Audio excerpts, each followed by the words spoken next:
I have a weird story that I wanted to share because it was bizarre and legitimately gave me the chills.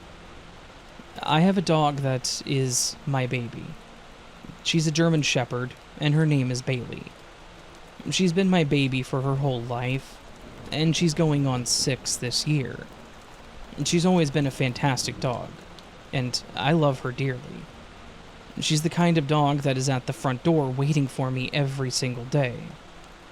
So, on one sunny afternoon a couple of weeks ago, I decided to take her to this park near my place. Now, it's not a dog park, and it's definitely not one of those parks where you're supposed to let your dogs off the leash. But it's typically pretty empty and, well, she needs her exercise. So, when we get to the park, I go to one of the side areas where there's no one else, and I let Bailey off her leash so that she could run around. Typically, she'll do a quick circle around the fields and then walk back to me. And from there, we walk around and play fetch and such. And that's what happened on this visit. I unclipped her, and she took off. She did a couple of laps and then ran back to me looking up expectantly. I got her ball out of my backpack, and as soon as she saw it, she sat down next to me and looked forward with her bright and excited stare. We do a bit of back and forth. I toss the ball, Bailey runs and gets it and brings it right back, and then sits down to do it all again. After about 5 minutes of this, I toss the ball across the field and she darts off. And as I'm watching her, my attention is pulled away by someone shouting, "Excuse me, sir?" I turn away from watching her run after the ball, and immediately see a police officer walking towards me. My heart sank, and my initial thought was, great, there goes my afternoon. I'd actually been cited at this park before, and while nothing really came of it, I couldn't imagine that a second citation would be good. Again, this wasn't an off-leash park, and here I was letting her run aimlessly. Much to my relief, he smiled warmly and gave me a friendly wave. So, I assumed the worst I would get was just a warning, which was fine. Most cops there that saw dogs wouldn't really care, but some were jerks. He approached closer and said, "That's a gorgeous dog. A German Shepherd?" I grinned and responded with, "Yeah, purebred. I've had her since she was just a pup." As I made this comment, Bailey trotted back to me with the ball in her mouth, and when I reached down to grab it, she laid down, which told me that she needed a short break. I patted her, told her she was a good girl, and started telling the officer that she was the daughter of my mom's 2 shepherds. But when I turned and looked up to where the officer was standing less than 5 seconds prior, he was gone. He'd completely disappeared, as if he had never been there at all. I stood up abruptly and scanned the area in disbelief. Maybe he got a call on the radio that I hadn't heard or something? But when I turned to look around, I was surprised to see that the park was completely devoid of any and all human presence, other than myself. It was as if the officer had been swallowed up by the earth itself. Either that, or he was the Flash and took off without me realizing it. When I noticed he had disappeared, I seriously started to feel a cold, massive chill down my spine. Tingling sensations in my hand. It was as if the officer walked up, I had responded to him, and then he just ceased to exist. Strangely enough, as I was getting hit with this anxiety, Bailey seemed to be feeling the same thing, as she sat up and seemed like she was starting to feel uncomfortable. I don't know if that was just her picking up on how I was feeling, or if she had sensed the situation, but she seemed like she was starting to feel the same as I was. Deciding it was time to just go ahead and leave, I clipped Bailey's leash back on and headed for the car. For some reason, being out there just felt strange after that. Like whatever had just happened wasn't supposed to, and I wasn't supposed to notice it. It was seriously unsettling, and almost felt like it shouldn't have been. Like, yeah, it was weird and a bit creepy, but it was such a simple event that was causing me so much intense anxiety. But that was what happened. I never saw the officer again, and we still go every other few days. I don't know if I hallucinated the officer or something like that, though if I did, that was one hell of a hallucination. I honestly think this was some really strange and messed up glitch that I experienced. A simple event that just really messed with me after the fact.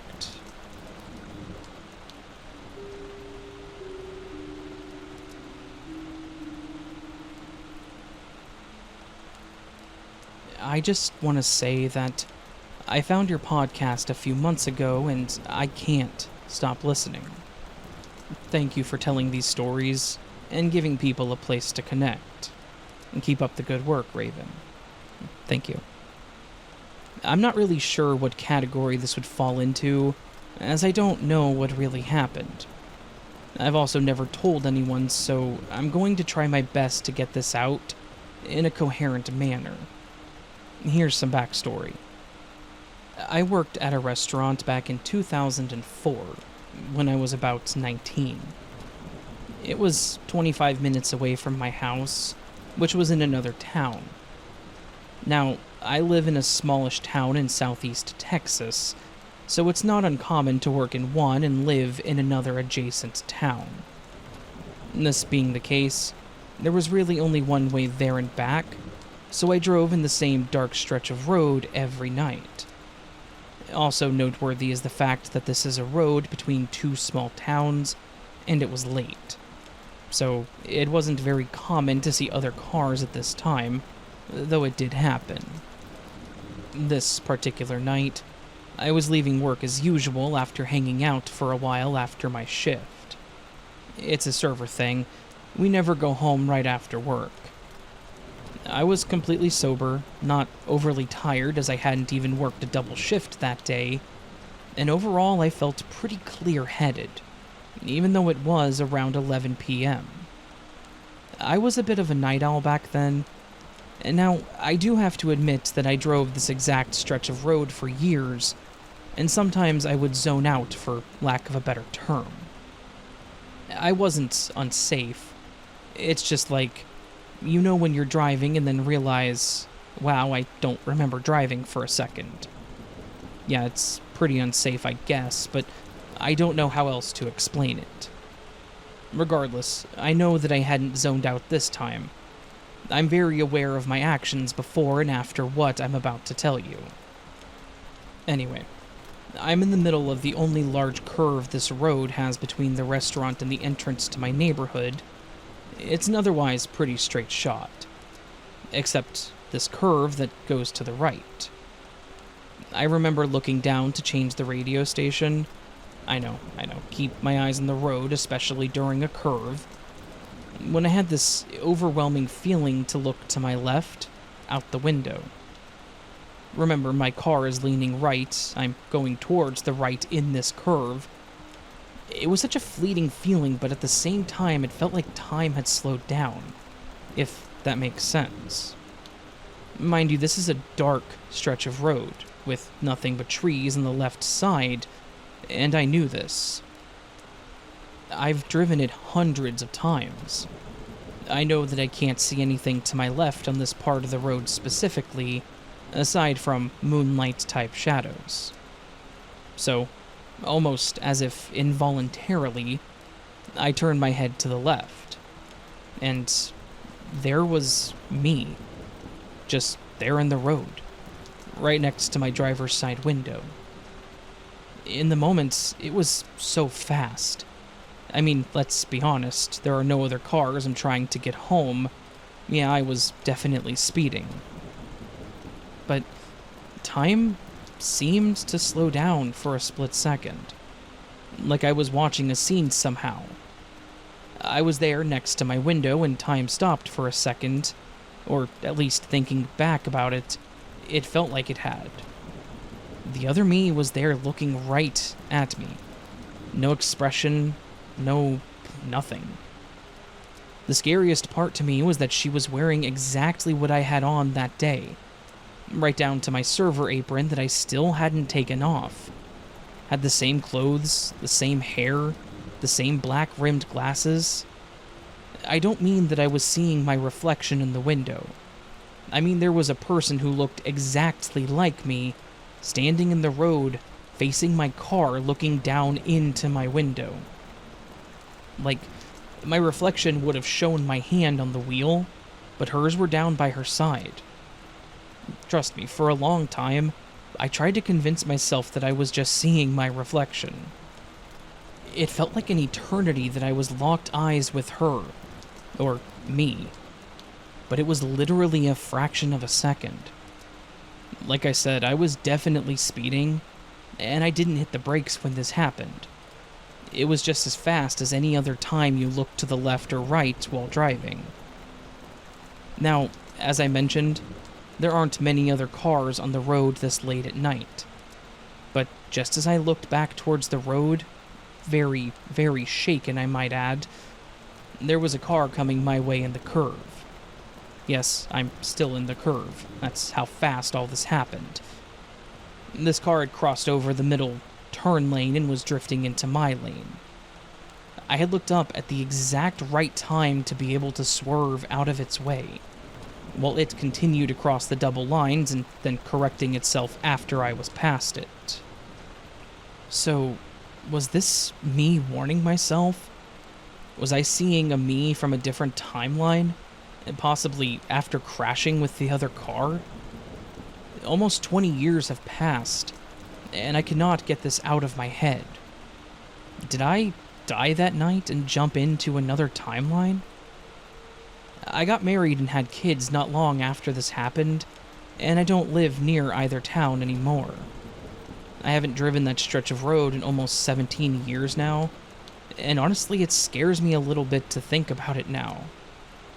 I had no idea what glitches or any of this was back then, and the more I go down these rabbit holes, the more that night is just a mystery to me. So, if anyone has an idea, feel free.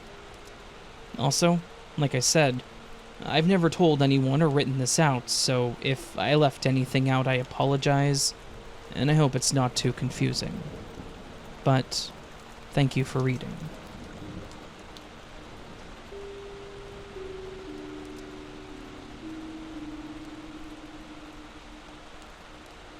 I had a life-changing glitch in the Matrix happen to me back in the late 90s. Though, at the time, I had no idea what a glitch in the Matrix was, and I had to just accept that this event was something beyond my understanding. At the time, I thought I had witnessed some kind of real-time act of God, and maybe that's what it was, or that's what glitches are, but this was something that messed with my mind for a long time after it happened. Maybe someone else will have an answer for whether this was a glitch or some kind of mental phenomenon, or maybe I'll just be told that I'm actually crazy. Who knows? There was nothing about the day that made me think anything was out of the ordinary, or that anything would happen. It started out normal enough, and I didn't have any weird feelings about anything. At this point, I didn't have a car and was still living with my parents because I was 17. It was also during the summer, so I was home by myself all day, with the only exception being when I would walk to my friend's house or to the local convenience store for soda or something like that, which is exactly what I decided to do on this day. On the way to the store, there is one intersection that is a 4-way stop, complete with the overhead blinking red light that indicates that you're supposed to stop and wait. However, for some reason unknown to me, people like to completely ignore the lights and just fly through the intersection without making sure that there's nobody else on the road. What's worse is that during the nicer weather seasons, it can be a pretty busy crossing. You get a lot of people out for a walk or a run crossing it because it's close to a park. The glitch actually happened when I was walking to the store, and at this specific intersection. I'm typically pretty careful about crossing here for the reasons I mentioned above, and when I went to cross the road, I was certain that there were no cars coming from any direction. I looked both left and right, and then up and down the street to make certain that it was safe to cross. Once I was satisfied that I could cross safely, I stepped into the crosswalk. No sooner than I step into the crosswalk do I hear somebody shout, "Watch out!" in my direction. This was also the exact moment where things got really, really strange for me. I hear the person yell, "Watch out." I turn to look in the direction that I think the voice came from, but there was nobody there. In fact, there was no one around me at all. It was actually pretty dead on the intersection that day. As I turn to look for whoever shouted that, I look and see a car flying down the road in my direction. He was going too fast, and it seemed like he wasn't paying enough attention to the intersection, much like a lot of the idiots who drove through there did. Again, I know for a fact there were no cars coming at me from any direction. I checked. The road is incredibly flat, and you can see in all directions for a good distance. Much more distance than what you would need to be able to react to a car heading in your direction, and there were 0 cars at all on the road that I could see when I started crossing. Yet, here I was, standing in the middle of the road and staring at a car being driven by some punk that was blowing through the light and not paying attention, and was pretty much on a collision course with me. What's really weird, though, is how everything kind of felt like it was in slow motion. I say that he was speeding down the road, and I knew he was, but it was also like everything had slowed down and I was seeing it play out at 10% speed. I was standing there, this car zooming towards me, but I was seeing it play out at a much slower pace. I had enough time to stand there and notice all the details about his car. It was a small Ford sedan, 4 doors. I saw a dent in the hood, the peeling paint on the roof. I saw that one of his wheels was missing a hubcap, and I could even see the driver of the car as he just stared blankly at the road in front of him. But yet, he wasn't reacting to me in the road. I have no idea why I didn't try to move or get out of the way of this car. It was almost like I couldn't, or like I wasn't supposed to. Then, at the exact second that the collision would have happened, I instinctively cringed and closed my eyes and basically braced myself for what would likely kill me. But then, nothing happened. And when I opened my eyes, it was as if I had just blinked and was back on the sidewalk. I wasn't braced for impact anymore. I wasn't feeling scared. I was just on one of the sides of the intersection about to cross to the other, where the convenience store was. The big difference when I came back to was that there were a number of people walking around on the sidewalk, and there were cars driving on the road, all stopping normally and respecting the 4-way stop. It took me a moment to really recollect what had happened, but as I was crossing the road, it re-clicked that I should have been hit by that car. I should have been dead. And I have no idea how everything had reset. So, that's my glitch experience. I have no idea what the hell happened, other than I didn't die. I reset and nothing else changed. I'm not sure if this was quantum immortality, or if this was something else. But it messed me up mentally once it all set in. Since that day, I've been way more appreciative of every day of my life, which may sound stupid or weird to some, but part of me feels like this could have been a second chance. And I'm not one to take a blessing like that for granted. Like I said, I have no idea if this was some kind of guardian angel, or a deity of some sort, saving my life by resetting me, or if I just shifted from one existence to another, but nothing else really changed, so I don't know. It was crazy to me, and I know that I sound crazy trying to retell this event, but I also feel it's best to just get it out there. Hopefully someone has answers. And if not, hopefully someone enjoys it.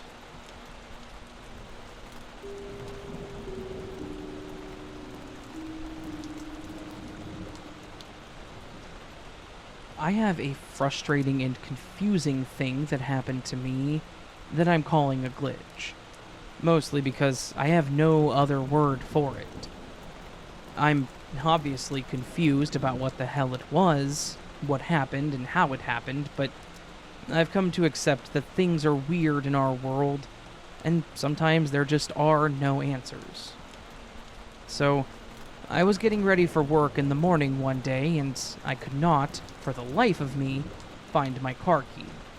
My car has a push-to-start button, and the key doesn't actually have a key, so it's just a fob.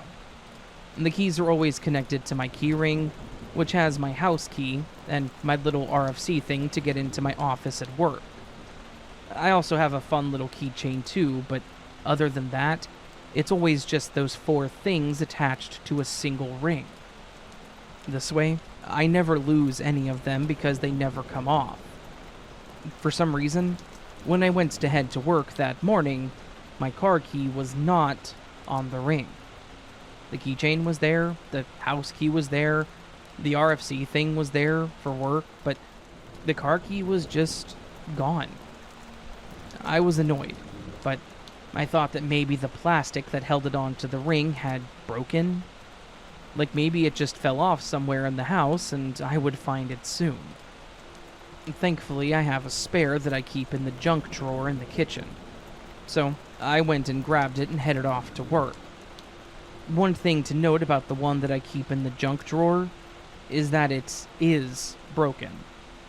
I don't remember how it broke, but part of the housing on the bottom corner is broken off. So I have a small strip of duct tape wrapped around it to keep it from coming apart or getting worse. I grabbed it and just headed to work thinking I would eventually locate my good fob, or else I was going to have to go and get a new one, which was not ideal. The whole day, I was trying to figure out what I could have done with the old fob, or where I could have dropped it. Like I mentioned, the car is a push to start, so in order to drive it literally anywhere, you have to have the fob in the car. If you start the car and remove the fob, it starts beeping loudly at you and saying that the key is not in the car. Plus, if you turn the car off and then try to turn it back on without the fob being in the car, it will not turn the engine over, and you cannot shift out of park. On top of this, if the key is in the car, you can't lock the doors. If you try to use the second remote to lock the car with the fob in the car, the doors immediately unlock. Basically, this car was designed so that you could not leave the key fob behind, and you could not leave it in the car. So, because of this, I knew that I couldn't have left it at the office, and I couldn't have lost it at the Wendy's where I had my dinner the night before, and there was no way that it was in my car as the car was locked overnight. It had to either be in the front yard between my car and the front door, or somewhere in the house. That was my final deduction. I put it off my mind and just decided that I would worry about it whenever I got back. When I did get home, I looked all over the front yard for the fob, and it's not like it's a big yard. I then looked all over my house where the fob could be in several places that it couldn't be, and of course it was in none of them. I was so confused and lost. It made no sense how it could just up and disappear like this, even if the plastic broke, because it would have had to have been somewhere here at home. I played over every second of the last 2 days when I went to bed, just trying to think of the last time that I saw it. And I was certain that I saw it when I walked in because I typically hang my keys up on the hook by the door. I knew for a fact that I saw it at that point, which meant that the last place I saw it was on my keyring, hanging on the wall, the night before it seemingly vanished. Once again, I just kind of shrugged it off and thought that it would most likely show up. It had to be in the house at this point. The next morning, I got up and did my morning routine, and then when I went to grab my set of keys that I am now certain were hanging on the hook, they weren't there. I was seriously frustrated at this point. First my car key, and then my whole damn set of keys? I looked all over the floor, the table near the front door, the kitchen. They were nowhere. I frustratingly grabbed my jacket to go outside and see if I dropped them on the way to the door, when I noticed that the jacket had some heft on one side. My keys were in the pocket. I laughed at myself for not checking the jacket, as that was an obvious spot for them to be, and I just grabbed them and pulled them out. This is where the weird got even weirder. The car key that was on my keyring was the original one, not the spare that I had to use the day prior. I stared at it like, wait, what? I inspected it and yeah, it was the original. The fob was fully intact. There was no duct tape holding it together. Strangely enough, the spare one, it wasn't on my keyring at all. It had been replaced by the normal one. I went to the kitchen and checked the drawer, and there was the spare one, sitting in the same spot as always, as if I had never pulled it out or had to use it. I was dumbfounded. I have no idea what kind of trick the Matrix was pulling here, or why it was doing it, but I now had my original key on the keyring, and the spare back in the drawer, as if nothing had ever happened. I was annoyed. I think that's the best word for it, but I wasn't going to look a gift horse in the mouth here. I had both of my fobs, and that was that. I don't see any way for this to have happened. How did my original key get lost and then come back and replace itself on the keyring like that? Before anyone asks, I live alone.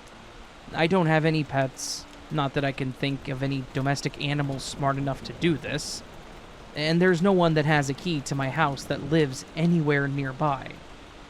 My mom can get into my place, but she would have no reason to steal my car key and then replace it like that. Plus, she lives an hour away, so if she did do so, well, it just wouldn't make any sense. But that's my glitch. As mundane as it is, it frustrated me. I am glad that by the end of it, everything just got reset back to how it was supposed to be, though.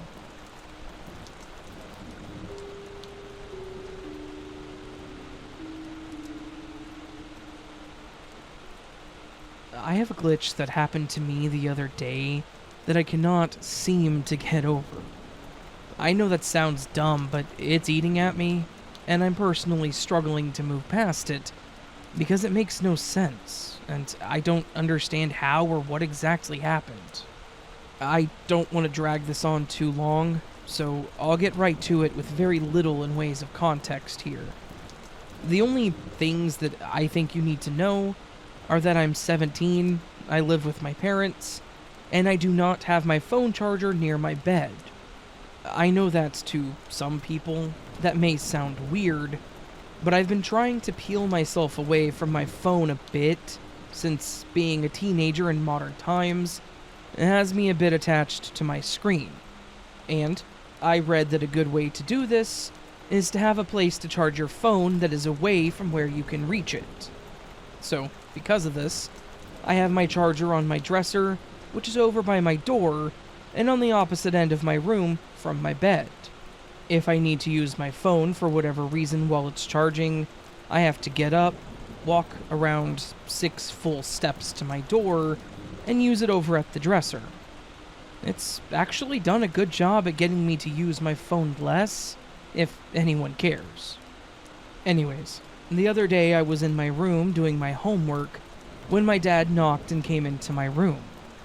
I asked him what was up, and he asked me if I had seen his text that he had sent me. He commonly sends me messages with quick questions if he's feeling too lazy to come upstairs and ask me.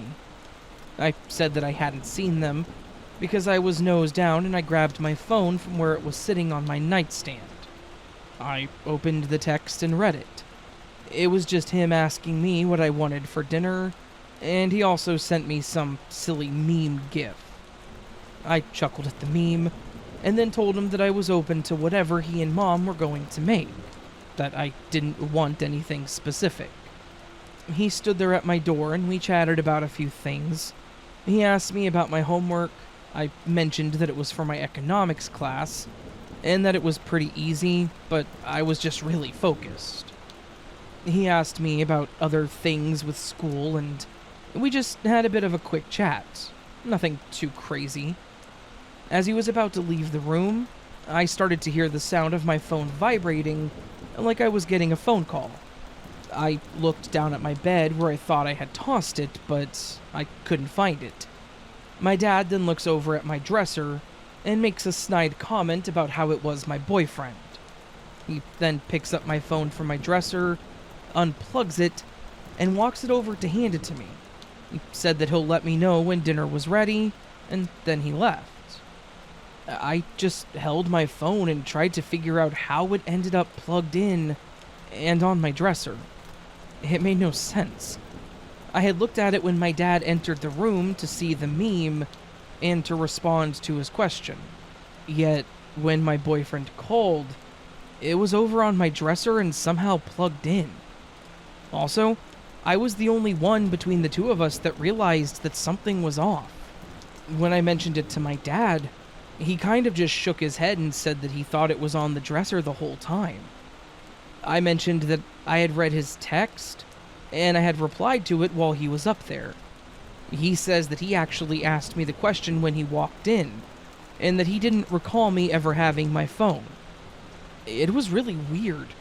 I swear I had looked at the text and the meme because I knew what the picture was. I remembered what it all was, but I had somehow not seen it prior to when he handed me my own phone. It was like my phone teleported to the dresser, but also reset the timeline to make it that it was always over there. I really don't know what happened, but I'm very open to interpretation from your listeners because it was freaky.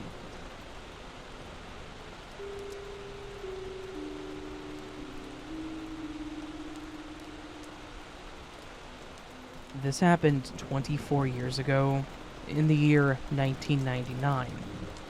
I completely forgot about this incident until I read a Reddit post very similar to my own experience, and it jogged my memory.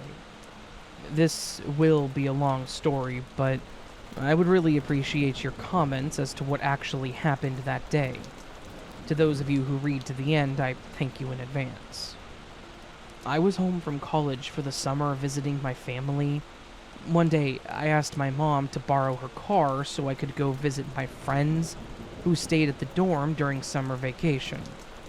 She said that I could have it, but I needed to be home before 10 a.m. the next morning because she needed the car the next day. My college was about an hour's drive from my house on a good day. Some friends of mine would make it in 45 minutes. The fastest driving time I had heard of was 35 minutes. Late at night, no traffic and driving like the wind. I got to my friend's house, our dorm residence, in the early evening, and we decided to drive down to a nearby casino, about 30 minutes drive to pass the night.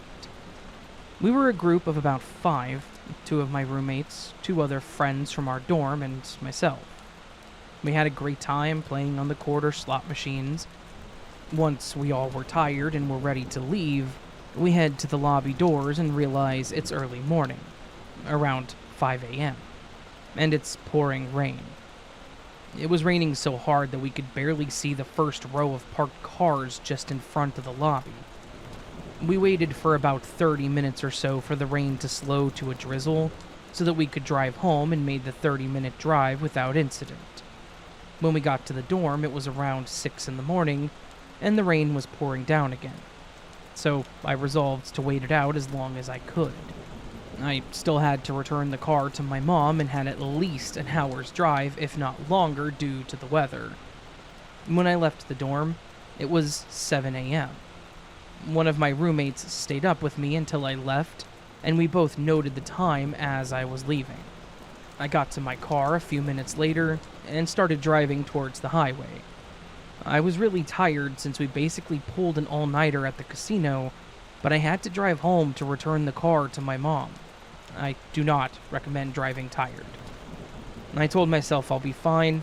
I cranked up the radio to my favorite station, lit a cigarette, opened the window for some fresh air, and so off I went.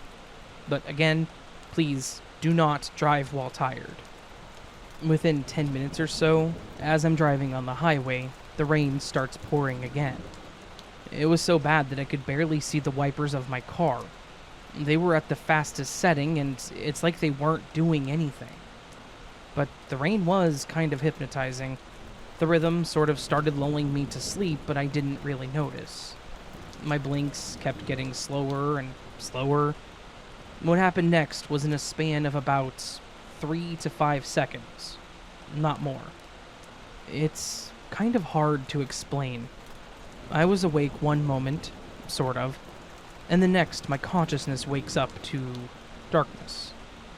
Kind of like when you wake up in the middle of the morning but you haven't opened your eyes yet, and you are slowly starting to be aware of your surroundings. How comfortable and warm you are in bed, etc. And that's basically what happened. I was aware of being awake, but it was dark. I don't even notice my eyes are closed. I'm comfortable, but I seem to be in a sitting position. My hands are holding on to something, but I'm not sure what it is exactly. I'm just really comfortable, and I don't want it to change. I kept thinking, just 5 more minutes. I don't know for how long my eyes were actually closed, but suddenly I hear a really, really loud crash. It almost sounded like a clap, but unlike anything I have ever heard before. It sounded like metal on metal, but I wasn't sure. It got me to open my eyes, and the first thing I notice is that I'm in my car, and all I see from the windows is a wave of water heading towards my windshield really fast. When it hit the windshield of the car, it sounded like the glass should have broken from the impact. It was the loudest slap sound I have ever heard before or since. I'm in momentary shock as I take in my surroundings. I'm still in my car, driving perfectly straight in the leftmost lane. On my left is a concrete barrier just a couple of feet away. On my right, I was just overtaken by a huge 18-wheeler truck. That is what made the waves slap on my windshield. Heart pounding, I rubbed my eyes and forced them open as far as they would go, determined to stay awake. I turned the music louder and opened the window to let the rain hit me in the face, along with some much-needed fresh air. The entire time I was thinking, holy hell, I could have died. I probably should have died. Then, another thought hit me. What even was that first loud crash that I heard? The time elapsed between the first and second claps was about a full second. Me hearing the loud clap, opening my eyes to a wave that crashes to the window with another, but different sounding loud clap. But this wasn't the craziest part yet. Since the rain was very strong, I wasn't driving more than 50 to 60 kilometers an hour, as opposed to the usual 100 kilometers an hour. This means that the trip should have taken twice as long as it normally would. I figured I should be home by 9 a.m. at the latest. The rest of the drive was uneventful, and I made it to my building, drove into the very large garage, and all the way in the back to my parents' parking spot. Then, I walked back around to the elevators by the entrance, and took the elevator to the 19th floor. Walked down a long hallway to my apartment, went into my room and crashed on the bed. Right before I passed out from fatigue and probably shock, I remembered to send my roommate a text message to let her know that I made it home safely. I was so tired that I didn't even check what time it was, I just crashed. I woke up to a bunch of messages from my roommate. I don't remember them verbatim, but they were something like, "What? No way, you must be joking. Where are you? Hello? How did you get home so fast? There's no way you're already home. Are you okay? It takes me a while to figure out what she's talking about, while remembering my harrowing journey from the morning, because it was then that I noticed the time of the text that I had sent her before I went to sleep. It was showing 7:20 a.m. There is no way that is possible to travel around 90 kilometers in a span of 20 minutes in a rainstorm, where you can't even see the lanes on the road or even the hood of your car. Also, while desperately trying not to fall asleep and apparently failing at that. I don't know what to make of this.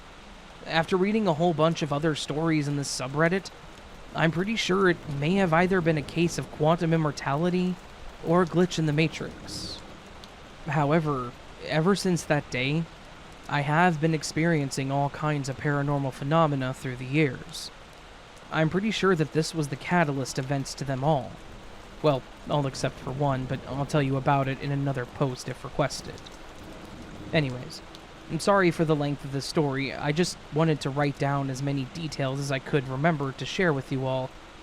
This memory is now so clear, it's as if it happened yesterday, and I will never forget it.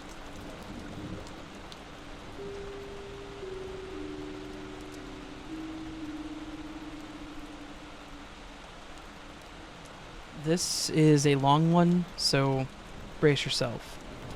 Last year, I, 23, female, moved into my grandmother's house to look after her. She lives on a big property with a field, an orchard, a large garden, and a dingle at the bottom of the driveway. I know this place like the back of my hand. I've visited her since I was a child. We also have a neighbor whom I've met a few times. He has a wife who baked us a bunch of really beautiful cupcakes that her husband brought over. However, at the start of the story, I had never met her. So, a couple of days ago, I wanted to repay the favor. So I made a batch of 20 brownies with my sister and started my walk to their house. As I'm walking down the driveway, I snuck one out to eat myself because, well, I figured I'd earned it. So I'm walking and eating.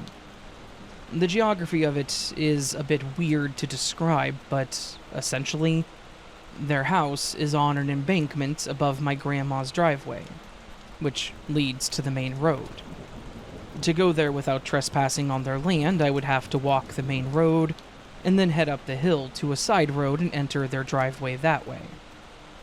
On this day, I got to the dingle at the bottom of the driveway and felt lazy. What's the point of going all the way around when I can just enter through their gate at the bottom here? I'd been to their house many times as a child when my grandma's friends still lived there, so I actually knew their house quite well. Those friends passed away a couple of years ago, so this couple moved in about the same time that I moved in with my grandma. Their gate leads to a little path that goes through their back garden. It's a really steep back garden that mostly consists of wide wooden steps all the way across, with plants and garden gnomes on each one. It's pretty picturesque, honestly. As I was walking up their garden, feeling self-conscious about trespassing, but actually not giving enough of a damn not to, I tripped on one of those steps. I have dyspraxia, which, for those who don't know, like myself, is a brain-based motor disorder that affects fine and gross motor skills, motor planning, and coordination. I face-planted because I was holding the brownies and I didn't want to drop them. I ended up tumbling over a couple of the steps, too. As I'm lying there, shocked and in a little pain, I hear my neighbor's wife come running down the garden. She's asking if I was okay, obviously surprised to see me there. Bear in mind that she had never seen my face before, so she must have been extra baffled. I told her that I was just there to drop off some brownies that I'd baked, but as I'm saying this, I noticed the tub of brownies is just missing. I was literally holding them 30 seconds before. Cue extreme embarrassment. I assumed that they had fallen down the garden somehow in my fall, but this isn't a small tub. It's relatively big.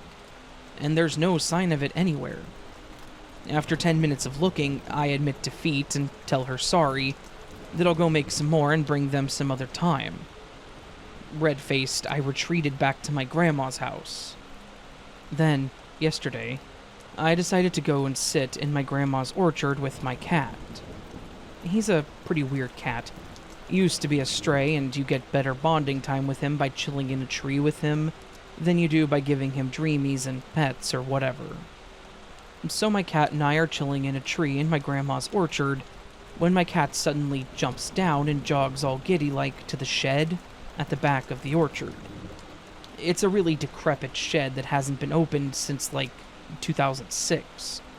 It could have contained gold bars and I wouldn't have a clue. I thought that he just saw a mouse or something, but I was curious, so I followed him. There's a ditch filled with nettles and brambles right outside the shed, and I noticed that my cat is trying to find a pain-free way to get in the bushes there. I'm like, what the hell? You're fighting a losing battle there, my guy. He looks up at me and meows, which is weird in itself, because this animal never meows. Like he really doesn't know how, being a stray and all. I'm taken aback. Like, what do you want me to do, little man? And that's when I see it. The corner of a box that looks very similar to something I lost, peeking out from behind a bunch of a fully war-torn nettle. But I have jeans on and the pain tolerance of all my ancestors, so I waded in and edged it out. Lo and behold, it's my tub of brownies. I can't really describe the degree of absolute confusion I felt at this moment. You ever get that vibe that there's a bunch of calculations going on just outside your field of view that you will never comprehend? My cat was freaked out about it. He didn't like the tub at all.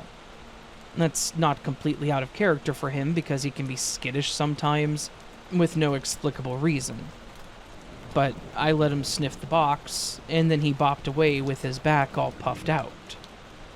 Extremely bewildered, I took the box inside and opened it. I counted the brownies, and there's 19, which accounts for the one that I had eaten on my way down. They're still completely fresh and taste delicious. I actually ate another one, so I figured I would take it over. I go to my neighbor's this time, the long way around, and I knock on the door, and it's the wife. I apologize profusely for the last time and hand her the tub.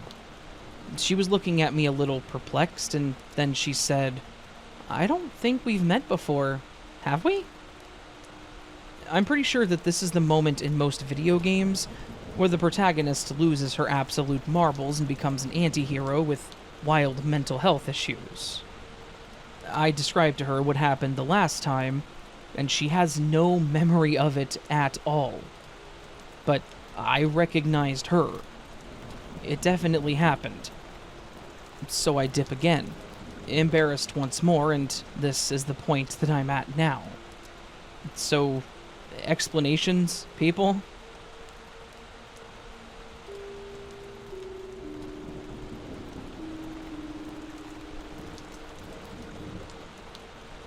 Hey Raven, I have a glitch that I wanted to share with you that happened to me here only a couple of months ago, and it was seriously creepy to me, so hopefully you enjoy it. This happened on a family vacation/road trip a few months ago. This was our first trip since COVID started, and we were all very eager to escape the monotony of quarantine. We planned a weekend getaway, and I remember that all of us were super eager to get out and have a great time. The first day of the trip was pretty normal. A lot of fun times, a lot of fun memories between all of us. I guess I should mention that there was 4 of us. Myself, 16 and female, my mom and dad, and then my younger sister who was 9. It was a pretty long day though. So, the hotel that my parents had booked was a welcoming warmth that it made us feel right at home. Now, for this story to make sense, I kind of have to explain how the hotel room was set up. The room was painted a nice pastel blue. It was a really spacious and inviting room. It had 2 beds that had really pretty dark blue covers. It was a large enough room to have a couch that was also blue, off to the side facing the television. In the bathroom, there was this really large, ornate mirror. Like it had a really pretty and fancy looking frame that it was around it. I remember looking at that mirror and thinking about how nice it was. And lastly, there was a TV mounted to the wall, above the desk that was in the room that was decently sized. After settling in, I pulled out my Nintendo Switch and I laid out on the couch to play some Animal Crossing. My sister was laying in our bed that we were supposed to share, and my parents were in the other bed. It was like 10 and they were all super tired, as was I, but I needed to take care of my island first. Yes, I have a problem. I got a little too involved in the game and started to doze off myself. Thankfully, I was awake enough to save my game, and after that, I literally passed out hard on the couch. This is where things go from this nice vacation evening to honestly terrifying. When I woke up, I felt disoriented and confused. And not the normal disorientation that happens when you wake up in a hotel room. When I opened my eyes, the first thing I saw was my sister in front of me. Not like standing in front of me, but lying on the bed. Because I was somehow in the bed. I thought, okay, maybe I got up in the middle of the night and got into bed and just don't remember? Maybe I sleepwalked or something? Weird, but not horribly alarming. Then it started to get alarming. When I finally got my eyes fully opened and was cognizant, I noticed that the blankets on the bed were no longer a nice blue. They were an ugly cream color. I tried to shake this off again, as maybe I just mistook what I saw. I was pretty certain that wasn't the case, but I had to just tell myself that and move on. I stood up, and I started walking towards the bathroom, when I noticed that where the couch was now a single black recliner. I paused and stared at this chair for several moments, trying to think back to the night before. I know for a fact I was lying on the couch, but yet now there was no couch, just this black chair. And sitting right there in the chair was my Nintendo Switch. I looked to the wall opposite the chair and there was a TV there, but it was no longer mounted. It was just sitting on top of a dresser. The desk was also gone. The last thing I noticed when I glanced over was the fact that the walls were no longer that inviting pastel blue. It was that cheap apartment tan color. This was the point where I started to have a mini panic attack. I could shrug off waking in the bed and not on the couch. I could move past the color of the blankets being different, but a whole couch just not existing? That was too much for me. I sped up and ran into the bathroom to splash my face with water to try to keep myself calm. I did so just staring down at the sink and breathing, telling myself it was going to be okay. Then, I reached over to grab a towel and went to dry my face off, which is when I looked up at the mirror. That really nicely framed, ornate, decorated mirror was gone. And in its place was one of those flat, affixed to the wall with little clips, mirror slabs. The kind that are just a thin piece of glass and lay flat against the wall. I felt a painful chill run down my spine as I tried to make sense of what the hell I was seeing. Was I dreaming? Hallucinating? As cliche as it is, I actually pinched myself on the arm to see if I was dreaming. But it hurt, and reality didn't change. I actually stuck my head out and called out to my mom, and I asked her if she remembered the mirror in the bathroom.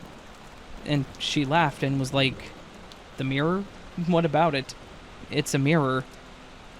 I mentioned the nice frame that was on it, and she just said, "No, it was just one of those cheap hotel mirrors." I then mentioned the couch, and she said, "You mean the chair? What about it?" Neither her nor my dad or sister recalled anything about the room from the night before. None of them thought the room looked any different. After a bit of me trying to say, "Hey guys, the room changed," I let it go, because none of them seemed to notice anything amiss. I just ate my breakfast in silence and packed up my stuff, ready to get out of this place. One last thing to note, I can perfectly visualize the original room. The blue walls, the blue blankets, the blue couch, the mounted TV, as well as that ornate mirror. I remember it all very vividly, and I was able to actually confirm that they did have a room that looked like that. We just didn't stay there. When we got back, I googled the hotel, and I checked out their website, and the demo room on the page was the exact room that I remembered. But it only had one bed. I showed my mom the picture of the bathroom and mentioned the mirror. She said it was nice, but that the hotel room we stayed in looked nothing like that. From what I found out on the website, this is what they are remodeling all the rooms to look like. Basically, they're upgrading things and making them look nicer. We had apparently stayed in a room that hadn't yet been updated.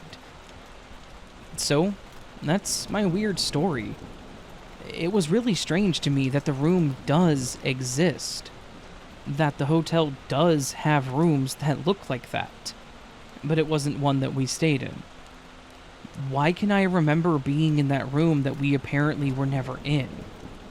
The room will look like that in the future, as they are upgrading their rooms to be that style.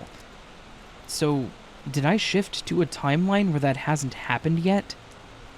I honestly have no explanation for this, and any thoughts would be more than welcomed.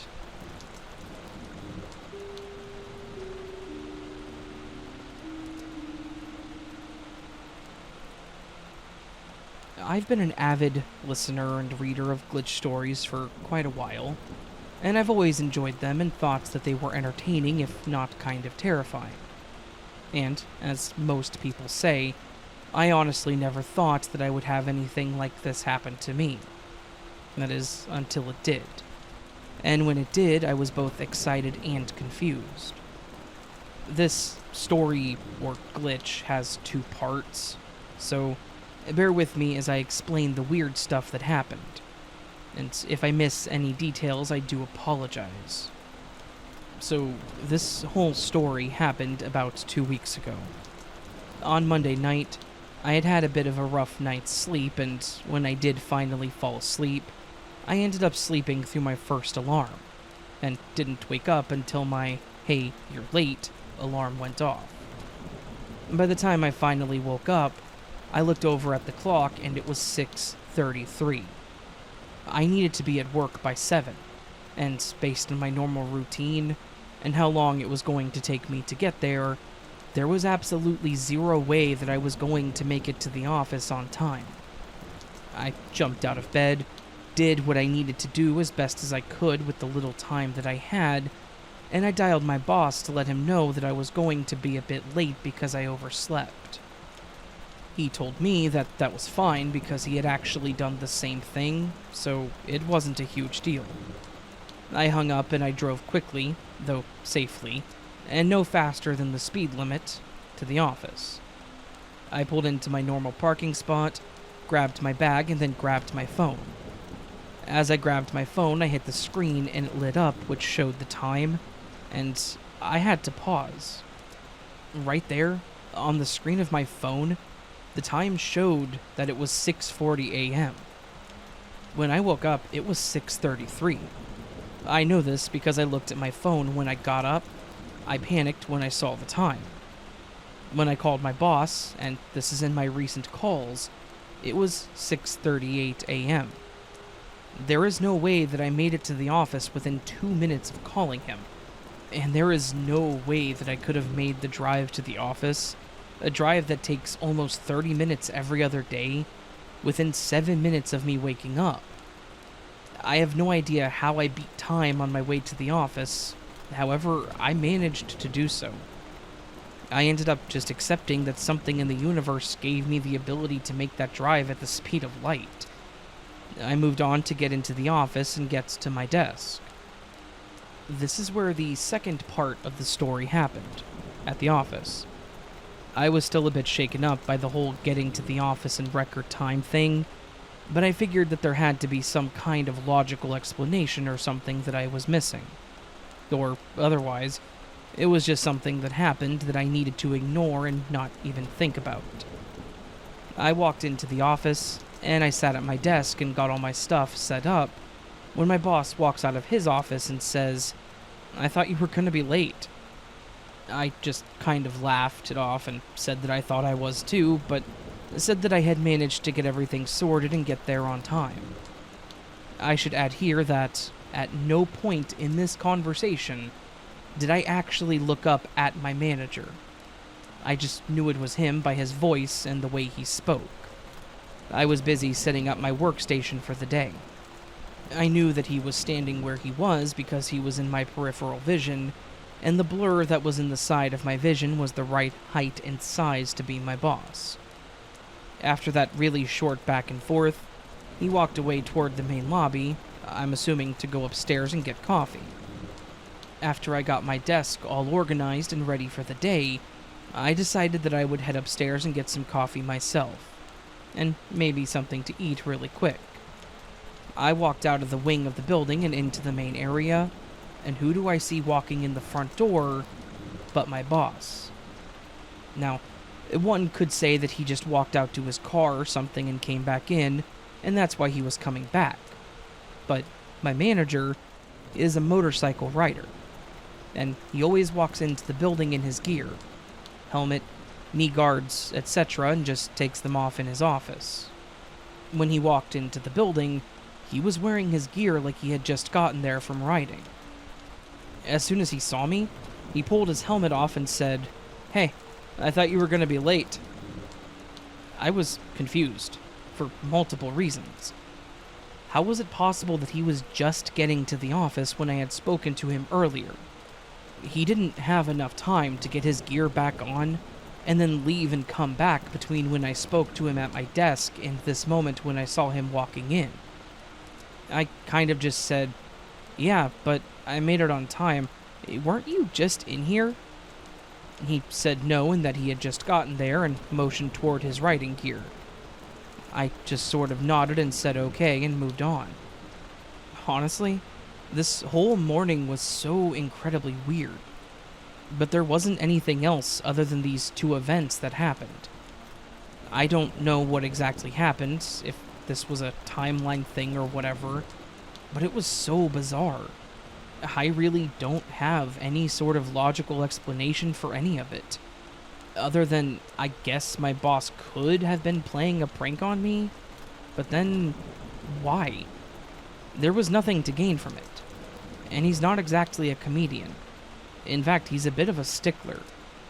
In the end, these are really the only two strange, glitch-like occurrences that I have ever experienced, and to have them both on the same morning was downright weird.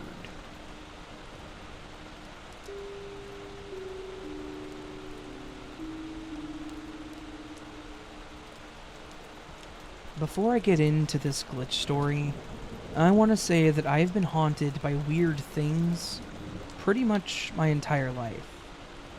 I may share some of my other stories with you at some point, but I have seriously had to deal with weird things happening to me since I was a child.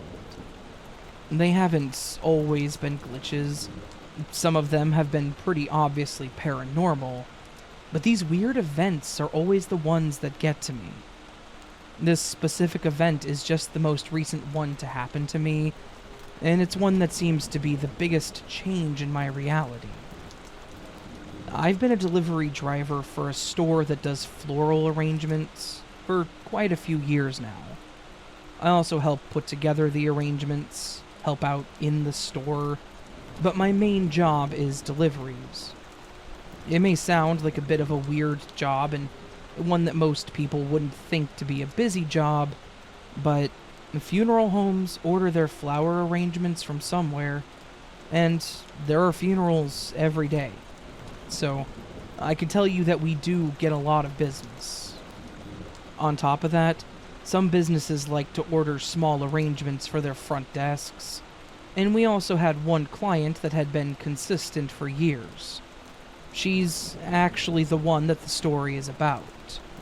But I want to tell you a bit more about her before we get into the story. Norma Jean was, at the time of this story, in her mid-90s. I think she was 94 to be exact, but I can't be certain on that.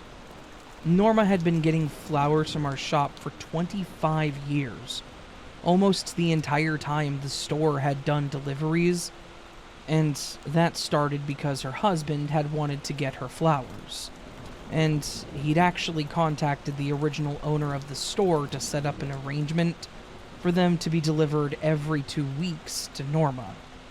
He hadn't prepaid or anything. He was paying when they were set up and sent out. But he had done this for about 20 years, until he passed away in 2016. Her husband had actually spoken to the owner not too long before he passed away, and asked if there was any way he could continue to have the flowers sent to her after his passing. If maybe there was some way he could prepay, and the owner promised him that she would continue sending them, and that he didn't have to worry about paying for them. I'm mentioning this because this was, obviously, the sweetest and saddest story that I've ever heard, and I was always so happy when the 2 weeks was up, and I got to deliver more flowers to Norma Jean. It was always such a pleasure to knock on her door and say, "I have a flower delivery for Norma Jean from Ronald," because her eyes would always light up when I said it. Now, I've been making this delivery, as mentioned, every 2 weeks for about 4 years, with some exceptions for when I was out sick or just not working that day. If you do the math on that, I've done this delivery approximately 180 times. So, I know Norma Jean pretty well. Over the past couple of years, I will say that she changed a slight bit, and that she wasn't very talkative anymore. She would just take her flowers and say thank you, and that would be the whole conversation. It's okay, I get it. With everything going on, it was possible that she just didn't want to be social, and I respected that. Now, on to the glitch that happened. About 2 months ago, it was time for me to do my delivery to Norma Jean. I got the flowers arranged, got everything in the van, and I headed toward her lovely little house so that I could make her morning better. However, when I pulled up, I noticed that her front yard looked different. For some reason, I couldn't really put words to what was different, and part of me thinks that this may be part of the glitch. Something about it was different, but my brain cannot, for whatever reason, parse out the information on what exactly is different. It's just that something is completely wrong with how it looks. I shook this off, thinking that it was just something weird at first, but then I got up to the door and rang the bell. An older woman, younger than Norma, with curly, graying red hair, answered the door. My first thought was that this could have been Norma Jean's daughter or something. I've never met any of her kids, but she had mentioned them in the past. Of course, my mind immediately went to the worst place. I thought maybe something had happened to Norma and her kids were there to help her, or worse. I went ahead with my normal greeting of flower delivery for Norma Jean from Ronald. and the woman lit up just as Norma would have. She reached out for the flowers, and she said that they were absolutely lovely this week and thanked me for always being so kind when I dropped them off. I then asked if Norma was around or if she was okay, and this woman looked at me like I was crazy. She kind of shook her head and said, "What do you mean? I'm right here." This woman was at least 15 years younger than Norma. There was no way that she was in her 90s, and she looked nothing like I remember Norma looking. On top of that, her voice was way more energetic, and she was way more talkative. I even questioned her a bit, saying, "Wait, you're Norma?" And she started asking me if I was okay.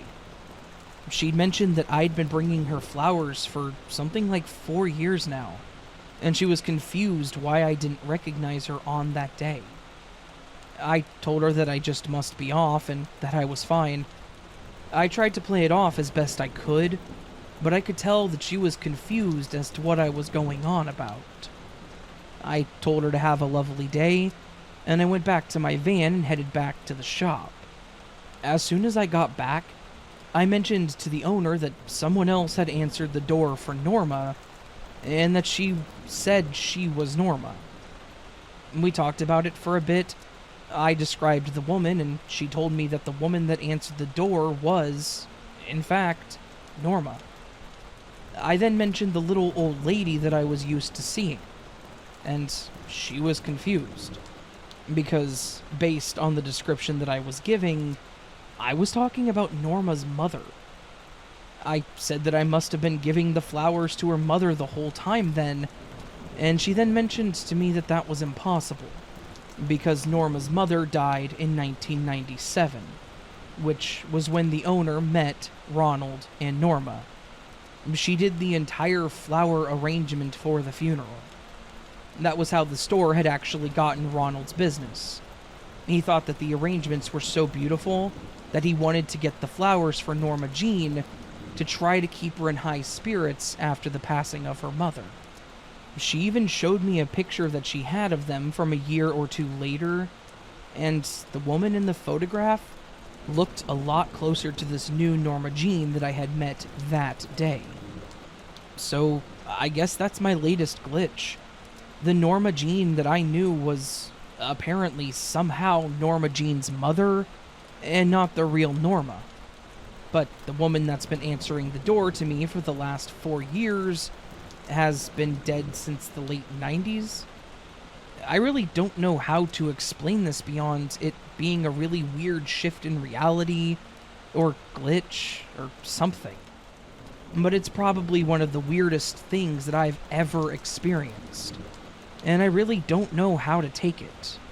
I will add that I have done this delivery a couple more times since this change, and this new Norma is very kind, and she knows me by name, she knows my girlfriend's name, and several other things about me that I've spoken about to Norma.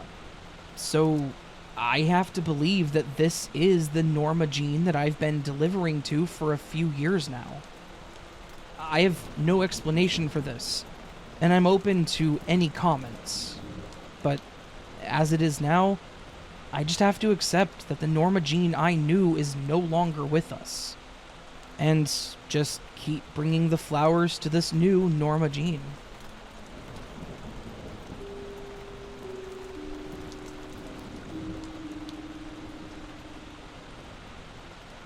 I had a really weird glitch happen to me about a week or so ago, and I've been wanting to share it.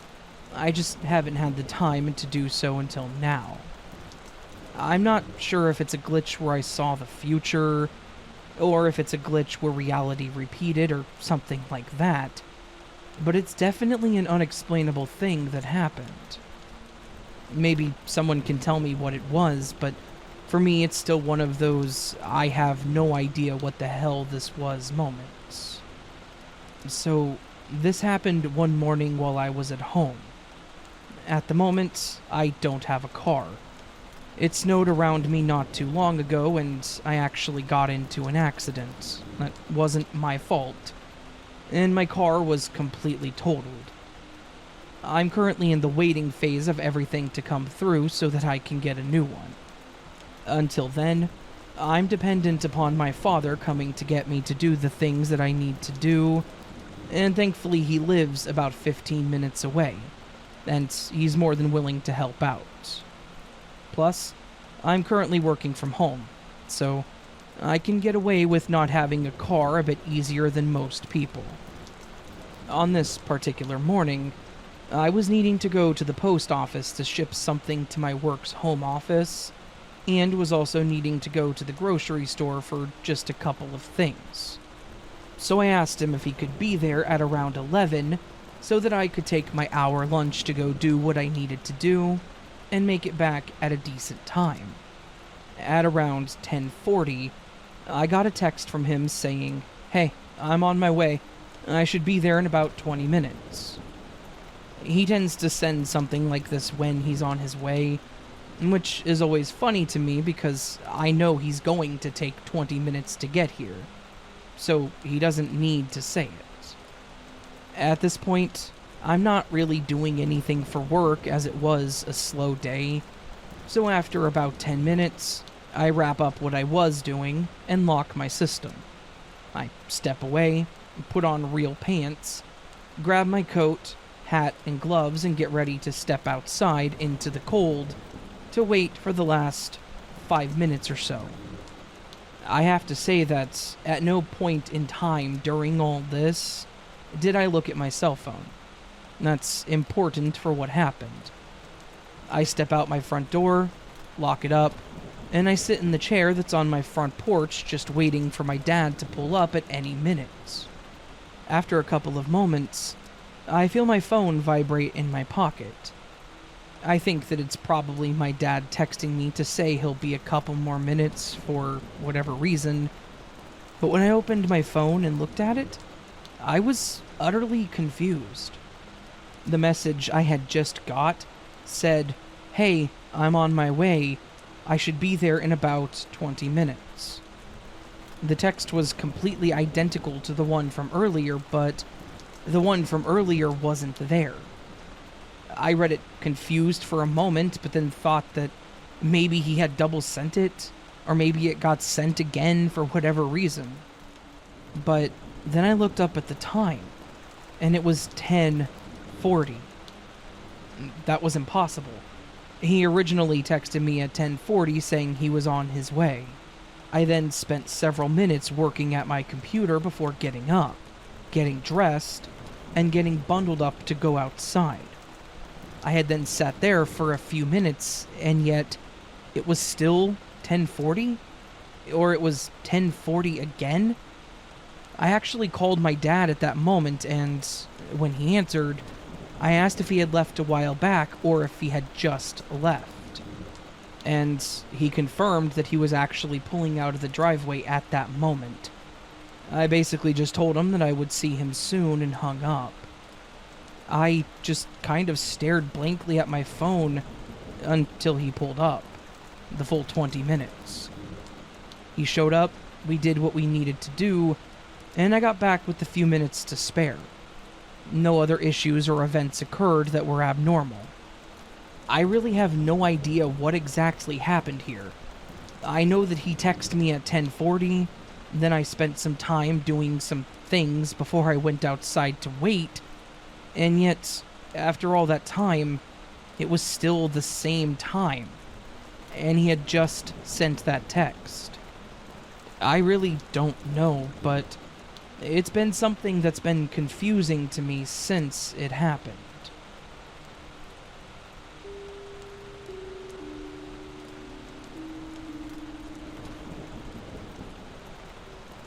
I have a short but incredibly weird glitch that happened to me and my roommate that we genuinely cannot explain. It's not the craziest glitch in the world, but it's one of those things that, after it happened, we both just kind of looked at each other like we were crazy. This happened about a month ago, back near the end of the year. It was the week between Christmas and New Year's. My roommate and I both work retail jobs at different companies, And on this particular night, we were both exhausted. It was my first day off since Black Friday, and he had been working 10 hours a day for the last 2 weeks. It was around 5:30 in the evening, and we were talking about what we wanted to do for dinner. Because we'd both been working a lot, we thankfully had a bit of money saved up. So, we decided that on that night, we weren't going to make dinner. We were going to order pizza.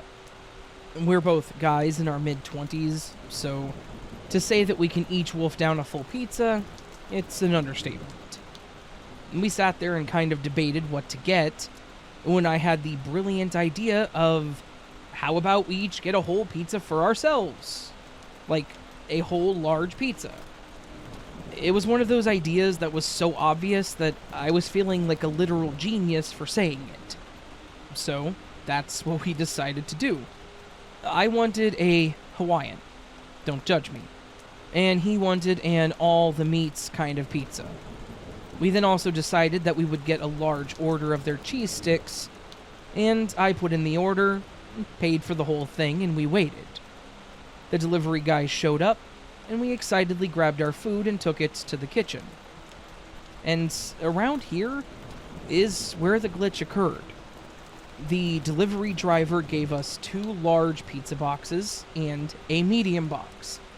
One for each pizza, and then I guessed that they used a medium box for the cheese sticks because they are pretty big. My roommate dropped the boxes on the counter and opened the medium box. Cheese sticks, check, as expected. He then opened the first pizza box, and it was my large Hawaiian pizza. We both saw it. He saw the pineapple and said, "Ew," jokingly. I confirmed that it was mine and it was correct, so I closed it, grabbed the box, and I took it to the living room. He grabbed the last box without opening it and followed me in. When he sat down and opened it, he let out a disappointed grunt and a couple expletives or two, and I asked him what was wrong. He mentions that they messed up the order and that they gave us 2 Hawaiians instead of a Hawaiian and his all-meat pizza.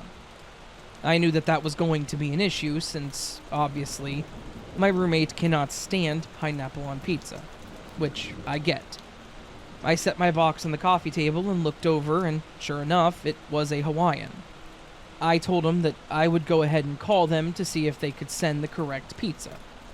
And I get up, grab my phone, and start to dial the number.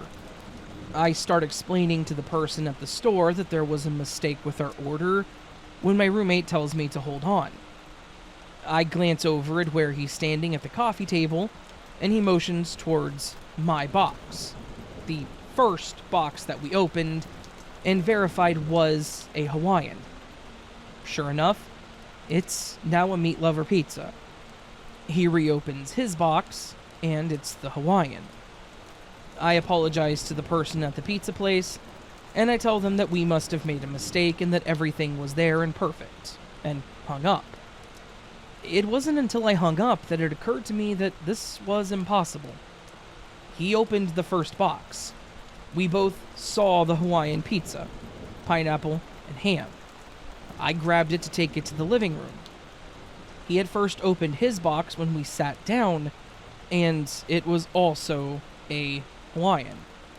We both saw 2 pizzas with ham and pineapple, but somehow the pizza I had grabbed was now his all-meat pizza.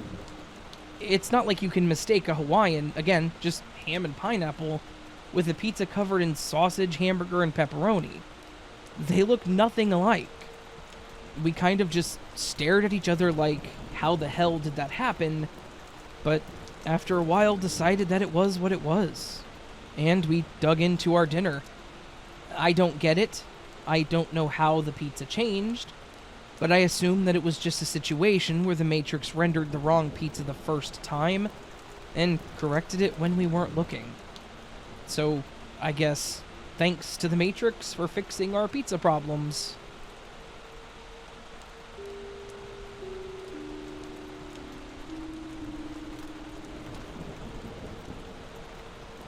I have a weird glitchy thing that happened to me when I was around 9, which would have been the late 90s. At the time, my mom had an older Chevy Astro van that we were looking to get rid of. I only have an older brother, and there are about 8 years between us, so at the time he would have been around 17 and was already saving for his own car.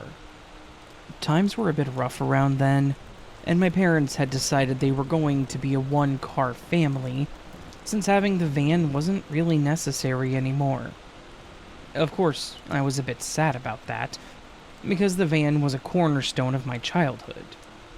It was a slate gray beast that had seen better days for sure, but it also punctuated literally every trip that I'd been a part of from the day I was born. So, yeah, it was sad, but I get it. Anyways, one day my mom told me that I needed to change out of my pajamas and put on some real clothes because someone was coming over to look at the van, and she didn't want me running around in my Superman pants. I found it a bit odd. Normally I would just stay inside while the adults did their adult things, but for some reason she was adamant that I needed to be dressed so that I could be outside with her and this stranger. Obviously I did what I was told, and sure enough, she expected me to be outside when the man came to look at the van. The man that showed up was pretty nondescript. He was a bit taller than my dad, wearing a baseball cap and sunglasses. He seemed friendly enough, chatting with my mom about the van, asking about the mileage, any issues that it had. Just the typical car buying stuff, really. After a bit of conversation and back and forth, I remember the man looked over to me and said, "What do you think, champ? Should I buy the van?" I remember thinking it was neat that he asked me, like I was making the decisions for him. And I told him that it was a really good van, and I thought that he would like it if he bought it. He laughed and said okay, telling my mom that he would take it. I remember that after that I was bored out of my mind, because they had to do the whole process for selling the car. I was sitting there playing with pebbles in the driveway while they chatted more and filled out the bill of sale, and the title and all that stuff. Then, I watched as the man handed my mom the cash, she handed him the keys, and he drove off. My mom seemed pleased, he seemed happy, and the day went on as normal after that. The next morning I woke up and went downstairs for breakfast, only to glance out the window and see the van sitting right there in the side driveway. I was a bit confused and surprised to see it sitting in the driveway again, but I asked my mom if the guy had brought it back for some reason. When I asked this, she looked up from her coffee and sort of just stared at me like I was speaking gibberish. She said that no one had come to look at the van yet, and that she'd only gotten a call from one lady that was going to come out on Saturday to check it out. I mentioned the guy in the ball cap that had come over to buy it yesterday, described him, mentioned that he gave her cash and everything. She just looked at me like I had two heads. I tried to explain it to her the best that I could. I even mentioned the title and the bill of sale that she had written up so that he could drive it away. Things that no 9-year-old should know about randomly. My mom was insistent that it hadn't happened, and asked me if I was feeling okay. I was genuinely taken aback. I couldn't understand how I could have such a vivid memory of an event that, apparently, never took place. Had I dreamed the whole thing? I really don't think so. It was definitely a real event that happened. I was a kid, sure, but I could tell the difference between dreaming and reality. It was a while before I could push the whole thing out of my head, even at that age. I knew something weird had happened. The van did eventually sell, but not to the guy that I remember buying it. Looking back, it's one of those events that really does bother me. I have no explanation for it, because nothing logical makes sense. My mom wouldn't benefit from lying to me about it, and I'm pretty sure there wasn't some shady deal that they made or something. It was a car sale. However, for whatever reason, that sale just never happened. and someone else got the van. No idea how or why, but that is how it happened.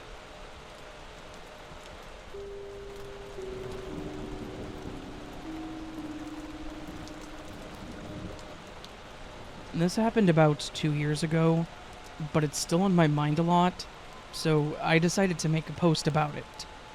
I understand if you don't believe me. I wouldn't believe this if it didn't happen to me either. I was spending a day with my friend in a city. I had to go to the toilet, but because of COVID, I couldn't go anywhere. Luckily, there was this ice cream store that said I could use theirs if I bought a cone. It was at the end of the store and I had to use the stairs, the girl behind the counter said. So, I walked to the end of the store. There was a part that was sort of an indoor garden. I saw a spiral staircase that I thought went to the toilet. Instead of the toilet, I ended up being in a Chinese restaurant, which was pretty weird and unexpected, but still, no toilet. I saw a door to my right and figured that's where the toilet had to be. It ended up being a stairwell where the stairs that go back to the ground floor were closed off with traffic cones and tape. So, the only way to go was up. Because my bladder was almost bursting and I was kind of curious where I was going, I took a chance and walked up the stairs. When I opened the door, I ended up in the middle of a kitchen, which was weird. Who has a stairwell in the middle of a kitchen? Everyone was running around and no one really noticed me, so I went back to the stairwell and went another floor up. That's when I noticed how many floors there were. It felt really weird to me because the building was hella old, and it couldn't have had more than 3 floors. But I was on the 4th floor, and I kind of felt like something was off at that moment. I opened the door and this floor was really creepy. There was writing on the walls in a language that I've never seen before. It kind of looked like hieroglyphics, but smoother. There were 2 doors with symbols on them. One male and one female, I presumed. But I couldn't figure out which was which since I didn't understand these symbols. I needed to go really bad, so I just took a chance and picked a door. When I opened it, I felt really weird because it was just an empty room. No sink, no mirror, just a room leading to another door. I remember thinking what a waste of space it was, and why the hell had someone designed it like that? The next door led to a room with a sink and a mirror, and another door which finally led to a toilet. As I sat down and reviewed my entire journey to the toilet, it didn't make any sense at all to me. I had been walking around in an old medium-sized ice cream shop for about 10 minutes looking for their toilet. How is that even possible? One possibility is that I ended up in an entirely different building, but how did I switch buildings so easily? I never tried to open a locked door or anything, and the buildings definitely weren't this high when I saw them from the outside. I kind of started to freak out, so I texted my friend that was waiting for me at the entrance of the store. When I was done, I opened the door and ended up in the sink room again. When I opened the door of that room, my heart dropped. I ended up in the hallway again. The empty room that I walked in through was just gone. I really started to hurry back because it felt like I was going insane. 1 floor down, back through the kitchen, another floor down through the Chinese restaurant, which was really busy. I looked around for a while and was getting even more confused. There was a balcony with people having dinner on the side where the street was supposed to be. I never saw a balcony there before, and I've been to this city many times, so I was really stunned. I walked towards the balcony to check it out, and it got worse. Instead of the street, I saw a lake with grass and trees and such, and people walking around. In this particular city, there is nothing like that anywhere near this building.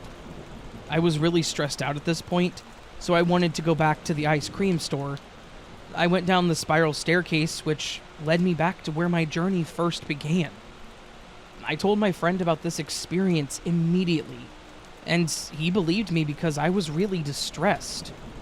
The weirdest thing is, though, I had texted him 2 minutes before I got back from the toilet. It had taken me longer to walk all the way back, and I had been gone for about 6 minutes in total. The timing was way off compared to what I actually experienced. After this, I told more people about my experience in this particular store, and I talked to one guy that actually works in the store. He said the toilet was actually in the basement and not up, and that there's no way that there were more than 3 floors. There was only 1 floor up as a venue that you can hire, connected to the ice cream store, and 1 attic which was used as a storage room. So, I don't know what the hell happened, and it still haunts me to this day.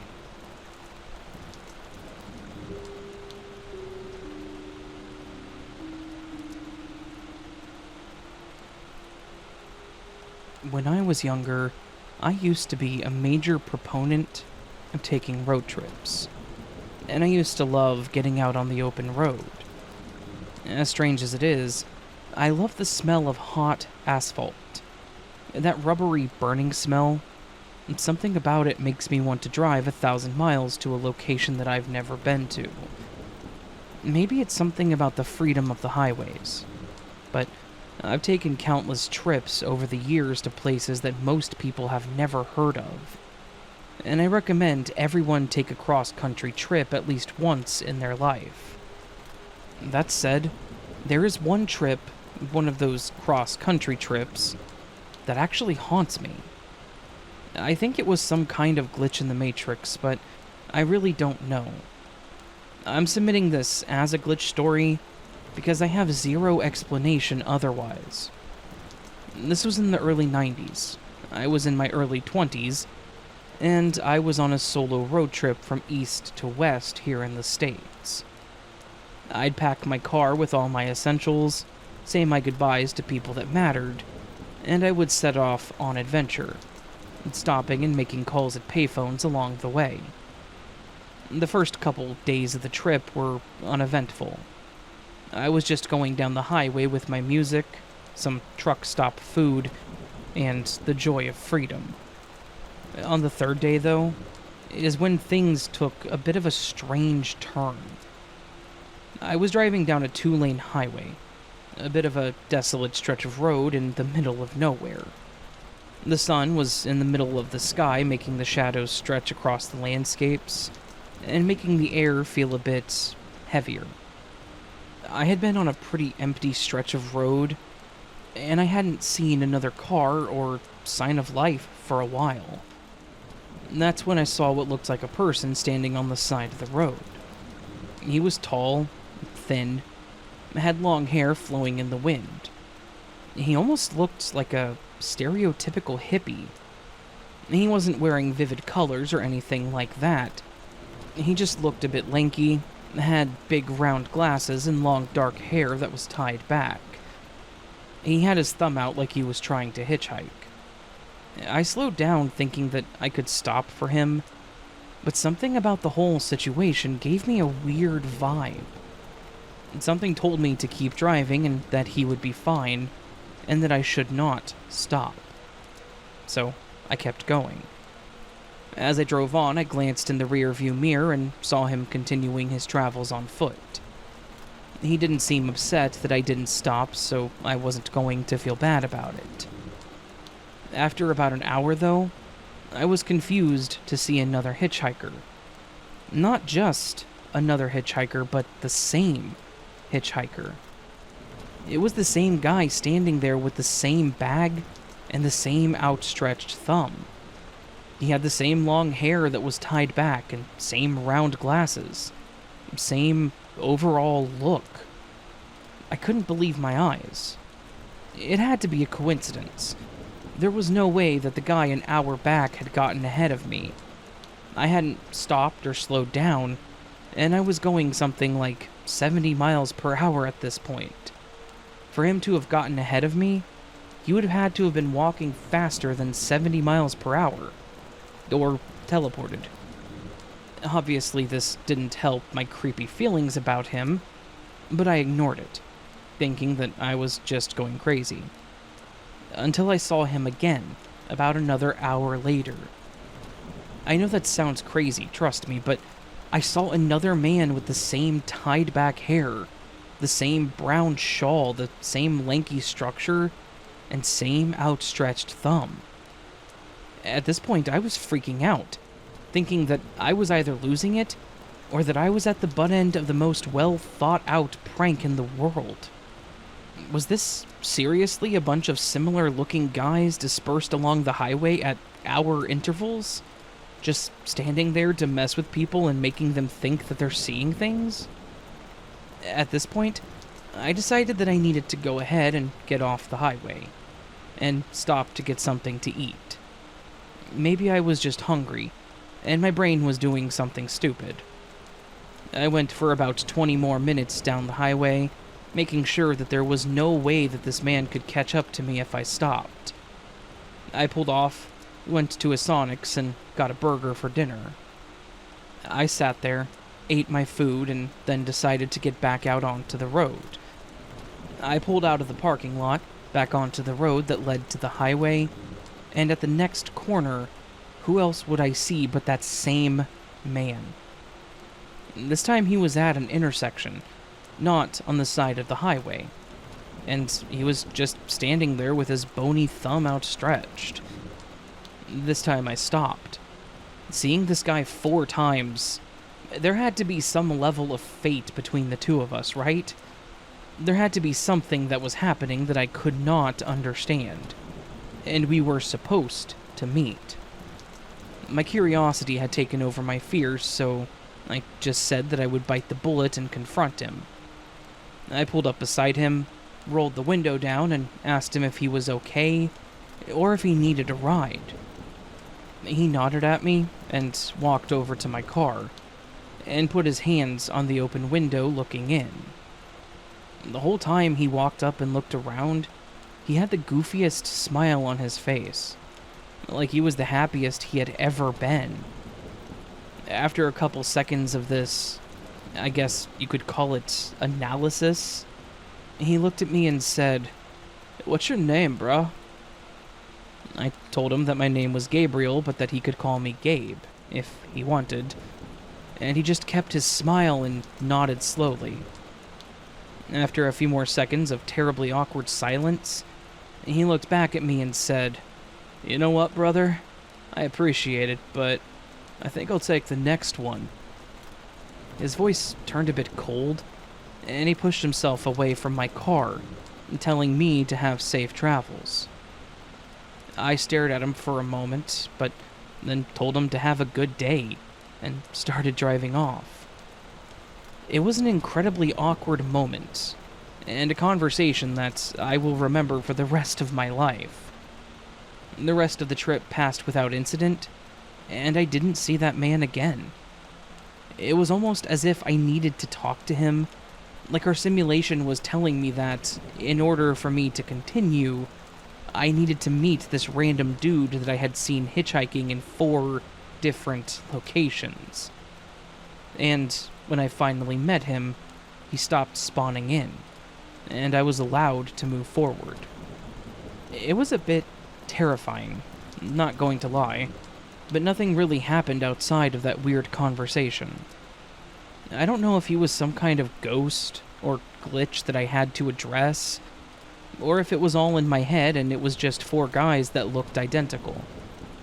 Like I mentioned, I guess it could have been a prank, but if so, that was the most epically coordinated prank to have ever happened, and there was no payoff for literally any of them. No matter what it was weird. And hopefully you and your listeners enjoy it.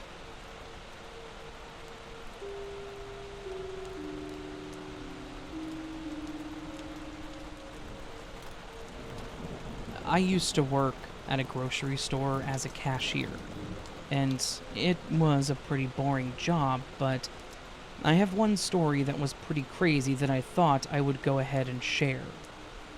It was a pretty normal day. I was bored out of my mind from ringing people up, taking money, cleaning the front of the store. I'm not going to say that I liked the job. It was just kind of a paycheck to me, so I didn't really pay much attention to the customers or what they looked like. We started to get busy in the late afternoon, as we always did, and I was ringing up an older woman that was very polite and talkative. I'm not very sociable. Plus, like I said, I didn't like the job, so I was keeping the small talk, well, small. She asked how I was doing, and I told her I was fine. I commented on her scarf because it was a really pretty shade of blue, and she thanked me. She mentioned some of the deals, just things like that. Standard grocery store cash register conversation. I got through her items, and I told her her total, and I even remember the exact number that she owed. It was $35.72 altogether. She handed me a 20, a 10, a 5, and a 1. So, all of the common denominations of cash. I gave her her change, and she told me to have a blessed day. I rang up the next guy in line. It was a pretty quick transaction, as it was a coworker and he was just buying stuff for his lunch. He made a comment about how busy we were, and that was that. Then, when I finished with him, I looked up at the next person in my line, and, much to my surprise, it was that same old lady from before. I grinned and asked her if she had forgotten a few things from earlier, and she kind of just stared at me and asked what I meant. I made a comment about how she had been in earlier, and she said that she had only been there for about half an hour and shopping, and that she hadn't come up to the front at all in that time. I then laughed and just mentioned that there was another lady that looked just like her, and that she honestly could have been her twin. Same coat, scarf, everything. She remarked that that was pretty crazy since she had made the scarf herself by hand, so it was one of a kind. We made similar small talk, and I just took it as, oh, it was two people that looked the same, and moved on. It wasn't really a huge deal at the time. After I rang up all of her items, I looked at the screen to tell her her total. $35.72. I laughed and told the lady that that was the same total the other lady had had, and she'd had different items. She laughed and said that it was really crazy. She then told me to have a blessed day, and we moved on. Now, that all in and of itself is weird, but it got weirder. About 2 hours later, we had slowed down, but were still fairly busy, and I looked up to greet the next customer in line. And, sure enough, it was the same old lady. Same face, same coat, same bright blue scarf. This time I didn't say anything to her about looking like the other two. I kind of thought that maybe she was pranking me or something, so I figured I would make small talk and see if she cracked. I told her that I really liked her scarf. She thanked me, and I then asked her if she had made it. She said that she did, and even started in on how complicated it was to knit the whole thing, because the pattern that she'd had was a bit off. I nodded and kept the small talk going, and at the end of ringing her items up, I didn't even look at the screen at all. I turned toward her, and I decided that I would just make a joke about how, without looking at the total, I could tell her that she owed $35.72. She glanced behind me at the screen and laughed, asking how I did that. I laughed, but then looked and was blown away at the fact that I was correct. It was at that point that I decided that this wasn't a prank, and that something in reality had broken. I told her that she was the third lady with the same blue scarf to come through with the exact same total over the last few hours. She laughed at me and thought that I was joking. I could tell that she didn't think I was being serious, so I just let it go.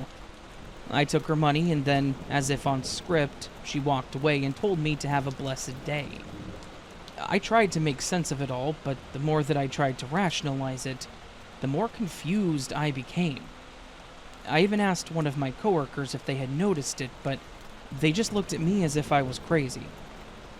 I still don't know what caused this glitch in the Matrix or what it all means, but I know that it was the weirdest experience of my time at that store. And it's something that I'll honestly never forget. Sometimes the world around us can be stranger than we think. And I guess sometimes the Matrix runs out of characters and just has to double up.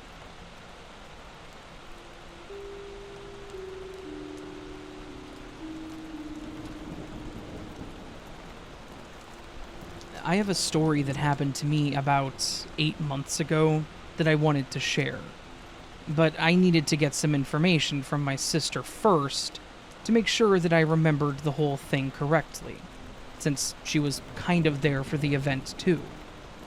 Plus, since it involves her very young son, I wanted to make sure that she was okay with me sharing it. She was, so here we go. 8 months ago, I was going through a really rough patch with my boyfriend.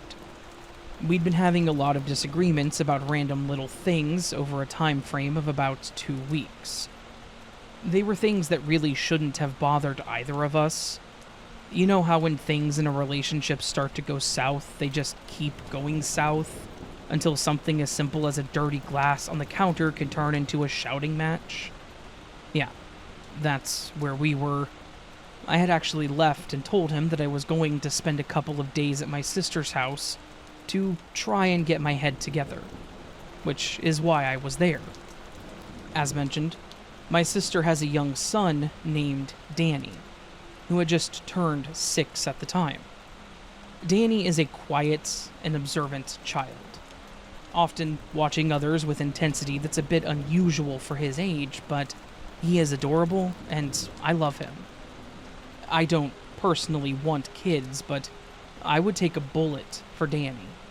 And he would probably then ask me why I did it because that's who he is. He likes information. That said, I was making it a point to not mention what was going on between myself and my boyfriend around him because Danny and my boyfriend were super close too. And I didn't want to upset him, just in case we didn't end up breaking up. During my first night there, I was in the kitchen doing the dishes after dinner, just trying to pull my weight and be helpful since my sister was letting me stay there, and I started thinking about my boyfriend and the last argument that we'd had. It was a dumb argument about money, because he wanted to buy something that I didn't think was important, but he wanted it because it was something he liked. It wasn't expensive, it was just unnecessary. I was sitting there and thinking about whether or not I overreacted. As I was sitting there lost in thought, Danny walked into the kitchen. He walked straight over to me and, without prompting, said, "He understands. You need to call him and tell him that you're sorry, and he'll apologize too." I was a bit taken aback as I hadn't said anything about this disagreement to anyone, especially not around him. I was sitting there thinking that he was reading my mind, and as soon as I thought that, Danny kind of chuckled and said, "You're silly, Aunt Kay," and then took off back into the living room. Now, that was a bit terrifying because, at that point, it was like he was absolutely reading my mind. But I brushed it off thinking that maybe his statement was more general and he had heard my sister say something about us having an argument. So, maybe he was just telling me to apologize and that it'll be okay. I went ahead and finished the dishes and then went downstairs towards where the guest room was, and I pulled out my phone to see if my boyfriend had texted me or anything, but he hadn't. I was a bit upset about it, but then figured that he was taking the time to himself too, trying to figure some things out. I put my phone in my pocket, and as soon as I turned to go back upstairs, I ran straight into Danny, who was standing on the steps and just watching me. I jumped slightly, and then laughed, saying that he had scared me. He didn't even respond to that. He just stared at me straight in the face and said, "He's not mad at you." I chuckled a bit, and said thanks for reassuring me and sort of glanced down at the floor. At this point, I thought that I should maybe ask Danny for advice, considering he seemed to know everything already, and maybe I could use the innocence of a child's mind to get a better perspective. I actually asked him, "Well, since you seem to know so much about things, what do you think is going on with us?" I swear, when I asked this, Danny puffed up his chest and focused really hard on me like he was reading the cosmos for information. After a few moments, he pauses, smiles, and then says, "He's getting a better job, but he's scared that it's going to be hard." I kind of stared at him confused. I hadn't heard anything about a new job or anything like that, and none of us had mentioned it at all. I leaned against the wall and pulled out my phone, staring straight at Danny, and said, "Well, let's see if you're right, kiddo." I won't get into the whole conversation that we had, but I will say that Danny was right. I called my boyfriend and asked if we could talk, and he agreed. I then asked him what it was that was stressing him out so much, and at first he wouldn't tell me, but after a bit of prodding, he finally did. He told me that over the past couple of weeks, he had been up for review by his manager, and his manager was trying to get him into a new position. A position with the company that was a major promotion, that came with a major increase in salary, but also added a bit of travel to his duties. He mentioned that he was stressed about it because he wanted to tell me, but he thought that I would get upset about the traveling part, and it had been causing him a lot of mental stress.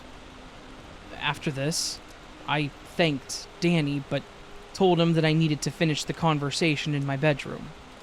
He turned and walked away, but finished off with, "Let him know that he got it, they just have to give him the paper."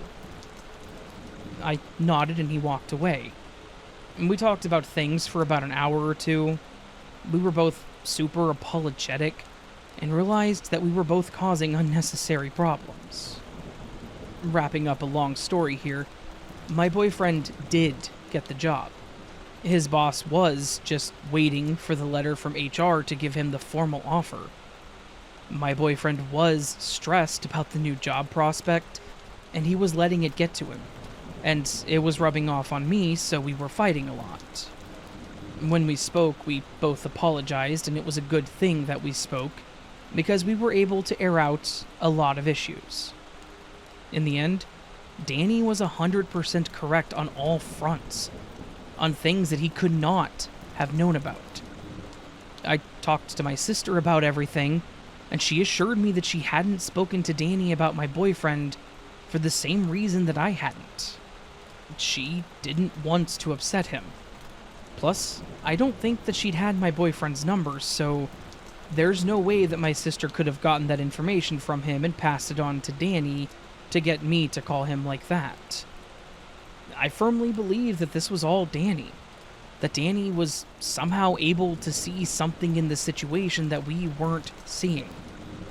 He was able to know what I was thinking, and he knew the solution. I have no idea if Danny was psychic, or if he had some sort of connection to the Matrix, but I'm chalking this up to a glitch of some sort, to Danny having access to information that we don't. I guess it's possible that there was some kind of coordination that I wasn't aware of, but I honestly do not think so.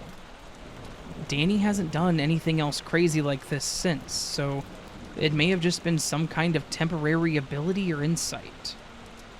Thankfully, nothing else out of the ordinary has happened. But I honestly cannot help but wonder if there's more to Danny than meets the eye.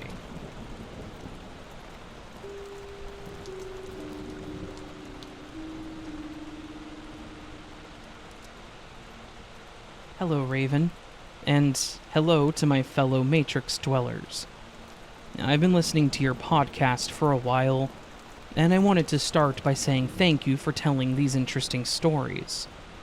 Because of you, I've grown fascinated by glitches, and honestly, these episodes have helped me get through a countless number of boring days at the office.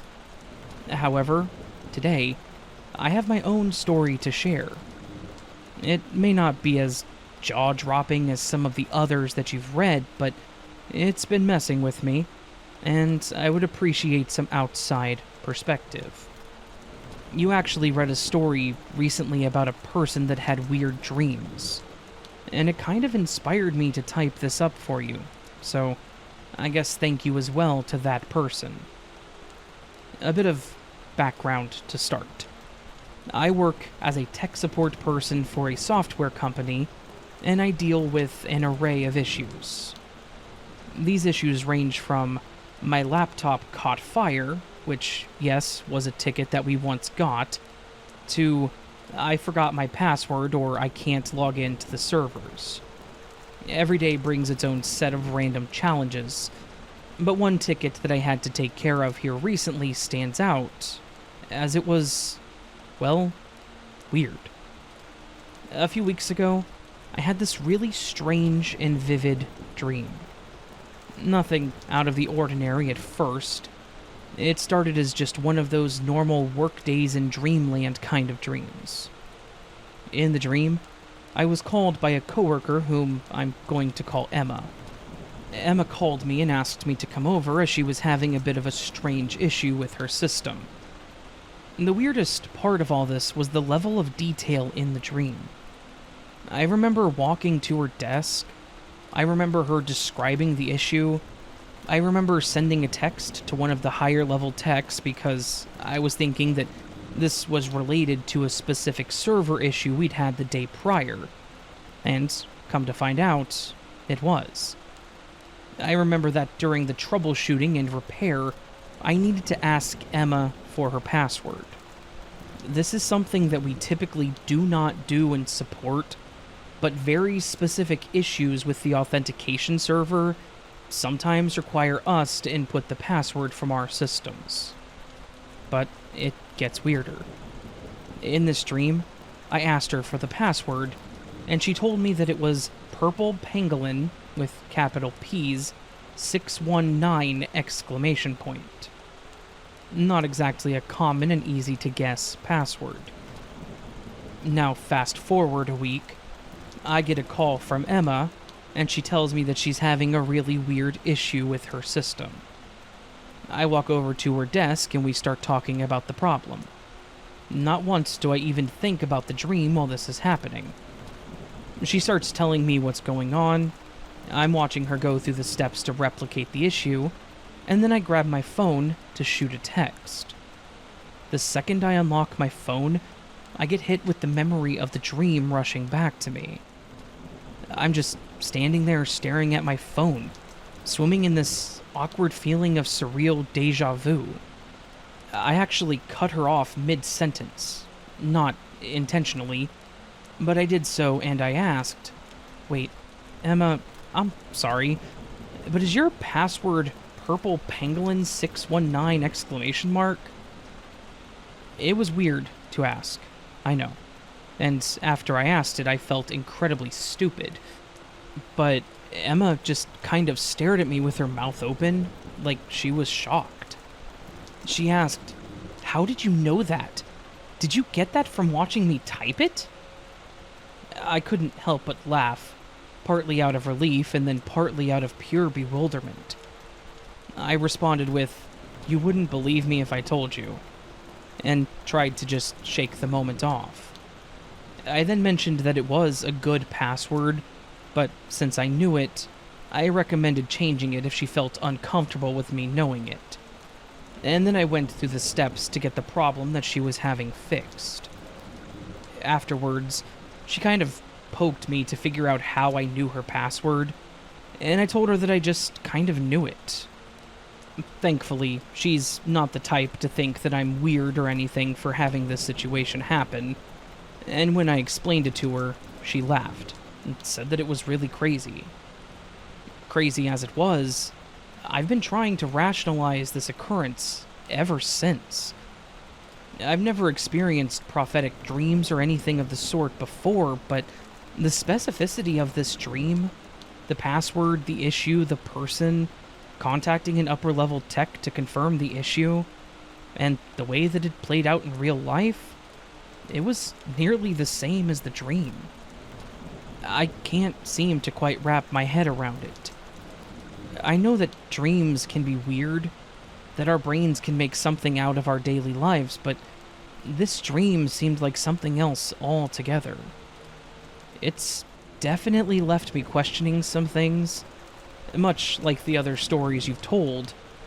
Is our world really as solid and predictable as we would like to believe? Or is it more malleable, subject to unseen forces? Whatever it may be, I'm not going to be forgetting this glitch anytime soon.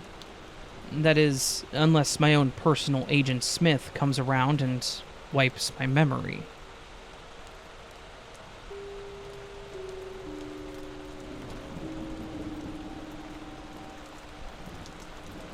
I have, for sure, died twice. Quite possibly 4 times. Of the 2 I'm very confident in, the first one happened in about 1998, and the other in 2018 or so. In the first instance, my best friend and I were driving gravel back roads in the middle of the night, 40 miles between towns in rural South Dakota. I was admittedly going far too fast, and we came over a small rise, and there was a T in the road where you could turn left or right, but straight forward was a driveway for a farmhouse. The driveway went for about half a block or so, and then transitioned into a cornfield. I remember saying, "Ah, hell," and starting to slow down as we started flying through very tall corn. It was late summer, and the corn stalks were basically full grown. The sound as my car plowed over the corn stalks and into the field sounded like the most vicious hailstorm ever. The experience was completely overwhelming to the senses. The sights and sounds of flying headlong at high speeds into a fully grown, densely planted cornfield cannot be overstated. This is where things get weird. The next thing I remember was sitting at a stop sign where we would turn onto the main highway in the area. It was nearly completely silent, with only the light hum of the engine creating any sound. This was at least several miles away from the field that we had just flown into. My blinker was on, to the left, and the car was just sitting there with my foot still on the brakes. The lack of motion and dead silence was, for some reason unknown, also absolutely overwhelming. I felt extremely disoriented and discombobulated, and honestly was not certain how I had come to this point, and was even concerned that perhaps I had blacked out or something. I just was not certain how we had arrived where we were currently sitting. At this point, I did not remember flying through that intersection or crashing through the cornfield. My memory was gone, either blocked or just unremembered. I looked over at my friend and again said, "What the hell?" He had a dumbfounded look on his face as well and shrugged his shoulders, then after a moment said, "I think we go left."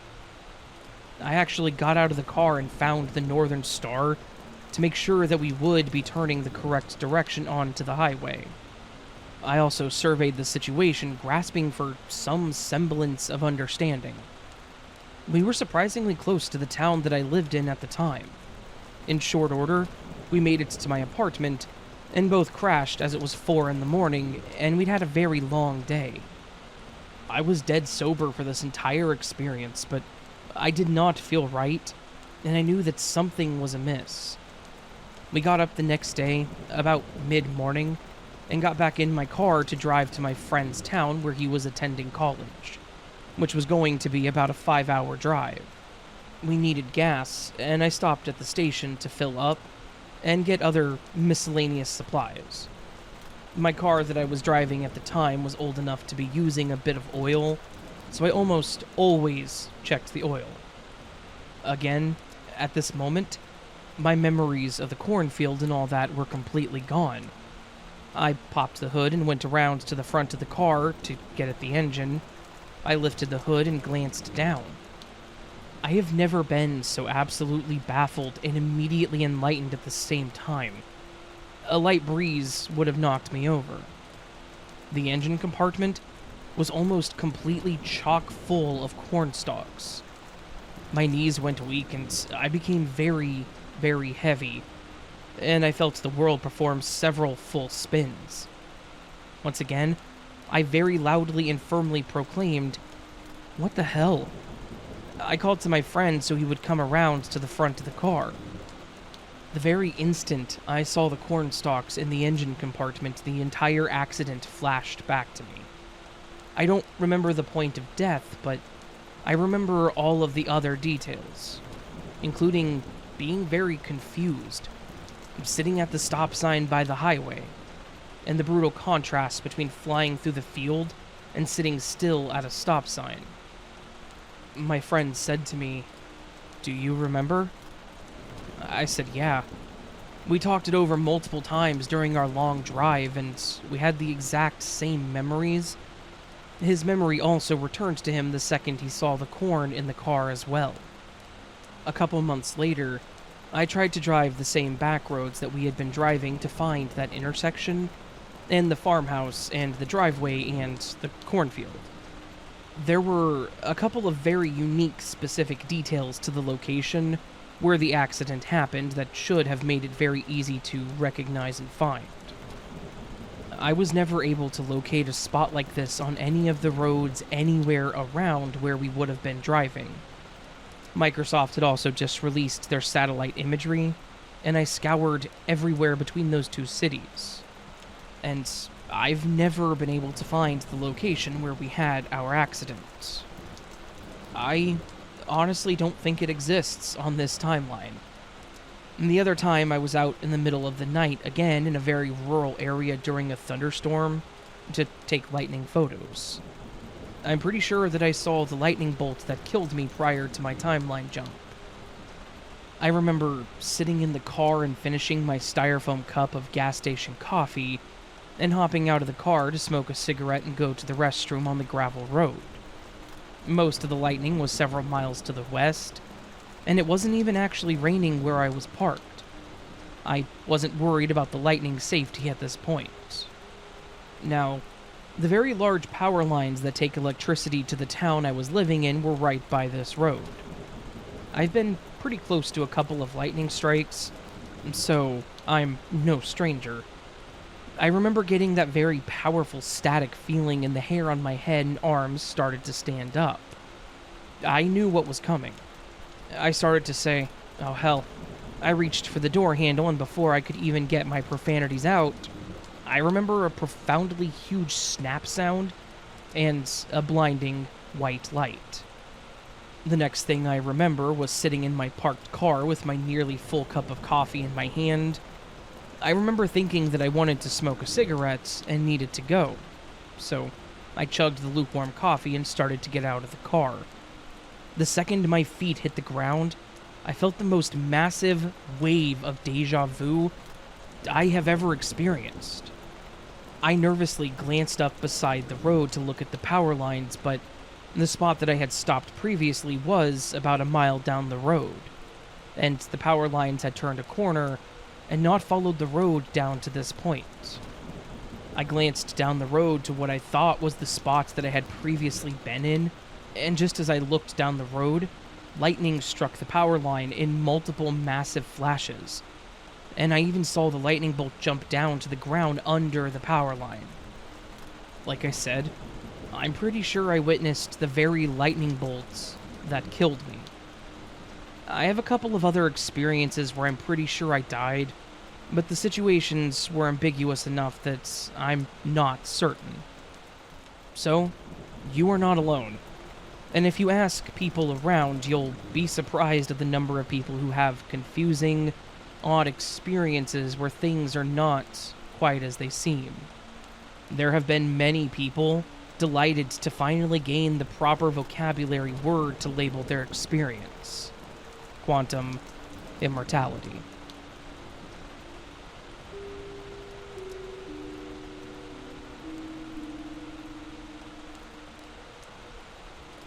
This is a bit of a long story, but bear with me.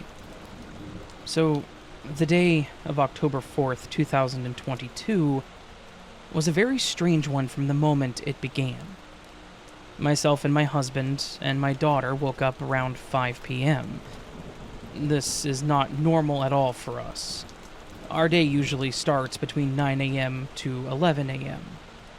Also, there were no drugs or any kind of mood-altering substances, nor are we crazy.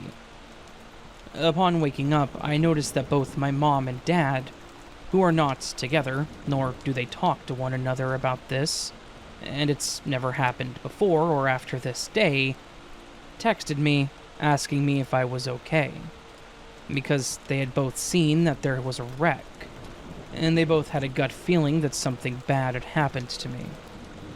Coincidentally, we had to go right through where the wreck had been hours prior.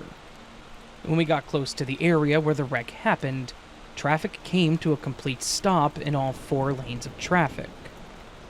We sat there, and my husband out of nowhere began crying.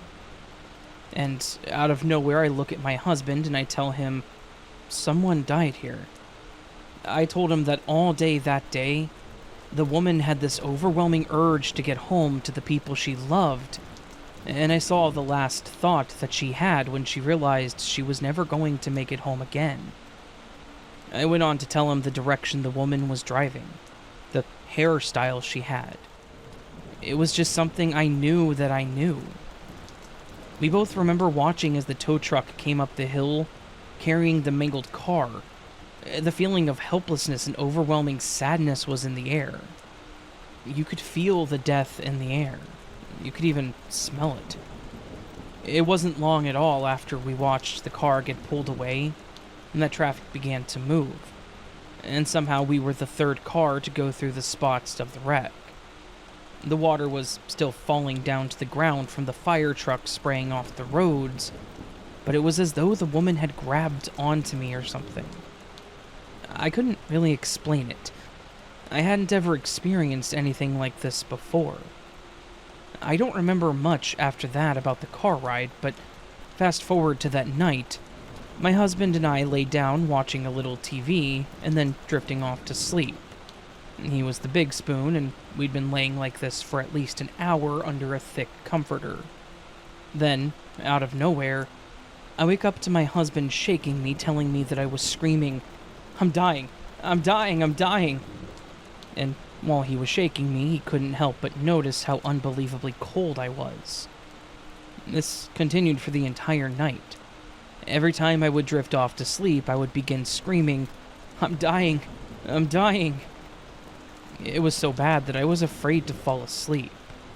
My husband and I have been together 8 years, and this is the only time this has ever happened. I couldn't help but begin to obsess over this car accident over the next few weeks. Not just the accident, but the place that it happened as well. I began doing research, and just over the last 3 years, 23 people have died on this road. My husband also pointed out that about a month before the wreck, we had gotten pulled over in almost the exact spot of the wreck. A week or 2 after the wreck happened, I finally decided to Google it to see if what I had said the day of the wreck was correct. And to my shock, the news article was pretty much word for word exactly what I said the day of the wreck, before any articles had been written. The town where the wreck happened is in the Guinness Book of World Records. My husband and I actually ended up getting a job where we worked 3rd shift, and we had to go past the wreck site almost daily. And what we began to notice was the strangest thing. One night, at around 2 a.m., on our way into work, my husband said, "Look, baby, there's a guy up there in the waterfall with the flashlight." Mind you, it was also storming, and this is on the last natural limestone ever created on this planet. A few weeks go by, and our lives haven't stopped getting weirder since the day of that wreck. When we were on our way into work again around 2 a.m., it was storming, and I look over to the shoulder. And there's a guy going uphill in a wheelchair in a snowstorm. and there's a few miles before the nearest house. We also noticed there's a power plant in the woods that's different from the LG&E plant down the road. On another evening, we saw a woman walking uphill with a dog, again in a snowstorm. It seems to always play a factor that when we see these strange things, it's always some sort of nasty weather. Also, it's worth mentioning that immediately in the weeks after this, I became obsessed with making sure that our car had survival stuff in it. I had a blanket for all three of us, stop bleed, road flares, jumper cables, hand and feet warmers, water bottles, some food, toilet paper, phone chargers, charger banks, and even an extra cell phone. I was obsessed at this point with the wreck, with where the wreck happened, and wanting the truth, finally. I did some deep research on anything and everything I could find. Eventually, I found some extremely interesting declassified CIA documents about Hemisync and the Gateway experience. We began to Hemisync, and that's when answers almost immediately began coming to us. Almost as soon as we Hemisynced, we had the strangest thing happen. We went to my husband's mom's house, and then the grocery store. My phone had been in my purse since we'd left our house, and I didn't retrieve it from my purse until we returned home. When we got home that night, we had groceries to carry in, and on this night, it was bone-chilling cold out. As we began to bring the groceries inside, my husband pointed into the trees in our backyard, and there was a dancing light. It's the only way I can think to describe it. I was taken aback by this dancing light that came out of nowhere. We live in a very rural area, where there was no way that this was someone playing a joke or something. I stayed outside for about 2 hours, and we actually ended up noticing that there were 2 of these dancing lights outside of our house. We could actually hear them speaking to us, but only telepathic. Then my husband had to finally drag me inside. It got weirder, because when I walked inside, on my TV, it was telling us that we had just seen an extraterrestrial. It was explaining exactly what we had just seen. I even took a video with my husband's phone, but strangely, after I took the video and we watched it back, my husband's phone locked up and would not unlock. His phone stayed like that for the next several hours, until I heard a voice tell me to try it again. Also, this voice told me that I had to delete the video, because it wasn't for us to show anyone. I picked up his phone, and his phone unlocked instantly without me putting his password into it. I deleted the video and went on with my night. We began to hear that everything was happening simultaneously, all at once right then. The day after we saw the light dancing, I was on my phone when I noticed a picture from the previous day of what I'm going to call a Tinkerbell, or possibly the 2 entities together. Really? My husband and I knew that we were talking to ourselves in the reverse universe. We got a spirit box recorder to make it easier to communicate with them. We recorded the conversation and found it very odd, but we couldn't understand a lot of what was being said, because it sounded as though it was being said in reverse. I actually have the photo from the previous day during a time when my phone never came out of my purse, and of the conversation that we had. My husband and I began to collect crystals. We started looking into sacred geometry. We started diving into our chakras. Since the very beginning of our relationship, my husband has always told me the secrets to the universe, and honestly, I wanted to tell him he was crazy. But somehow I knew what he was telling me for years had to be true. Sometime in December, my husband had to renew his license, so we went to the driver's license office and renewed his license. A few weeks later, my husband goes to check the mailbox and finds that not only does he have his license, but he received a second ID from a day earlier. And what's even stranger is that the photo on the second license is different from the ID he had to renew, and from the ID that he had ordered. Where did this driver's license come from?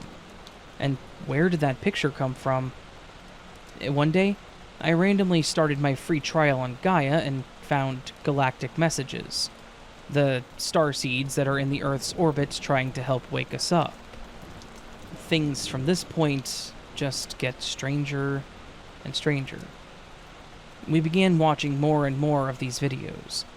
I began downloading all the knowledge that I already knew. Then, one day, my husband came to me and I could feel his energy and the sadness emanating from him. He looked me in my eyes and told me that he'd figured it out. He finally figured out what happened to us on the hill that day of the wreck. Just as serious as he could, he looked at me and told me, "We died in that car accident that day, but we didn't realize it because we just skipped off into a new universe."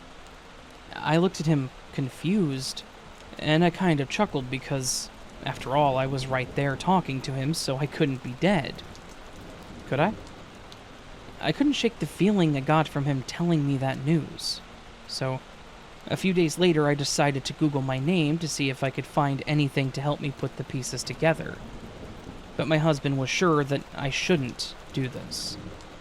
I, of course, didn't listen, and I went on with Googling my name, but nothing could have prepared me for what I found. The very first article that I found said that Elena Paget died on October 4th, which just so happens to be the date of the wreck. But even more strange was the Elena Paget that died on October 4th was from Texas. I also used to live in Texas. She had 2 children, which I have 2 children, and her kids' names are Callie and Louie, which just so happens to be my aunt's husband's name and her cat's name. And we're from Kentucky, but my aunt and her husband were the only family we had that lived in Texas. I went as white as a ghost. He could literally see the air leave my body as I began to process what I had just seen. My husband tells me that he won't ever be able to forget the feeling I made him feel the moment I finally realized that I had died, but was still alive. My husband hadn't Googled my name either. Shortly after this revelation, my husband had this overwhelming feeling that he needed to paint a picture one evening. So he spent the next hour or so painting this picture, and the moment he walked into the room with me, the exact picture he had to paint was on the TV screen. And since that day, that exact picture has been in so many videos that we have watched.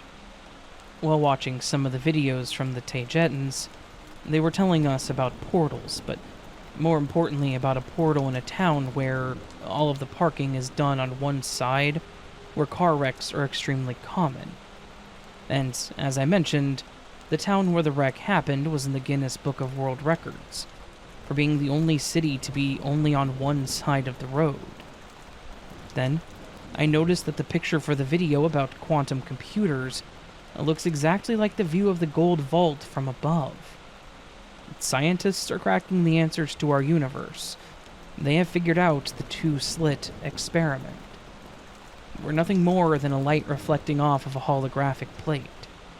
Some of us are here on a special mission in an Emerson pod, and this really is all just a game we all choose to play and learn on a soul level. So, what do you guys think? Was this a glitch, or was this quantum immortality? We are all frequencies, and everything in this world is a vibration. We really do control our reality.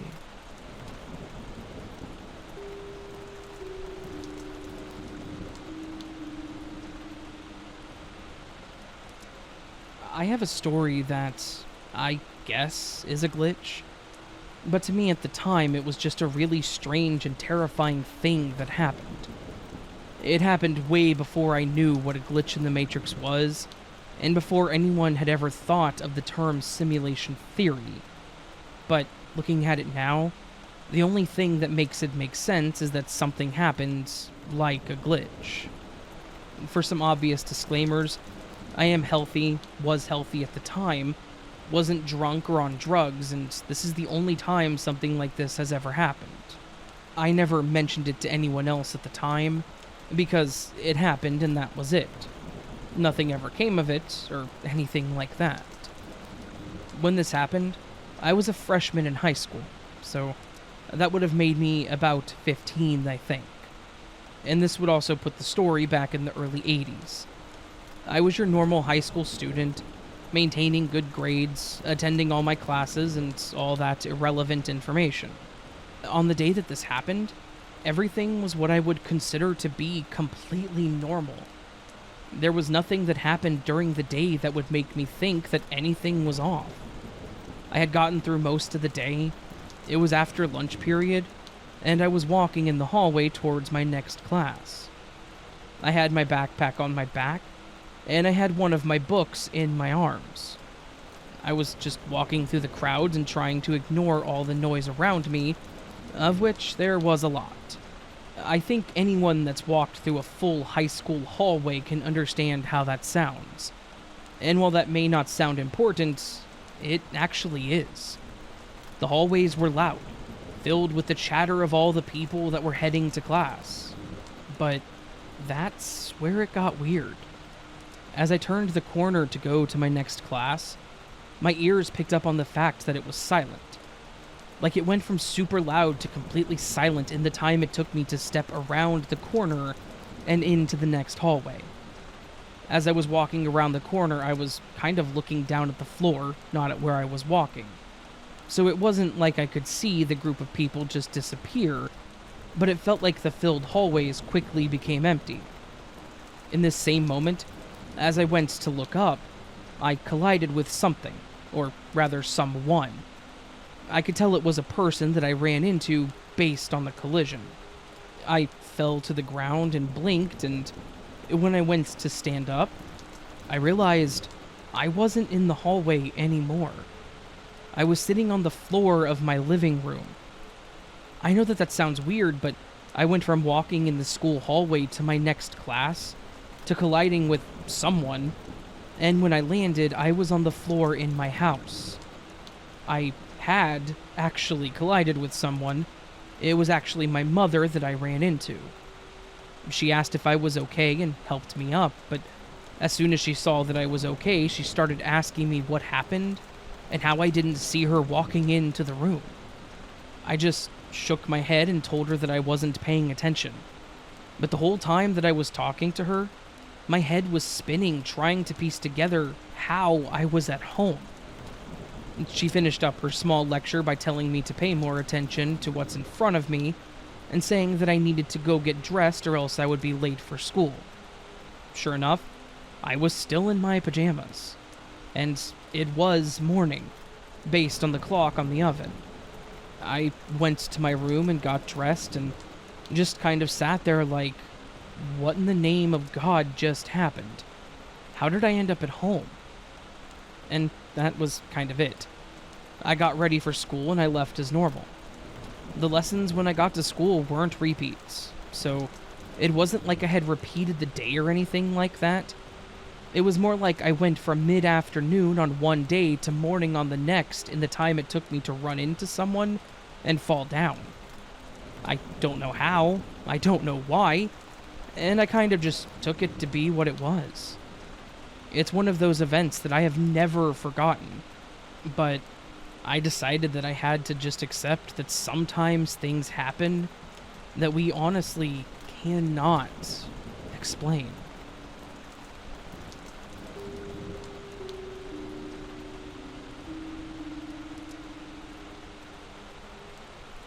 I have what I guess is a pretty minor glitch, but it was definitely bizarre enough for me to think that sharing it was a good idea.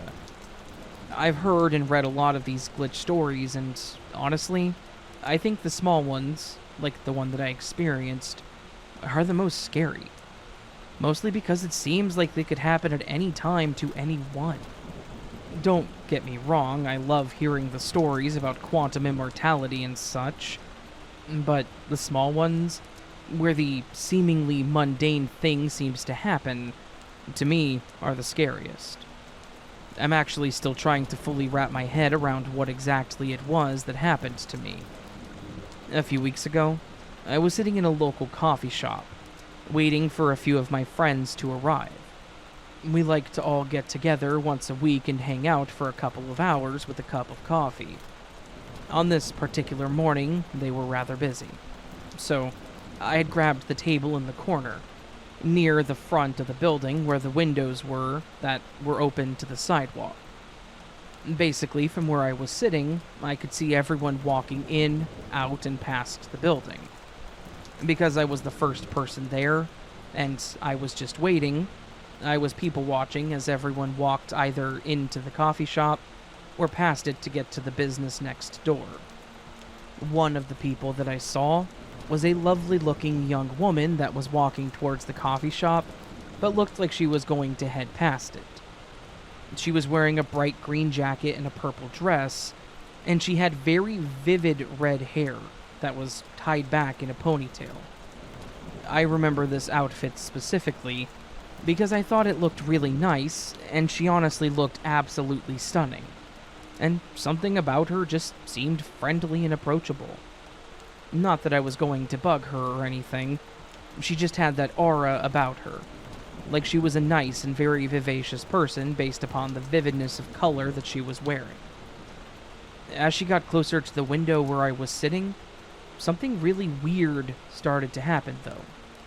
I won't say that she was at the window, she still had a ways to go to actually pass me, but she was getting closer. For lack of a better word, she completely started to glitch out. I was watching her, but part of me felt compelled to look away. Like, I needed to not see her or what was going to happen. But I did watch, and it was actually kind of creepy. I felt like, as I was blinking, she was changing into a different person almost in real time. If I wasn't certain of my own health, I would honestly think that I was having some sort of major hallucination, because her face changed, her hair color changed, and her jacket changed. You know those cars that change color as you pass them? It almost felt like that kind of transition.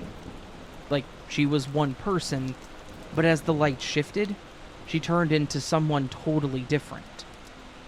Obviously, I was trying to process what the hell was happening, but by the time it fully hit me that she had become someone else, she was already walking past me.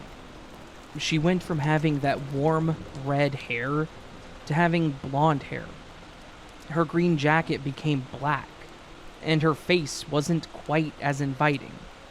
Like, she went from a smiling and approachable person to someone that looked a bit more stern and serious.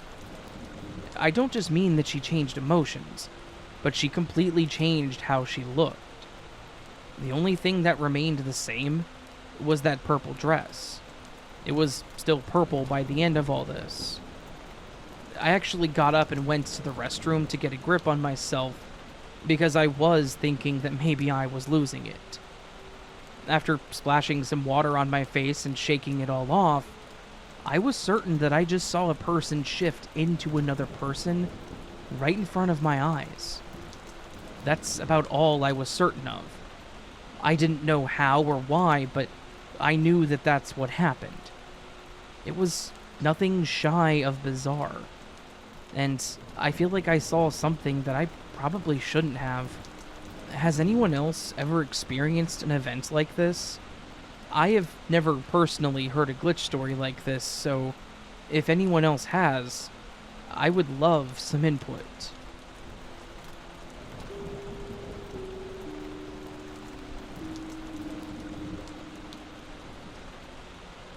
I jumped timelines in a car accident. So, this happened when I was fresh 18. I'm 24 now, and at the time I was living in Florida with my dad and stepmom. My now husband, boyfriend at the time, was in jail with no chance of getting out. The day of the accident, I had gotten into an argument with my dad, and he told me that I had to leave the house. So the plan was that I was going to go stay at my boyfriend's parents' house until I could get on my feet. I left my dad's house in Florida, and I started on my way to Georgia. I did have this feeling saying not to go, and the signs were always there, but I just ignored them. Like when I stopped at the gas station and left my keys in the car for 2 hours. Still, those 2 guys who got through the window for me, bless them. They were working, doing Uber, and they stopped to help. Anyways, I was traveling back roads from Florida to Georgia. I made it to Albany when a wave of anger and sadness hit me. Maybe I knew what was about to happen. I just could not stop crying. When I noticed I passed the first stop sign at a 4-way, I told myself that I had to slow down. But by the time the next 4-way came, I turned to look out the driver window and saw an 18-wheeler coming for me. Now, this is where things go absolutely wrong. I remember vividly seeing an 18-wheeler approach me, my vision cut probably from the shock, so I never felt the sensation of being hit. But when I woke up, I was over half a mile and spun out down the road, and someone was trying to give me water. The space between the driver's side door and the middle console was about 1.5 inches. That's where I was sitting, so when the EMTs came, they had to pull me out of the passenger side door. It wasn't until I got on the stretcher that I felt everything, and I couldn't breathe. On the way to the hospital in Albany, I just remember saying, "I can't breathe," 1,000 times. When I got to the hospital, they immediately put me in the SICU because I had a hole the size of a softball in my lung, and the glass was sitting in it. My pelvis, tailbone, and entire left side of my rib cage was broken. I remember telling the nurse to call my mom, my dad, my in-laws. My mom lived in Louisiana at the time, but she drove from Louisiana to Georgia. That was all I heard before going to sleep in the SICU. The next cognitive memory that I have is waking up, and my mom being there. I had apparently slept for 3 days, and was still in the SICU. When I woke up, the doctor and the nurse came in and let me know that my lung had closed up miraculously overnight, seemingly, and that my fractures weren't too bad to heal from, and that I was lucky to be alive. I asked about the glass in my lungs. The doctor didn't know what I was talking about. I asked about the broken ribs, pelvis, and tailbone, and he said they had always been fractures. I asked about the accident, and it wasn't an 18-wheeler. It was a Dodge Ram with a massive grille in the front. I was just in shock at this point. I spent 11 total days in the hospital. It was difficult to walk with the fractures, and I stayed with my mother for a month while I recovered. That is, until, somehow, my now husband was eligible for bond. I never asked questions. I moved in with him the same day that he was released, and we've been married ever since August of 2016. Minor things are different now and then. My mom doesn't remember a lot of what I did growing up, but my father, in this new reality, had a terminal illness. He'd gotten aplastic anemia, which very quickly turned into leukemia, and he died within 7 months. That breaks me. It was extremely fast onset, and it makes me beg the question, was it a life for a life? I probably died, once, if not twice, and to restore balance, a life had to be taken.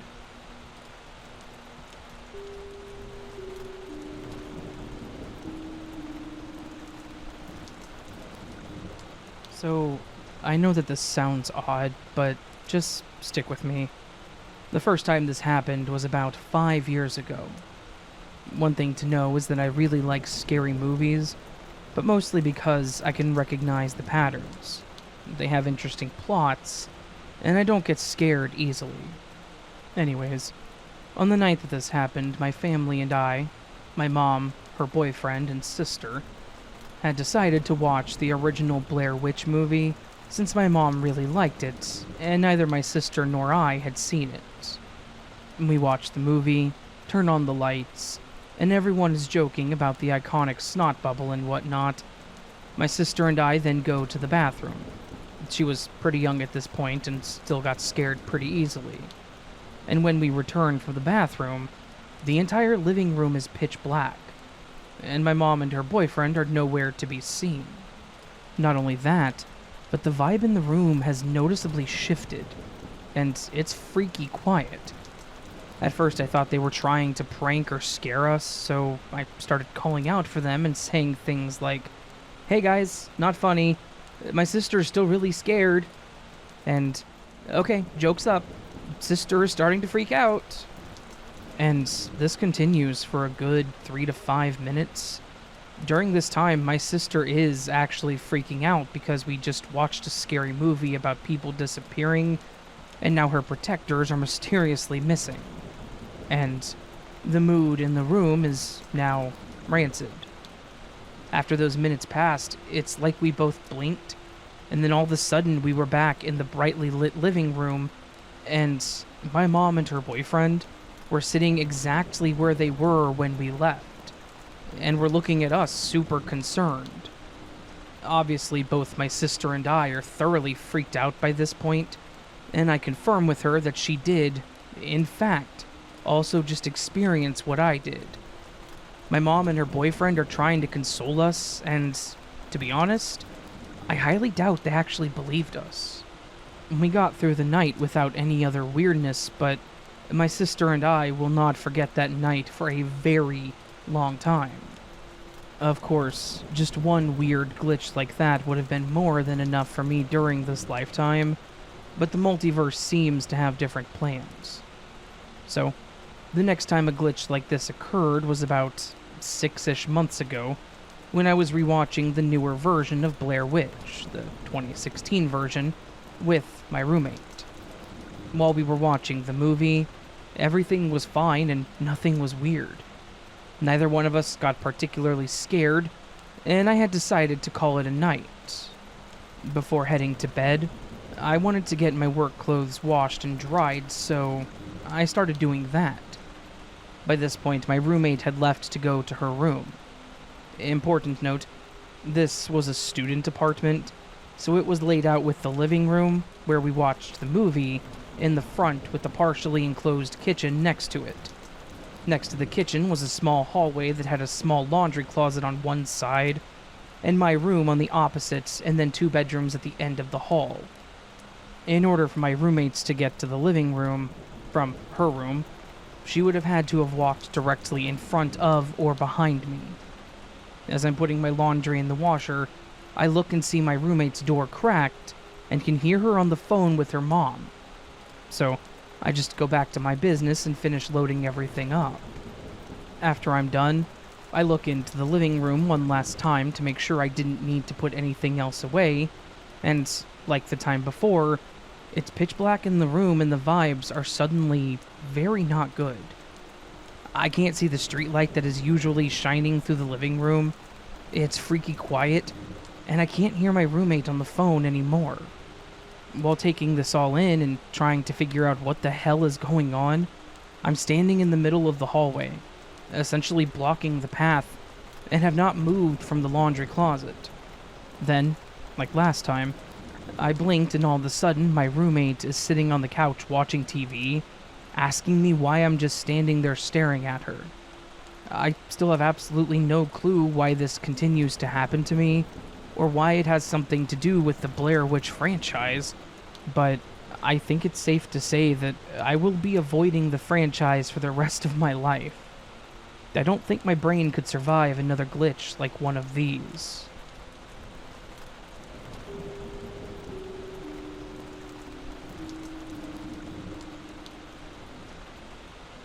Howdy, Raven. I have a couple of short ones that, until recently, just thought of them as things that happen to people. A little setup to the 2 stories. It was in '99, and I was living with 11 roommates because we were all too poor to get into any place on our own. Our landlord didn't care, as long as the rent came in and we took care of the place. It was a 3-bedroom house, and 3 of us shared one of the upstairs bedroom. We had 2 queen-sized beds in this one room, and all of our stuff was sectioned off from each other. What this means is that it was hard to lose things with our organization. Story 1. So, my buddy had gotten into a program at college that he'd been hoping for, and I had just gotten a new job doing security. So, we had reasons to celebrate. Thinking we wanted something to commemorate our success, we decided to buy Zippo lighters. These, at this time, in my group, were seen as an extravagant thing to have. So, we went to the local smoke shop and looked for the ones that we wanted. He found one that looked like a pack of cigarettes and was orange with nails in it. I think it was from some movie. I bought one that had Betty Page on it. That was gray except for the picture. I had a class in college that had talked about how she had been exploited, and I knew that all of the recent merch being sold was supposed to go to taking care of her in her old age. It is important to note that these were distinctly different. We went home and promptly one of us lost one. I can't remember who it happened to first, but this was the start of an odd cycle. We both could not have our lighters at the same time. When one of us lost one lighter, the other one would find theirs. It was like the lighters shared the same code in the game, and when one asset was being used, the other had to disappear. I know that this sounds weird, but when that buddy moved out to his own place, he found nails and I lost Betty. Only to have this reversed a few days later when I found Betty. These lighters were not even in the same house anymore and were still swapping places. We bought these from the same store at the same time, and after bringing them home, they were never in the same place at the same time ever again. I never really thought of this as a glitch until recently. I just figured it was something strange that happened in a house full of roommates. Story 2. While living in the same house, I would misplace stuff all of the time. I never thought about it too much because, with that many people living together, it was bound to happen. What ended up being strange was that I would find things I thought I had lost before moving in. I left home in kind of a hurry.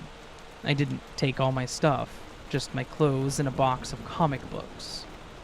I would lose a shirt, only to find a toy from my childhood. This would happen often enough that people gave a name to the entity that would do this. Pockets. This Pockets would take something of mine only to leave something of mine in return. I never thought of this as a glitch until recently. I moved a lot growing up. I went to 5 different high schools in 3 years. I averaged moving at least once every 2 years. Not small moves either, but states. The shortest took 2 days of travel. What I mean to say is that maybe whenever my inventory was checked, it was out of date or something, and then they would try to correct it. This would then leave an old item in place of a newer one. I realized this when it hadn't happened in a while. I've lived in the same general area for many years now, so maybe my inventory has finally caught up. Either way, thank you for your time, and I hope that these qualify as glitches.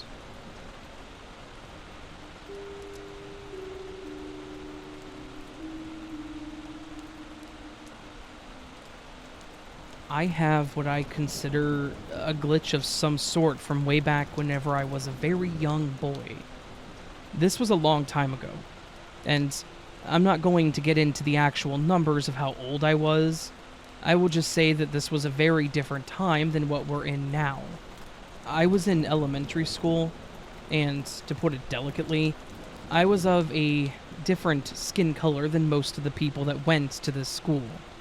And because of that, I was quite frequently picked on or bullied by some of the kids in my class. For the most part, I could handle it. My parents always gave me the be better than them speech and told me that I couldn't retaliate. But there were these 2 boys in particular that were absolutely nasty to me. I won't name them here, because they don't deserve to have their names even listed in this story. But I'll call them T and M. T and M were the two biggest boys in class. Both of them were overweight big, not like muscles big. Of course, this was elementary school, so it's not like anyone really had much of a build to them. They seemed to latch on to the fact that they could bully me and get away with it for the most part, so that's exactly what they did. And they did it frequently. I was usually pretty good about looking over my shoulder and avoiding them, but I can't even begin to tell you how often they would find me when I was trying to stay away from them. Anyways, this isn't really about them being bullies. This is about the one time that something strange that I can't explain happened to me, and it's actually what seemed to stop their bullying. In this particular instance, I had gone to the restroom as I normally would, and of course, while I was doing what I needed to do, both T and M walked in together. I'm just standing there in a pretty awful way because I knew that this was not going to end well. I knew what they were likely going to do to me.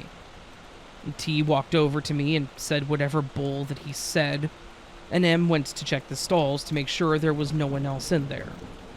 Of course there wasn't. It was just these two and myself, much to my misfortune. T starts to push me and taunt me. M starts laughing at the whole thing, and after getting shoved to the ground and kicked a few times, M makes a comment saying that they should shove my head in one of the toilets and see if I can breathe underwater. At this point, there wasn't really much that I could do to stop them.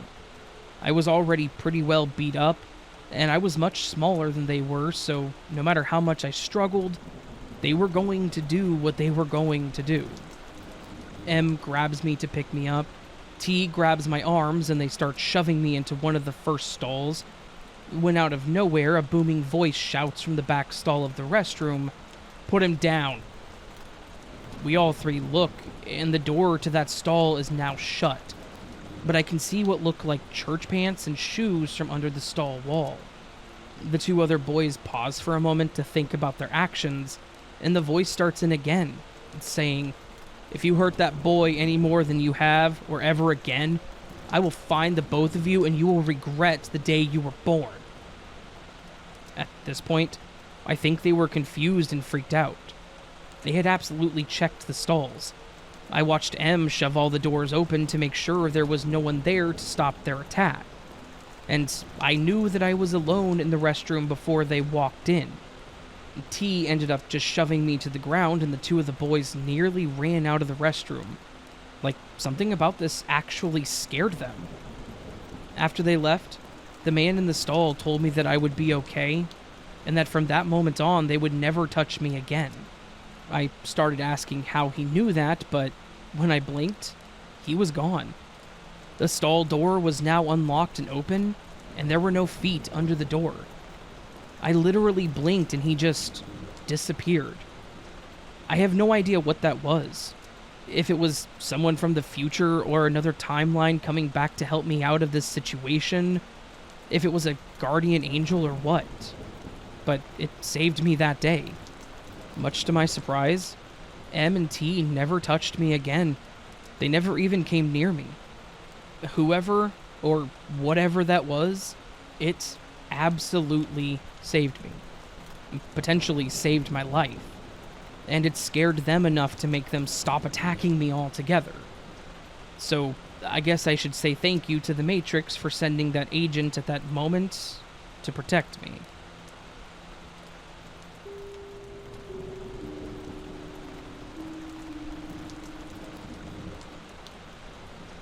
I do work on houses that are being built, doing inspections and checks on wiring, and various other things. I work on a fairly small team of 4 guys, and for the most part, it's usually just myself and my boss on a job, since I'm the senior member of the team, and we can get a job done pretty quickly.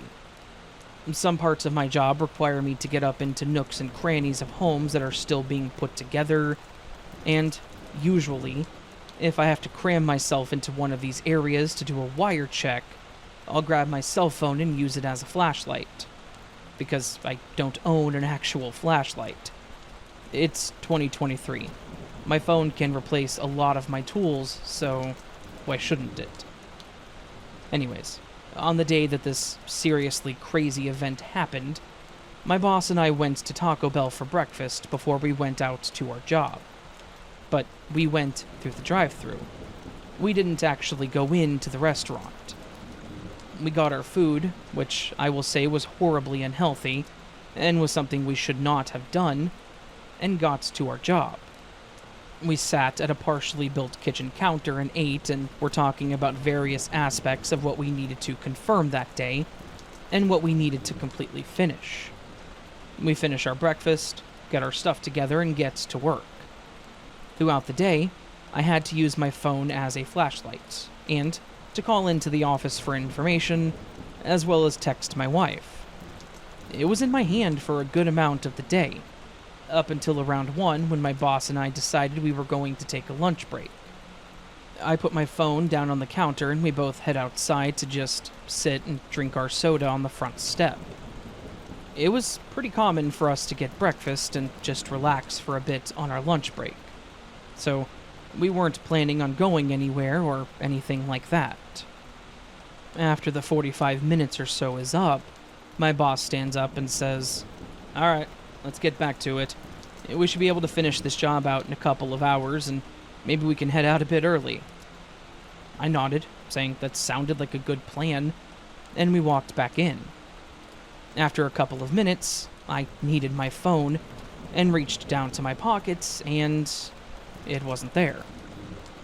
After a couple of moments, I remembered that I had put my phone down on the kitchen counter just before we took our break, and I told my boss that I needed to run downstairs to go get it. I ran down to the kitchen, and it wasn't there. My phone was not on the counter. I was a bit concerned, but we were the only two on the job, and the house was built to the point that it had walls and doors, so there was no way that someone could have snuck onto the job and stolen my phone. So I figured that my boss may have been playing a prank on me and had grabbed it earlier to mess with me. I ran back up the stairs and asked if he had my phone. He shook his head, saying no. I mentioned that it wasn't on the counter, and he asked if I may have grabbed it and put it somewhere else and just forgotten. I didn't think that was the case, but then I asked him if he could call the phone real quick so I could try to find it. He agreed, grabbed his cell phone, and dialed. And I could not hear it ringing. I definitely had it on ring, not vibrate, for safety reasons on the job, and it was not ringing. It was ringing on my boss's side, though, so it was definitely on. It went to voicemail at first, and I asked him if he could call it again, and he did. But that's where things got really weird. After a couple of rings, someone actually answered the phone. At first, my boss pulled his phone away from his face to make sure he called the right number, and he had.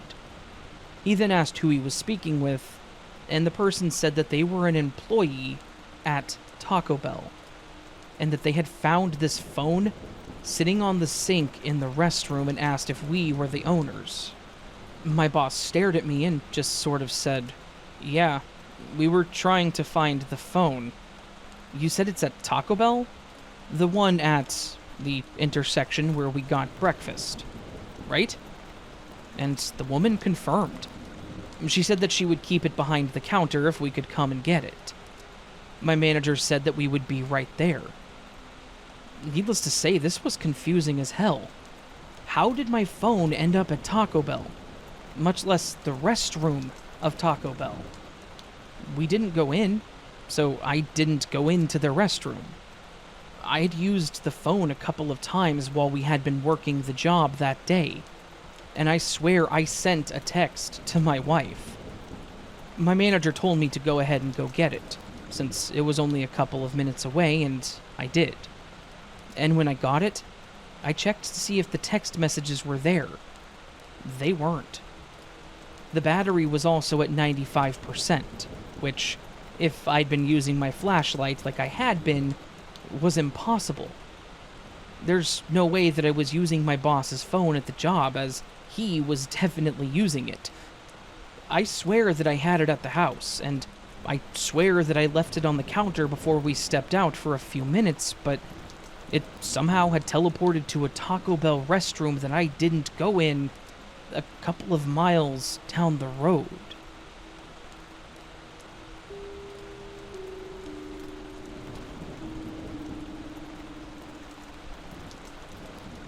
Okay, so it's taken me a while to come to terms with what happened. And even now, I'm left with more questions than answers.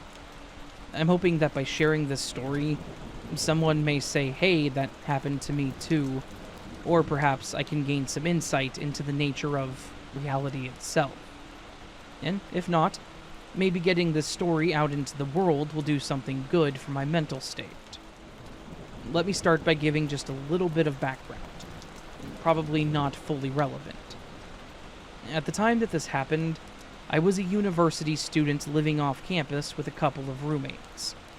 We were all pretty close, and would often hang out together when we had free time. Our apartment was situated in a fairly quiet residential neighborhood, and I would frequently walk to and from campus, which took about 20 minutes at most. One day, I had a late-night study session at the library, and I decided to head home around a bit before midnight. The streets were obviously deserted, and the only sound was the distant hum of traffic on the highway. As I made my way through the familiar streets, just making my short trip from point A to point B, I kept getting this really weird feeling like something was off. It felt like I was being watched or stared at. I chalked it up to my overactive imagination and the eeriness of the empty streets and just continued on my way. As I approached an intersection, I noticed a woman standing on the opposite corner. I couldn't make out all of her details, but she had shoulder-length brown hair and a beige coat. I didn't recognize her, but I could tell that there was something unsettling about her presence. She seemed to be looking straight at me, and as our eyes met, I kind of felt sick to my stomach. I shook it off and just went ahead across the street as I was planning and continued on. However, as I rounded the next corner, I was met with a sight that made my heart skip a beat. That same woman was standing on the opposite corner, staring directly at me. I couldn't believe my eyes. There was no way that she could have reached that corner before me. At this point, I was really feeling a bit uneasy, so I decided to take a detour and cut through an alley that would lead me to a different, more populated street. I hoped that by changing my route, I could shake this odd feeling. Unfortunately, my plan did not work.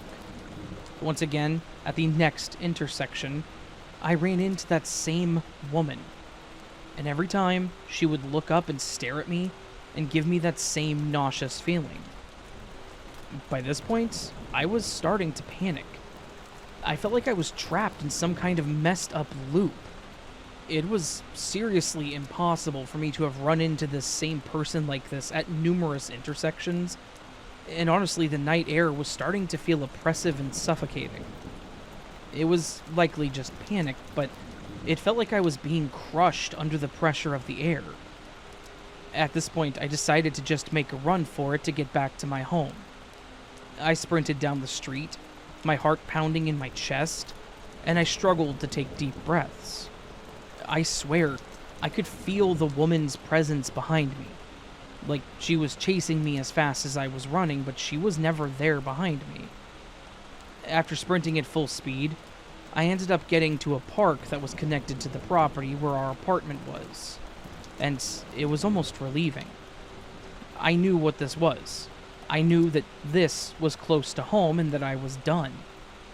As I paused to catch my breath, I kept getting this weird urge to look back. And I really didn't want to, but I felt that I had to. I did. And of course, at the back edge of the park opposite from where I had entered, she was standing there, staring at me. To say that I was freaked out would be an understatement. I said screw it and ran to my building just thinking that getting home would be enough to break me away from this lady. When I arrived at my apartment, my roommates were still awake, and I immediately shared my story with them. They listened with a mix of concern and disbelief, and we spent the rest of the night discussing various theories about what could have caused this glitch. One of them suggested that it could have been an hallucination, or maybe it was a set of triplets out there just really messing with people, but my other roommate was more into thinking that it was some kind of paranormal encounter or weird alternate dimension stuff. I don't know which it was, but it definitely felt more paranormal. Hence why I'm saying this was likely a glitch of some sort.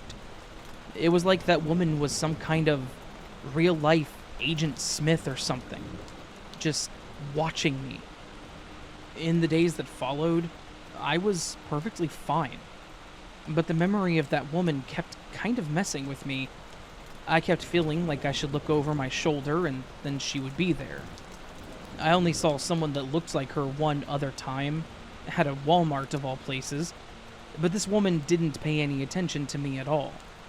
She was shopping, and she didn't notice me, so I don't think that she was the woman from that night.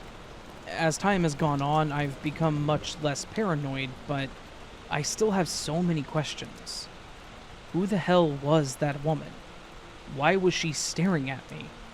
And what was pretty much everything else that happened about that night? It was a really weird, terrifying glitch for me to go through, and I will honestly never forget how it made me feel to see her, and how each time it honestly felt worse. I may never know the answers to my questions, but one thing is certain. My encounter with the woman has seriously changed the way that I view reality.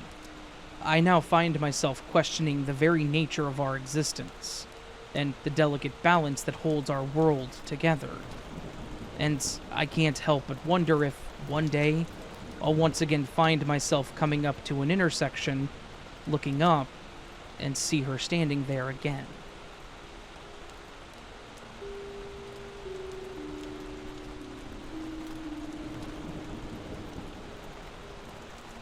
I've been a long-time listener to glitch stories over multiple podcasts, and I've always enjoyed them. They're definitely my favorite type of paranormal-like stories. I have one event that I'm pretty certain was a glitch, but it's something that has bothered me ever since it happened. The story actually begins with my childhood best friend, whom I'll call Sasha for the sake of privacy. Sasha and I grew up in the same neighborhood, and we were absolutely inseparable from the day that we met in kindergarten up to the day that she moved just before freshman year. We shared countless memories. The main and most important one to this story is when she turned 12. On her 12th birthday, her dad had bought her an acoustic guitar, because she claimed that she wanted to learn how to play it. After that day, Sasha had spent hours each week learning how to play it. And between then and the day that they moved away, she had learned how to play it really well. She was absolutely talented, to the point that she could listen to a song a couple of times and could easily start strumming the notes of the song or tell what tuning the song was in. Basically, she was on her way to become a guitar prodigy. The next year, I had actually gotten a little drum set that was basically a single snare, a bass drum, and a cymbal, and I sucked at it. But we had plans to start a band someday. And I even remember the band's name. We were going to call ourselves Blue Rock, because it sounded cool to our young brains. Then, just before freshman year, her dad ended up getting a job offer out of state, and they ended up having to move to another state.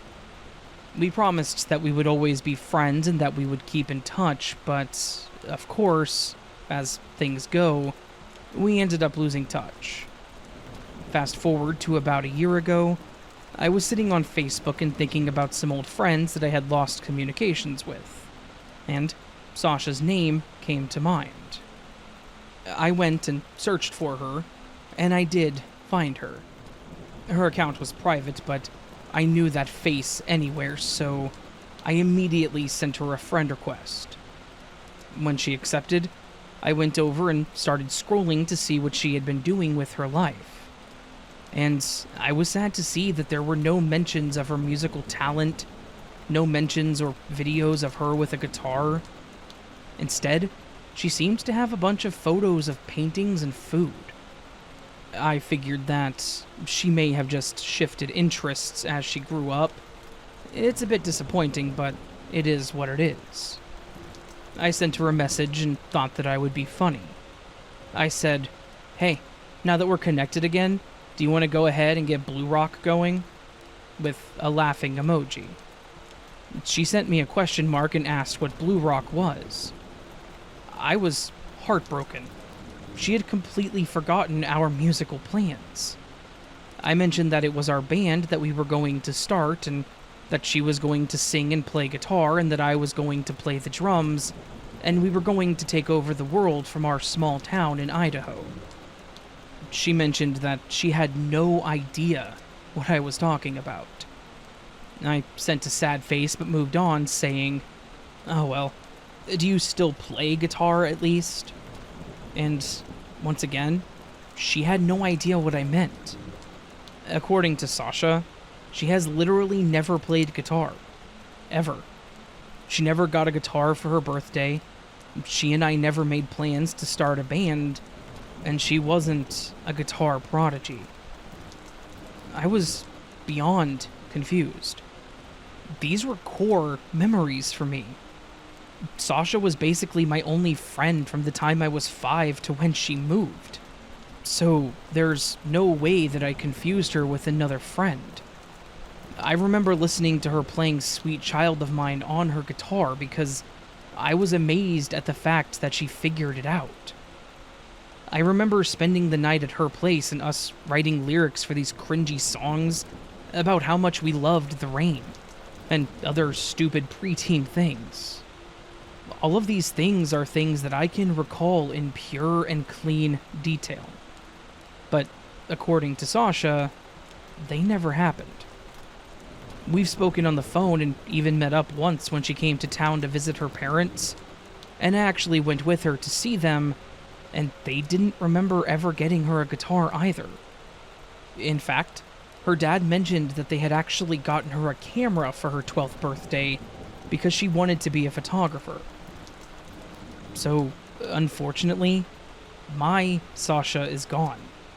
And while I do adore this new Sasha, and she's definitely similar to my old best friend, I'm still very confused as to where the Sasha that played guitar went. She was so talented. She was such a lovely person, and the fact that she is gone is depressing. Has anyone else ever experienced anything like this? I'm certain that it's not just a false memory. There's no way that I made all of this up in my head, as there are so many things I recall, but of course, I don't have any proof. Nor can I seem to find any photos or anything with Sasha holding a guitar. I hope that my original Sasha does still exist in her timeline, and that she's out there making beautiful music for the world. And hopefully the me in her timeline is a bit better at the drums.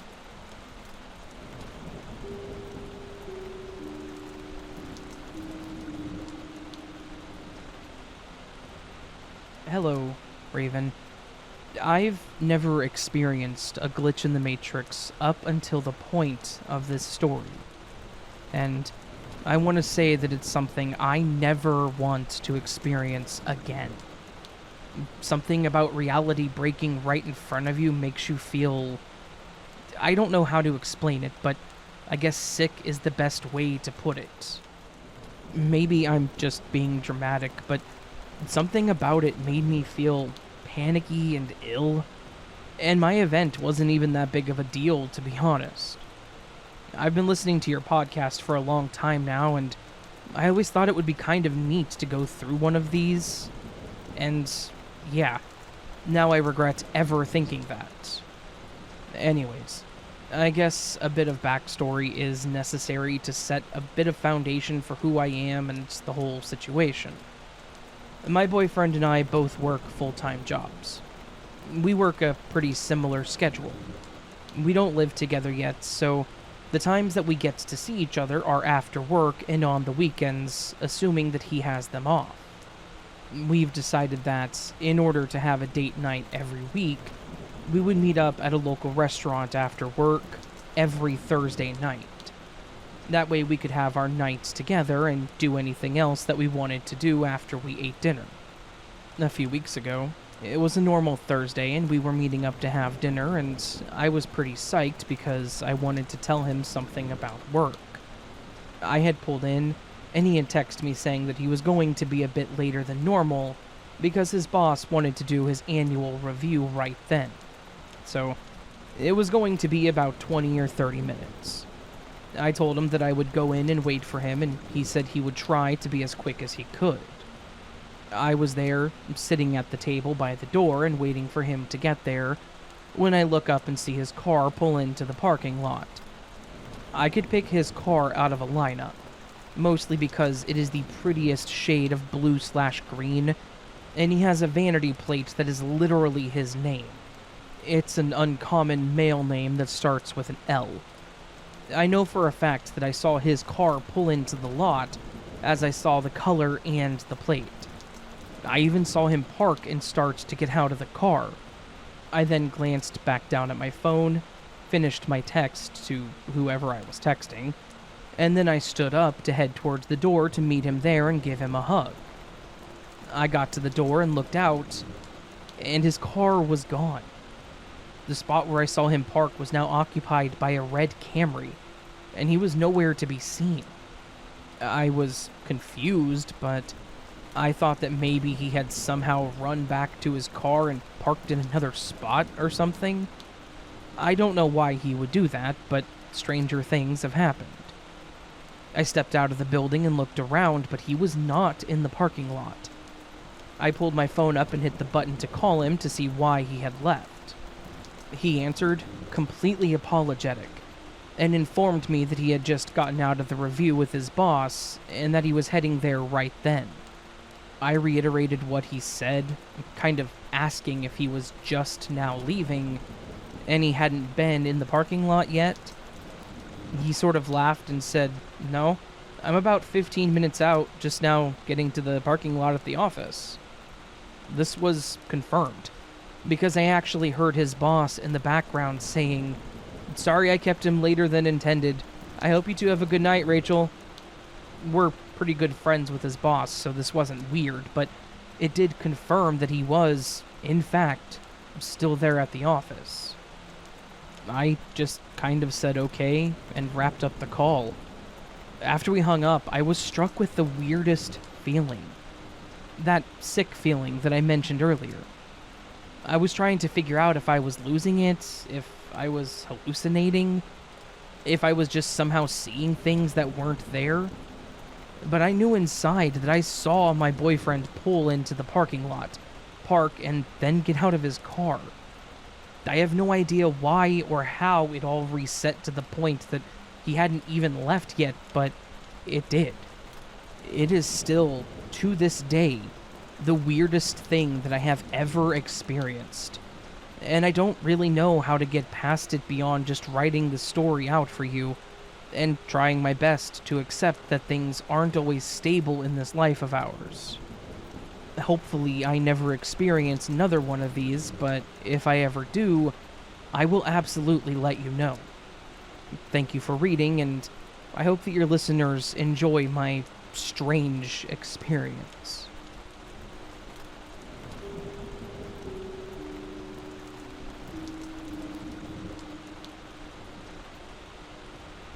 Hi, Raven.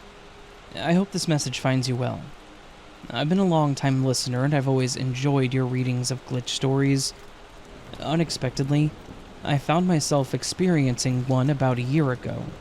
Or, at least it started then. To make sense of this, I need to provide some background, so I hope this isn't too long. Several years ago, I worked at a dry cleaner's where my now ex-partner, with whom my husband and I are still on friendly terms, also worked. We had a difficult manager whom I'll refer to as KT. Without delving into her personal issues, she was using substances that would not pass legal standards while on the job, and she drank heavily. I'm uncertain if she could function without these substances, but she was verbally abusive and would degrade anyone who angered her. If you crossed her, she would assign you tasks you weren't trained for, which, in the world of steam presses and scorching irons, that didn't always end well. She made life unbearable for both my ex and I. Fortunately, I managed a drop store, so I only had to see her twice a day, while my ex had to endure her for 8 hours, 6 days a week. One day she called me in a panic, telling me that my ex had locked himself in the bathroom crying. When I asked why, she went silent and hung up.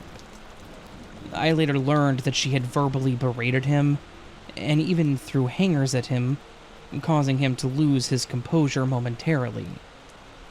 After I left that job, I had to endure her randomly showing up at my new workplace, or my house, as well as constant calls and texts begging me to hang out with her. Let me assure you, we had nothing in common. We had never spent time together outside of work, and my children always came first. It didn't take me long to move and change my number, as the word no never seemed to work with her. At this point, my ex and I had split on friendly terms, and my children and I needed a safe haven. Now that I've established the kind of person she was, I can delve into the glitch. In June of 2022, my husband and I bought a house in the town where I knew KT lived. This made me extremely nervous, as the thought of running into her scared me more than I can express. To ensure that my home wasn't near hers, I decided to look her up online. That's when I discovered she had passed away in 2019. Now, please understand that I don't wish harm on anyone, regardless of the past. I did wish her the best. I contacted my ex to let him know, as he would have a full-blown panic attack if he saw a car resembling hers on the road. I understand anxiety, so I thought this information would help ease his worries. He confirmed it by finding the article himself, and my husband and my kids also saw it. The fact that she had passed away was indisputable. Until about 3 months ago. 3 months ago, I had a feeling that I associated with KT. For some reason, I decided to look her up once more. This time, the search results indicated that she had purchased a home in 2020 in a town just one over from mine. Since I frequently travel through that town, I instantly felt uneasy. I couldn't believe what I was reading.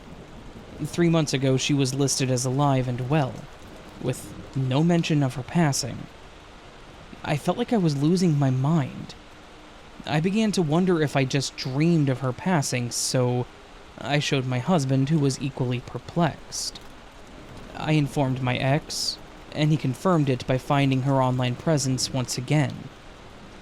At this point, I considered sharing this, but I never made the time, and to be honest, I didn't want to think about her.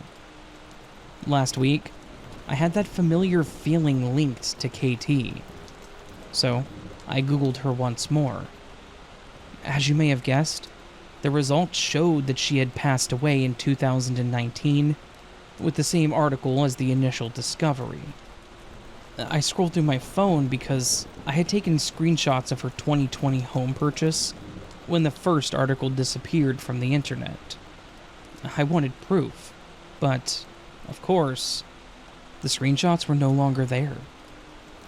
Now, I'm left feeling very confused, and have no idea what to make of all this. honestly, I just wish that I had never searched her name.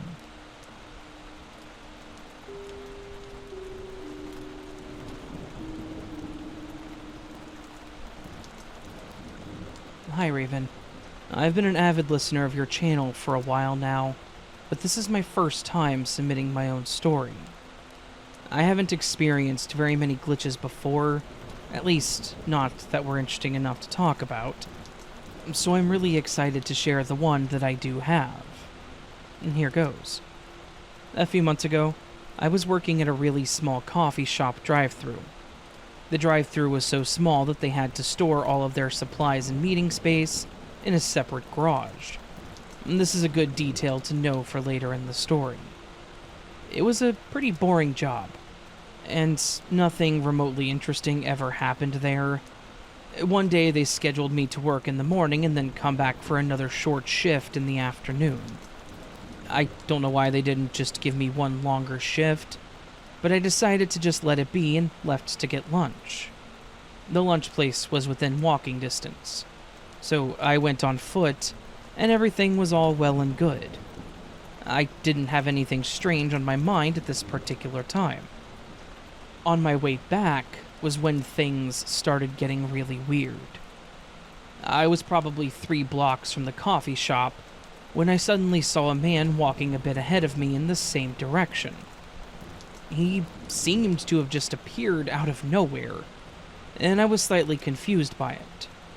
The walking path was just a straight shot all the way to my work, so it would be hard for anyone to show up around there without me noticing. I'm also very aware of my surroundings as a small female walking by myself. Anyways, he was wearing a button-down shirt, dress pants, and had a briefcase. He looked like a corporate person, or someone in a high position. To my surprise, he headed towards the storage garage of the coffee shop just as I was. I had plans to hang out in the garage before my shift, because it was the only area that was semi-comfortable and not cramped. As I saw him hurriedly go in, I asked myself, are they having a corporate meeting today or something? I didn't see anyone else there. If so, I should probably find somewhere else to sit so I don't interrupt them.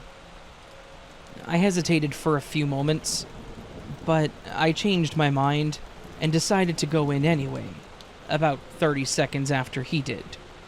It was a public space, and they could just ask me to leave if it was a problem. Here's the weirdest part of the whole experience. When I walked into the garage, the corporate-looking guy was nowhere to be found. It was just the assistant manager and the manager, both of which are women. I didn't say anything about it to them, but my mind was completely boggled, and I tried to process how the guy would have come and gone that fast. I also think the universe has a sense of humor about things, because right after I just saw this, the manager sat me down and started talking about possibly writing me up for something trivial that happened earlier that week. I apologized for any trouble that I may have caused, but I was only half listening to her, because I was really more concerned that I just saw a man vanish into thin air. I do want to add that I'm not under the influence of any drugs or alcohol. I value my sobriety a lot, and I don't have any mental illnesses that would cause me to hallucinate. I went through every possible logical explanation in my mind for where the guy could have gone so fast, but nothing adds up. The supply building only has one door, so he couldn't have gone out a back way. If he had went in and out that quickly, I would have seen him walking away, because the parking lot was so large. Also, why would he walk all the way there just to be inside for such a short moment? It just didn't make a bit of sense. Perhaps it was a time glitch, and I was seeing the projection of a person who used to work in that building at another time? Anyways, I would be happy to hear what other listeners think of this, because it's still a complete mystery to me.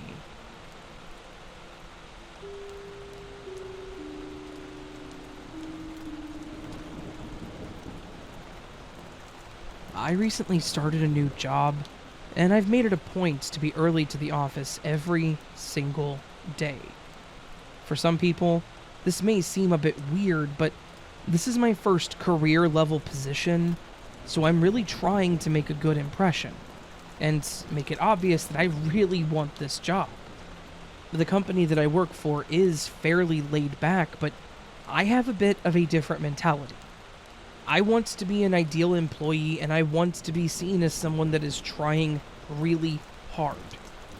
I know that this is probably a fruitless effort, but I don't care. I'm doing what I can.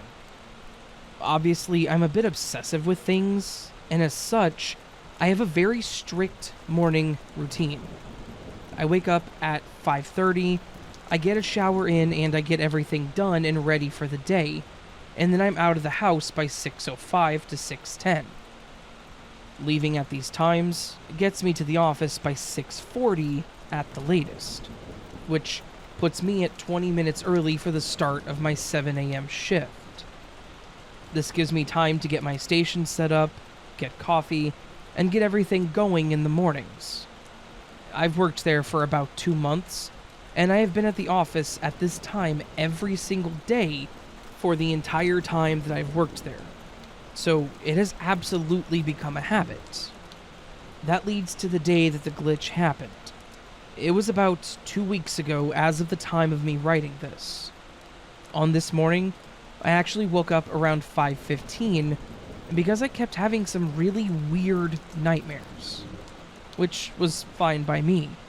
Waking up early meant that I had even more time to get my day started. I get out of bed, get a quick shower in, and I do all of the things that I need to before I leave.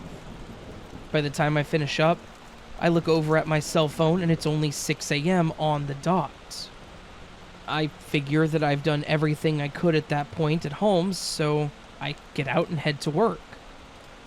But this is where things get weird. I got in my car and the clock on my dashboard said 6:02 a.m. I pull out of the driveway and up to the stop sign at the end of my road, and then turn on the main road towards my office. As soon as I turn onto the main road, my phone starts ringing. I see that my boss is calling me, so I answer. I ask him what's up, and he responds with, "Is everything okay? Are you coming in?" I was kind of confused, as I was actually leaving earlier than normal. So I said, "Yeah, I'm on my way now. What's going on?" He then responds with, "Okay, I was just making sure. We were about to start the morning huddle, and you're usually here by now, and we hadn't heard from you yet." It was at this point that I looked back at the clock in my car, 7:15 a.m.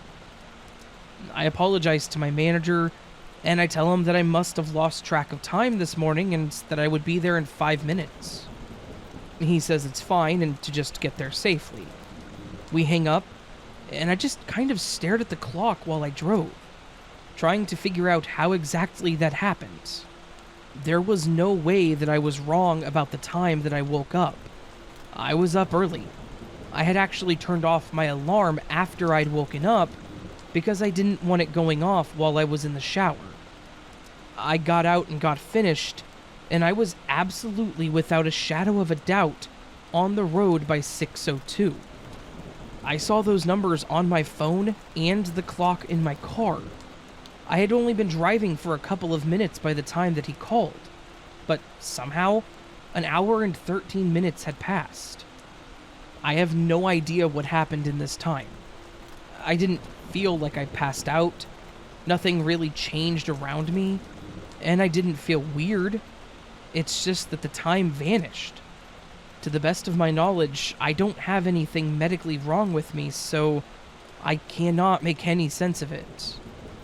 It's just one of those crazy and terrifying things that happened, and thankfully it only happened once because I don't want to be late again.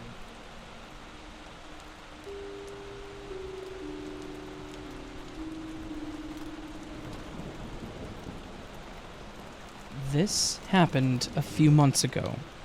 On a Thursday night, specifically, because I know that I was off the next day, and I'm off on Fridays. I was just wrapping up my workday, the usual 9 to 5 grind, and was looking forward to a quiet evening at home, catching up on Netflix, Stranger Things, ironically. I live in a small apartment complex, second-floor apartment of a 3-floor building. I've been living here for a while, about 4 years at the point of this story, and I know all of my neighbors pretty well. I know which ones are a bit out there, and which ones are, I guess, normal people. Not judgmental, but I know that you know what I mean when I say normal versus weird ones. One of my neighbors, Jay, is one of the normal ones. He does computer work for a hospital, so I know for a fact that he's not on any drugs, and he's probably not crazy. He and I have actually hung out a few times, so, to the best of my knowledge, he's all there and completely sane. On the night in question, I got home, tossed my keys and wallet on the table, made myself something to eat, and immediately sat down to watch Stranger Things, because I needed to get through Season 3 still. Yes, I am way behind. I'm about halfway through the episode, and I hear a knock on the door. I pause the show, get up, and answer it. And it was Jay, my next-door neighbor. But he actually looked like he'd been crying, which is a bit weird for him, but I figured that something had happened. I asked what was up, and he responded with, "Hey, man, have you seen my cat, Tom? I saw him this morning before work, but when I got home I couldn't find him, and I'm a bit worried that he might have gotten out." Now, I know Tom. Tom is a long-haired gray cat, and he's probably my favorite cat in the world. The big issue with him getting out is that he's completely deaf, so he wouldn't make it out if he did get out. I tell him that I hadn't seen him and mention that I'll keep an eye out for him, and say that he couldn't have gotten far. Basically anything to try to keep this guy calm, because I know he loves that cat. Jay thanks me and says that he'll let me know if he finds him. I nod and we part ways. He goes back to his apartment, I go back to the chair to watch the rest of my episode. Of course, the night is a bit jaded because I'm sitting there watching TV and thinking about Tom, and I'm worried about him. About 10 minutes later, I pause the show again, just not able to get back into it, and I start to go to get a glass of water, when I hear another knock on the door. I think it's Jay coming to tell me that he found Tom, and when I open it, it is Jay, but he still looks pretty frazzled.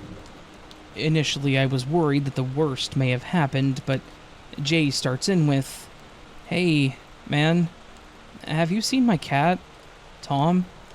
I saw him this morning before work, but when I got home I couldn't find him, and I'm a bit worried he might have gotten out." I say that I still haven't seen him, and he looks confused. "What do you mean still?"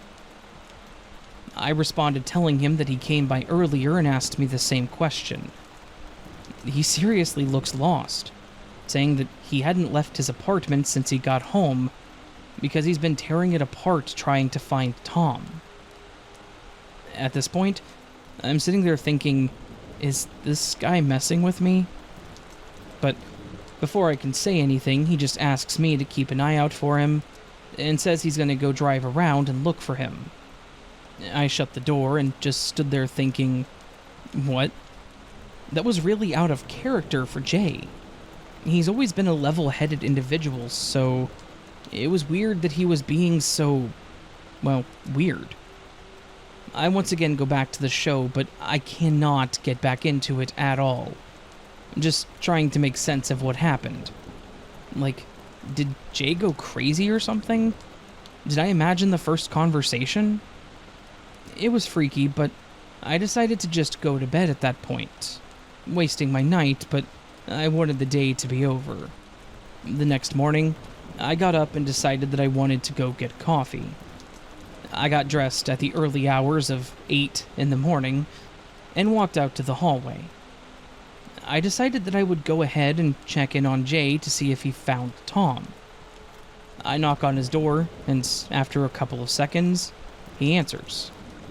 As he answers the door, he's holding the fluffy gray love lump named Tom. I smiled when I saw him, and he asked me what was up. I mentioned that I wanted to check on him to see if he had found Tom, but obviously he did. Again, he looked at me confused and asked what I meant. I mentioned that the night before he was missing, that he came over and asked me if I had seen him. Jay then asks me if I'm okay at this point, and I laugh, asking why. He then says that he worked the overnight shift the previous night, that he was at work from 8 to 7, because he had to do a major hardware upgrade for a hospital, and he had just gotten home right before I knocked. It was like he and I were playing this weird ping-pong game of confusion, and it was once again my turn. I then asked him if Tom had been missing at all, and he said that he'd been in this apartment the whole time to the best of his knowledge. I confirmed once again that he didn't come knocking on my door the night before, and he said that he wasn't home, so it could not have been him. I just kind of nodded and said, okay, and that I was glad that he was doing well, and I went ahead and exited the conversation as quickly as I could. I really didn't want to dive down that rabbit hole again. So, that's my story, and it's the only thing like this that I've ever experienced.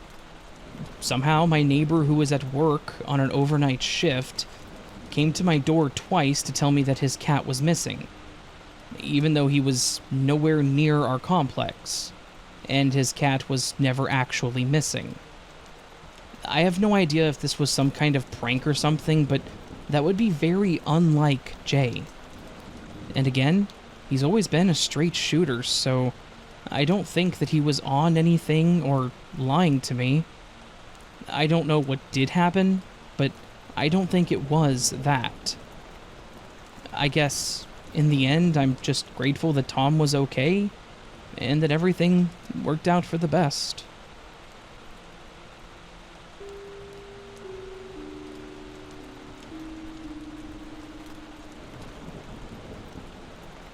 This is not the first, and I'm sure it won't be the last glitch in the Matrix I've experienced.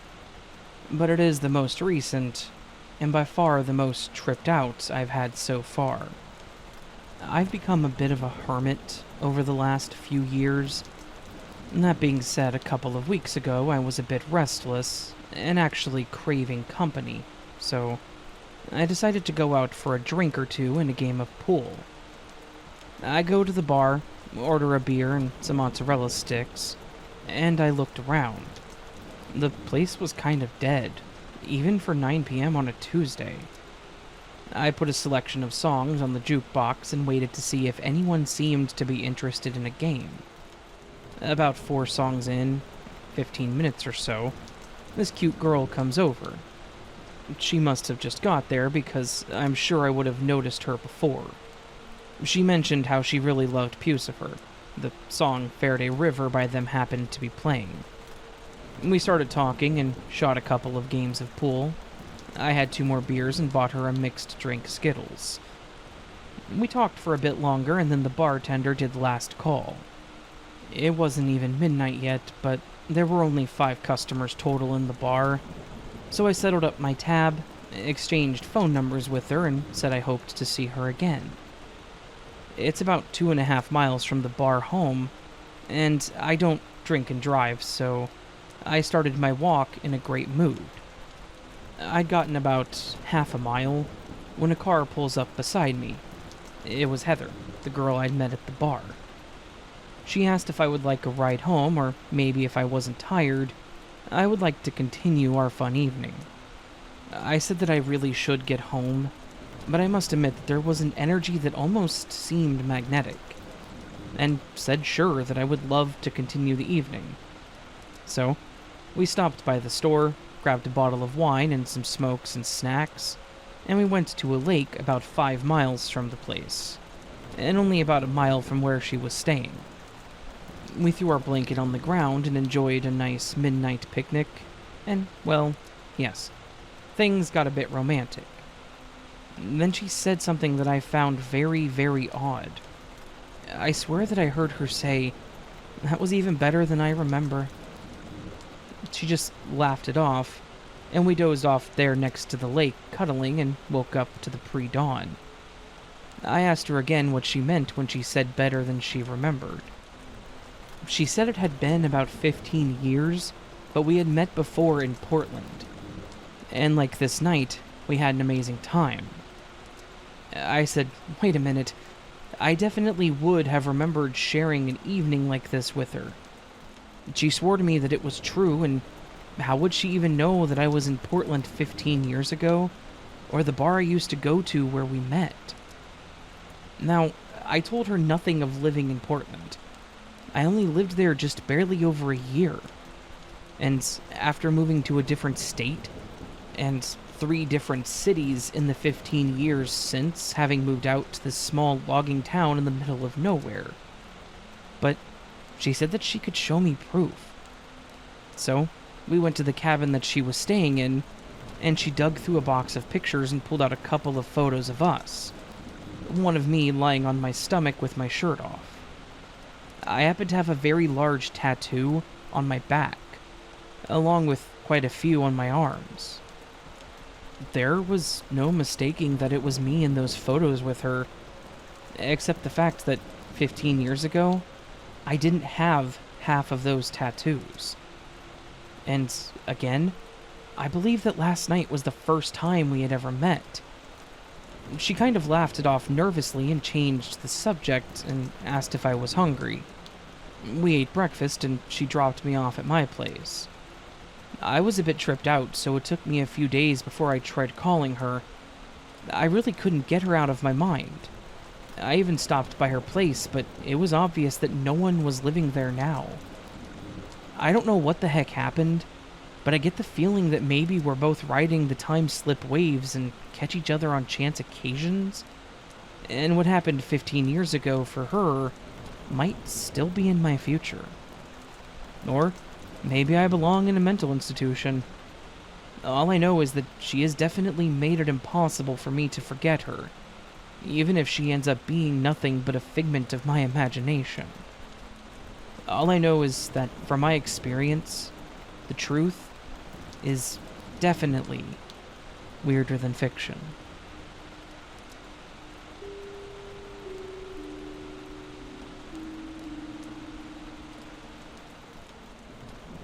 I've been reading the stories here for quite some time, and I finally decided to share my own bizarre and unsettling experience. Even now, years later, I can't fully explain what happened that day. Maybe someone out there will have experienced something similar, or will have an explanation beyond, it was a weird thing that happened, or it was just a glitch in the Matrix. But who knows? This glitch occurred during my sophomore year of college. At the time, I was living in an old, somewhat run-down dormitory with a reputation for being haunted. While I've never been a firm believer in the paranormal, I couldn't deny that the building did have a strange and eerie atmosphere.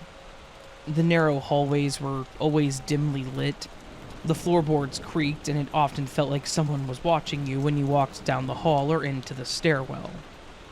One day, I needed to go to the library to get a book for an upcoming assignment. I was needing to get it done pretty quickly, and the library was located in another building. So I had to go downstairs to get to the entrance. I had used these stairs many times before, and they were nothing out of the ordinary, just a typical old winding staircase that connected the dormitory to the ground floor. And there weren't a ton of floors in this building either. As I began my descent, I noticed that the staircase seemed to be a lot darker than usual. I figured that maybe some of the lights had burnt out or something, and I made a mental note to call it in to the maintenance staff. However, as I continued down the stairs, I began to feel a growing sense of unease. It was like the darkness seemed to always be at the bottom of the stairs as I went down. Like no matter how much I went down, I wasn't getting closer to it. I tried to shake it off and get to the bottom, and then it just started feeling weirder and weirder. The more I kept going down, the more it felt like I wasn't making any progress at all. Like the stairs just kept going and going. Like I said, there weren't that many floors in the building, and I wasn't even at the top level. So I knew for a fact that I had gone down way too many flights of stairs at this point. I was honestly starting to freak out. How was I still several floors from the bottom after having gone down numerous flights? My heart was starting to race, and I was feeling like I was trapped or something. I know that that defies logic, but it honestly felt like I was never going to get to the bottom of the stairwell. The only conclusion that I could come to was, this is a glitch. This is something not working right in our simulation. I stopped on the stairs where I was. As I was about to descend, I took a deep breath, closed my eyes, and said out loud, I will get to the bottom. This is just a glitch. After a few moments of breathing and staring at the back of my eyelids, I opened my eyes and started back down the flight of stairs. Much to my surprise, everything was back to normal. I went down the few flights, and I was at the bottom. I got to the bottom and went out into the common area, and everything from there was honestly normal. I got my book, got back in, and I got back to my room without incident. I was, and am, still shaken by this whole thing. It was disorienting, and just really weird. Thankfully, I was able to focus my mind and get things back to normal, but that is a big question that I have about this. Did I somehow manifest the staircase back to normal? Did my words actually change the simulation and make this whole thing end? It was freaky. But if that's what happened, well, I have to admit that it was kind of cool. Thankfully, nothing like this has happened since, and it's just a really weird memory that I will always keep with me.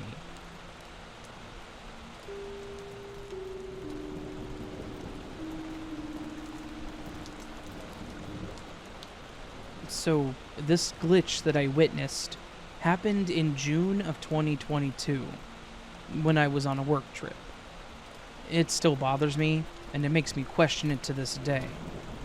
I work as a private stewardess on board a motor yacht. This job requires me to travel very often, so I spend a lot of time at Atlantis Resort on Paradise Island in the Bahamas.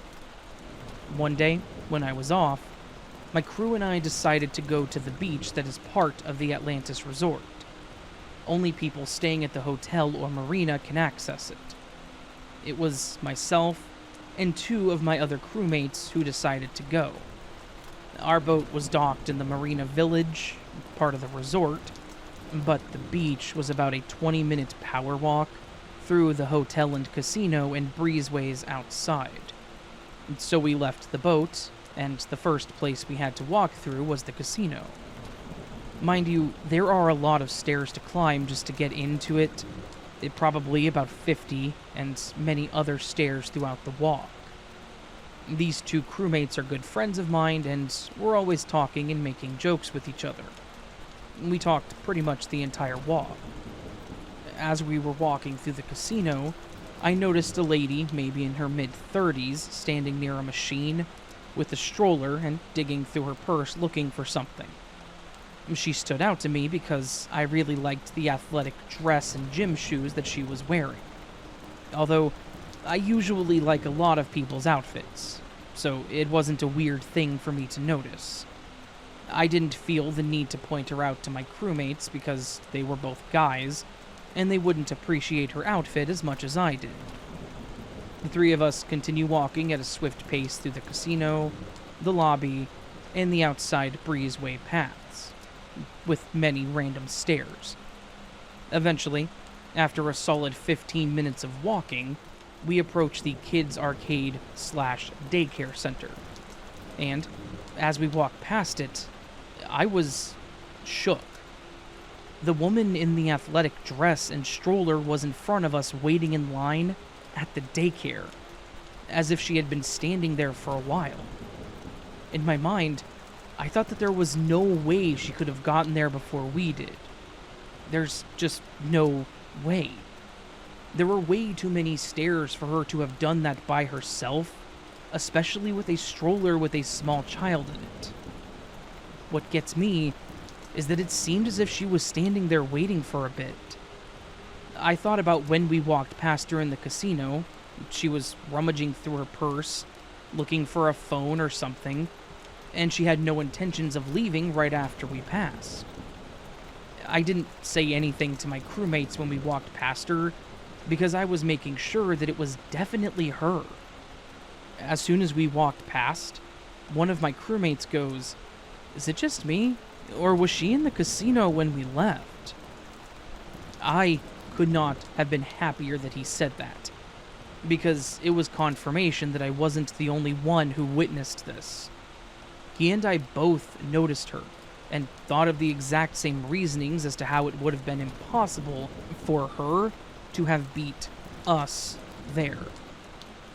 It was a really strange coincidence, and I just don't think that she could have walked faster than the three of us, especially with the stroller to push and carry up and down the stairs. Since we spend so much time at Atlantis, we are for sure certain that the way we walked is the fastest way to get there. If there were any shortcuts, we would know about them. He and I still talk about how weird that encounter was. The whole time we were at the beach, we were discussing how the only logical explanation was that it had to be a glitch in the Matrix. Has anyone else experienced this or something very similar? It bothers me so much, and I need to know the truth.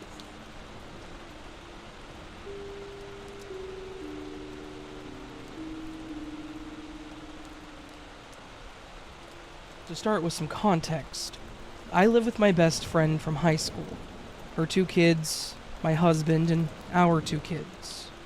My best friend is a wedding photographer and incredibly talented. I'm not even being biased either.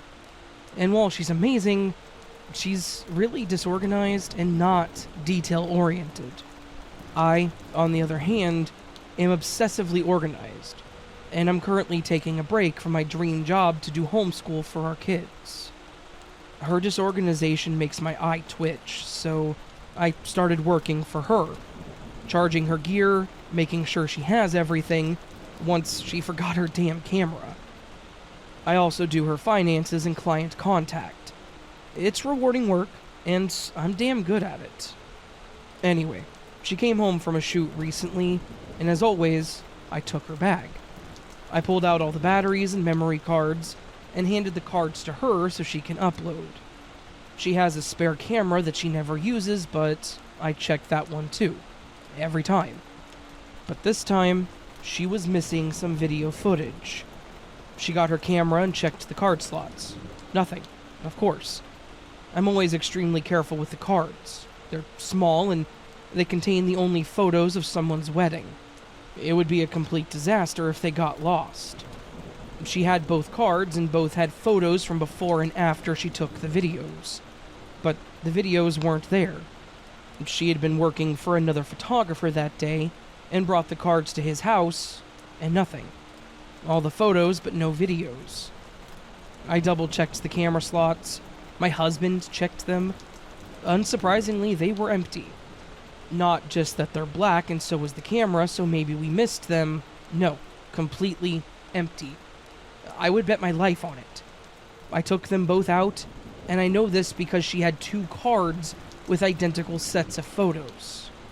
There was no missing card. For whatever reason, the videos just never saved to either card. Fast forward to this morning, she looked in the camera again, for lack of anything else to do, and there was a memory card in it. On the card, all the videos, and no photos. I know nothing about cameras, but I know that she dual writes, meaning that she uses 2 cards, both of which should have identical photos and videos at the end of the night. It's like a failsafe in case one of the cards gets corrupted. There's no setting for photos on one card, videos on the other. And again, previously, there were no cards in her camera. I cannot stress this enough. We were never missing a card. She had them both the whole time. We just checked the card slots for lack of any other ideas. And because when you run out of logical ideas, you start turning to illogical ones. So now, she has 2 cards with photos and 1 with videos, all of which, apparently, came out of her camera, which only has 2 slots. I'm utterly baffled. And, as the title says, this is the most recent of a slew of weird stuff.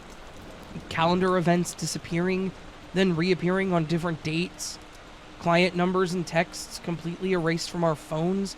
Not just, oops, deleted the thread on accident.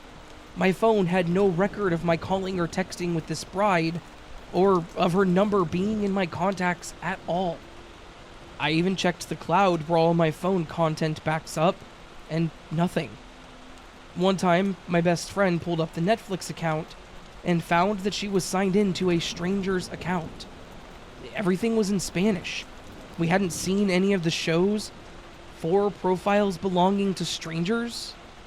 No one had been in our house. The kids didn't do it. It was on the smart TV, which is mounted very securely to our wall. We have 3 dogs in addition to my very thorough nightly lockup routine, so there's no way anyone was in our house undetected. I, honestly, don't know what to make of any of this.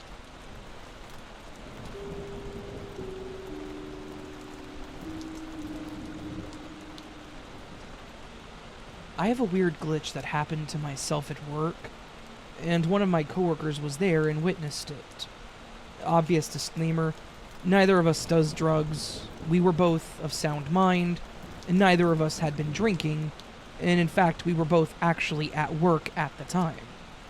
We work for a convenience store, and we both work the overnight shift. That may not sound important, but it is. On the overnight shift, you don't see a whole lot of people.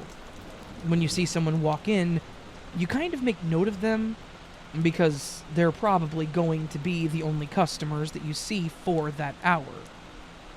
This happened on the night before New Year's Eve, and as stated, I was working with my coworker, Michael. We were cleaning up the store and restocking the coolers when I heard the door chime that indicated that someone had entered the store. Michael and I quickly turned around to greet the person, and I saw an older woman with a purple coat and a small dog with curly hair. I made a quick comment that we don't normally let dogs in the store, since we do technically serve food, but at this point the rollers were off, and I just told her that so long as she didn't let the dog on the floor, I didn't mind if she brought him in. She agreed and walked into the store to do her shopping. I then turned to Mike, making a comment about how it was a cute dog, and he made a comment about what breed it was, and that was that. I went back to stalking with Mike, and after a few moments, I looked around to see if the woman was somewhere in the store, and I couldn't see her. I thought it was weird, but it was possible that she had just gone to the restroom and left. We were one of the only 24-hour stores around, and if she was on the road late, she may have just stopped really quickly to go. It does happen. We finish up the stocking, and we both head back to the main step-up where the registers are to check off the list and see if the boss had left any special cleaning instructions. As soon as we get up to the front, I look up and see an older woman walk in the front door with the purple coat and that same little dog. I was kind of taken aback, thinking it's weird that she came back so quickly, but as she walked in, she asked if she was allowed to bring the dog in. I mentioned that, so long as she didn't let him on the floor and kept a hold of him, I didn't mind. I said this almost as if I wasn't controlling myself. Like, I was forced to say it. Like the situation required me to say it. She smiled, said thank you, and walked into the store to do her shopping. I looked over at Mike and I asked him if that was the same woman as before, and he said that it definitely looked like her. He then mentioned that maybe she just forgot something, or maybe she had something wrong with her memory. After a few moments, she walked up to the counter with a few things and placed them down. As I was scanning them, I asked her if she had just forgotten to buy them when she was in earlier. She then responds by saying that she wasn't in earlier. And when I mentioned that I thought she had come in about 20 minutes prior, she tells me that she's on a long drive from up north, and that 20 minutes prior she was on the highway. I just kind of nod and agree, and make a joke about how there was a lady that looked just like her, with a similar dog that came in earlier. We just chuckled about the whole thing. It was incredibly awkward, I'm not going to lie. After she left, I actually sat down at the security computer and pulled the footage back, thinking that maybe it was just someone similar looking with the same dog, but that's when it got weirder. The footage for that exact moment showed that nobody had entered the store at all. I knew the approximate time that she had entered. I remember seeing her and her dog, making the comments, talking to Mike about her. He even remembers seeing her, and he thought it was weird that she came back. But according to the woman in the security footage, she hadn't been there. In fact, nobody had entered the store for around an hour before she showed up that second time. I don't know if we just saw a future event, or if it was like a time reset or something, but it was freaky. Beyond our memories of her, that first woman, or I guess the first time the woman came in, just didn't happen. She didn't purchase anything, so there was no transaction history. The cameras didn't show anyone, and unfortunately where we were stalking, which would be where I was standing when I mentioned she could bring her dog in the first time, is off camera. So I don't even know if I actually stood up and made that comment to anyone. It was crazy, and it kind of gives me goosebumps thinking about it. But in the end, I guess that it's just another one of those things that happens while working retail in a simulation.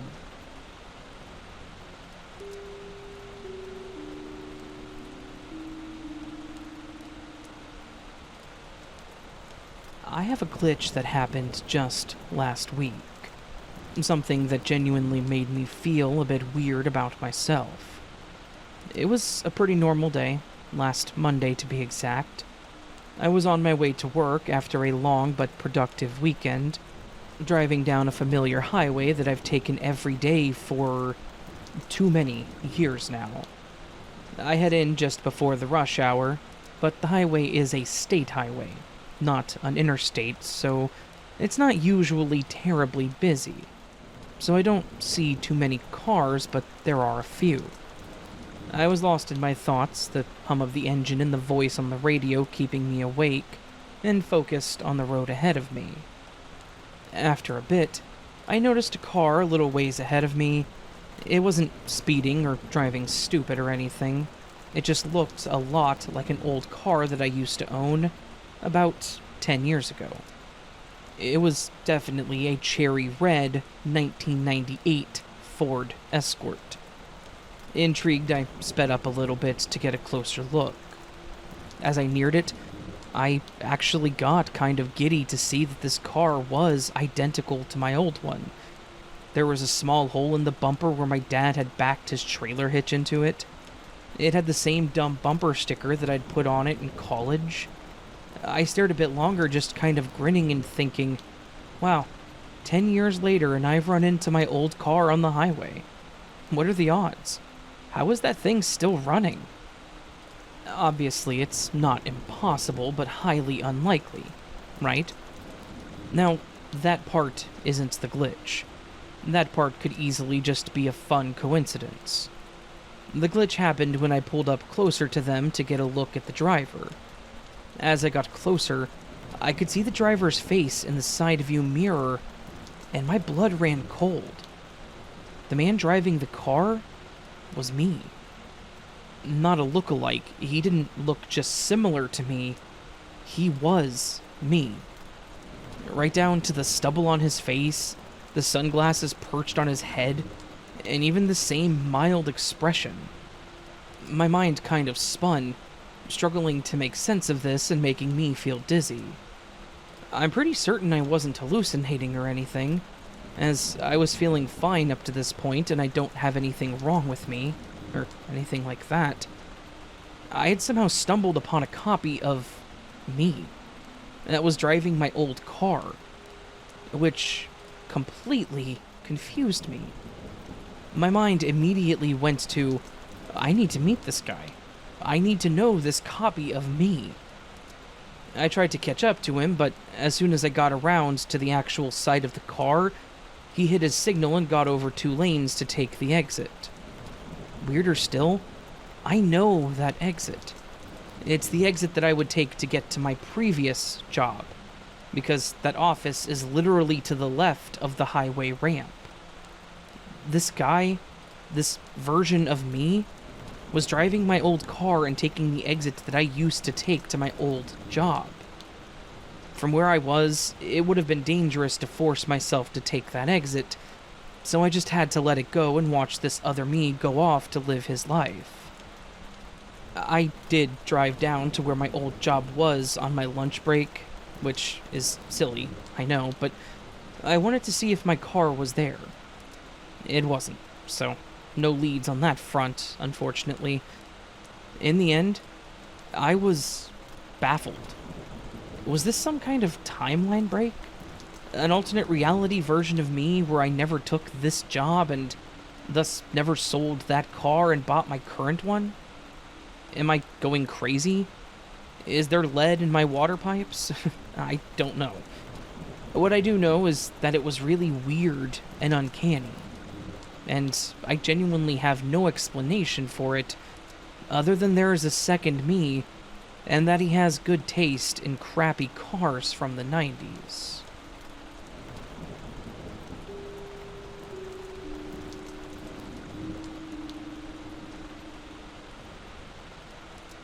Okay, so I've had some minor glitches before, and you can read about them from my profile if you're curious. It's always little stuff like seeing the cat outside whenever I remember letting him in. Don't worry, he's an indoor cat. He just sits in the sun when I'm outside too. Or people in my life not being where they should be. This is one of those times. Some background. I live with my husband, our 2 sons, my best friend since freshman year of high school, 2001, I feel so old, and her 2 sons. We collectively parent the kids, and we consider ourselves to be one integrated family. DH is a casino dealer, and BFF is a wedding photographer, and I'm the stay-at-home mom and homeschool teacher. This incident was a few hours ago or so DH had already left for work, and BFF had a short wedding today, so she's been gone since this early afternoon. I was in the kitchen making dinner, and I heard her knock. Each adult has their own knock pattern because the kids wanted us to. And then I heard BFF's voice call, "Hello?" Her tone was partially in greeting and partially questioning. We have baby locks everywhere, so I recognized that tone as meaning both, "I'm home," and also, "I'm stuck in the laundry room, can you let me out?" I called back, "Hey, how'd it go?" But she didn't answer me. Usually the boys run to the door when a parent comes home, so I figured that she had her hands full and they would give her a hand. But the boys didn't get up. 3 of them were on devices in the living room, and the last one was in the kitchen with me. I sent him to go see if she needed some help, and he came back and said that he couldn't find her. After a few minutes, and another search, I realized I can just check the garage for her car. and it's gone. I call her, and she tells me that she hasn't been home since she left this afternoon. It starts to dawn on me, embarrassingly slowly, that none of the dogs started barking at the sound of her voice. And then I remember how weird it was when the boys all ignored her, and also how the one in the kitchen looked confused when I asked him to go help. So I asked them if they heard her come home, and they all said no. The one who'd been standing next to me in the kitchen said that I just started talking to nobody. Side note, I am tickled by the fact that not one child ever asked why we were looking for BFF. I start talking to thin air, and I ask them all to search the house for a parent they know is gone all day and isn't home yet. They were all just like, okay. And they started looking under beds and stuff. Not one thought to question it, and they thought that she might be under the bed. I love how delightfully weird my kids are. But, for serious, I swear on my life that it was her voice. We were duet partners, and since then, I've spent 22 years listening to her voice. I was professionally trained for 4 years to specifically listen for her voice. I've heard that voice tell me secrets, and sad things, and happy things. Some things that I never thought anyone in the world would ever say. And she talks a lot. If there is a single voice in the universe that I am deeply attuned to, and could always reliably identify, regardless of context, it's hers. And I can't explain it.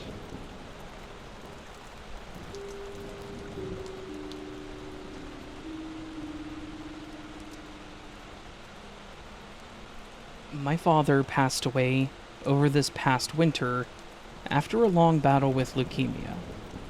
He and I were close, and he actually passed away when my fiancé and I were having some issues, and I had decided to spend the night at my parents' house. He wanted me to handle everything when he passed so that my mother wouldn't have to. He knew that she would be a mess, and knew that I could still maintain a strong exterior, even when being an emotional wreck on the inside. So, weirdly, it felt like he waited until I was there to die. And unfortunately, the image of him lifeless the next morning is something that I don't know if I'll ever get over.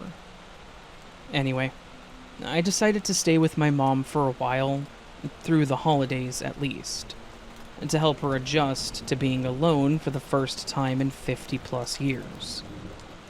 I was staying in the one bedroom that was upstairs. She still slept in their bedroom on the main floor. My partner and I were still having issues, so I wasn't sleeping well.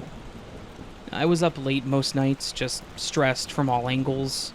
I was also out of work at the time and stressing about interviews. One night, while I'm laying in bed watching TV, I get a text alert.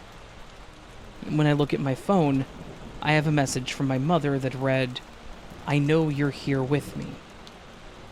And that seemed like an odd 3 a.m. text, so I replied, "Are you okay?" I didn't get a reply, so I decided to go downstairs and check on her. She was asleep in her bedroom, snoring away. I was weirded out, but I figured I would just ask her in the morning if she remembered messaging me and then immediately falling asleep. Before heading back upstairs, I went to the kitchen to grab some water, and while passing through the living room, I saw her phone charging on a side table. I grabbed my water, and I went back upstairs to double-check the timestamp on the message, thinking it had actually come through earlier or something. Maybe there was some kind of delay. And in the morning, I asked my mother about it, and she had no idea what I was even talking about. She went and grabbed her phone from the living room and seemed to be as freaked out as I was. We kind of laughed it off awkwardly and said that it was my dad reaching out from beyond the grave, and left it at that. But it's always bothered me the way that it was worded.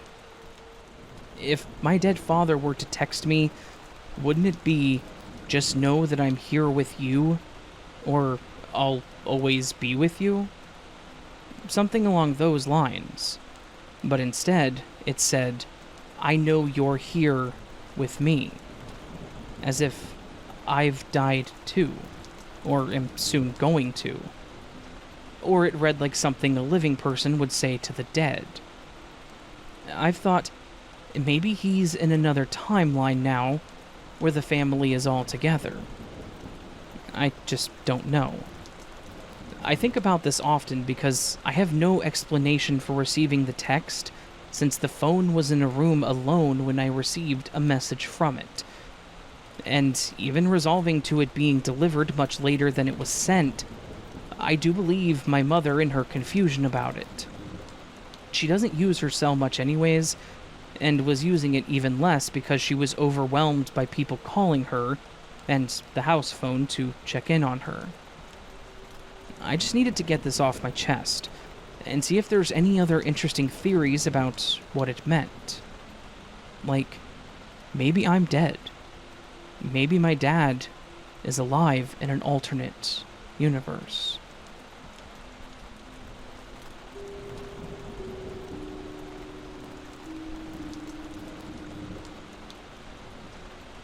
Something happened a few years back that I can't shake. And I would really love some kind of explanation as to what the hell happened, as it has played on my mind ever since. Let me just clarify before I start that I am completely sound of mind, and I just want some closure, I guess. So, here it goes. I have always been into the paranormal. As a kid, I was completely fascinated by it, and I found over the years the more open to it you are, the more downright bizarre some of the stuff you experience is. This tops my list of weird experiences. This happened about 7 years ago. My sister came to my flat one night after work. She finished work at 17:30 to spend a bit of time with me, as we had both been working like crazy and hadn't had the time to catch up. It was just the two of us, and she suggested having a game of cards with our coffees, something we've always done since we were kids. It's a favorite pastime in our house. And once I had gotten the cards out and started shuffling them, she asked me to look at the time on my phone, as she had to work the next morning at 7 a.m. and needed to be home for a reasonable time. She'd lost her phone on a night out a few days prior. I told her that it was 18:10 in the evening, and she replied, "Okay, well, I'll have to be getting off around 20:45 to get my uniform washed and dried. So keep an eye on the time for me." I agreed, and we started playing a bit of rummy to start with. Now, we weren't drinking alcohol or taking drugs. We were just having a relaxed game of cards, chatting about guys and work. The usual stuff, I suppose. Everything was normal. We played cards for what felt like 2 hours, easy. I mean, you can't mistake that length of time when you have had about 16 to 18 hands of rummy, and we were in the early stages of playing a game of poker, having gotten bored with the other game. Out of nowhere, I remember having the weirdest feeling come over me. Like the light in the room dimmed, and I distinctly felt an electrical crackle start in the bottom of my spine and shoot all the way up to my skull. I physically jolted upright. The sensation was so intense. I looked at her, and she was looking at me all wide-eyed and silent, like she knew something was up. I blurted out, "Something is wrong. Really, very wrong." Without blinking or reacting in any other way, she just says to me, "Look at the time," which I thought was the weirdest response. I picked up my phone, looked at the time, and there was a mixture of shock and dread that crept over me. "That can't be right. It's not possible," I mumbled out loud. My phone must have glitched out or something. Getting up to turn the telly on to see what the time was on there, she's looking at me like, what the hell is going on? "What is it? What time is it?" she asked again. I just repeat that it can't be right, and as I switch the telly on, the time flashes up in the corner of the screen. It said 18:29. She sees it and is now just as freaked out as I am. "That can't be right. Did your phone say the same time?" I showed her the screen. I pull out a laptop to check the time and even got a watch out of my drawer to see if they all matched, and sure enough, they did. There was no possible way that we had been sat playing cards for just 20 minutes.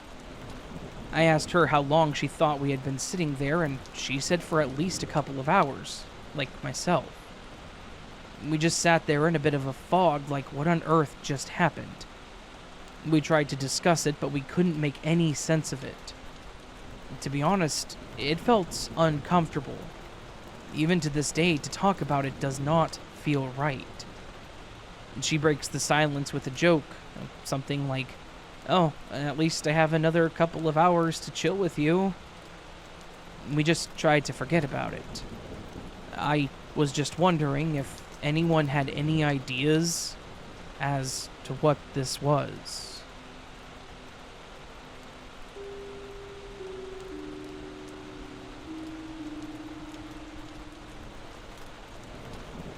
I've been lurking the Glitch in the Matrix subreddits for a while, and I recently learned about your podcast through another poster there.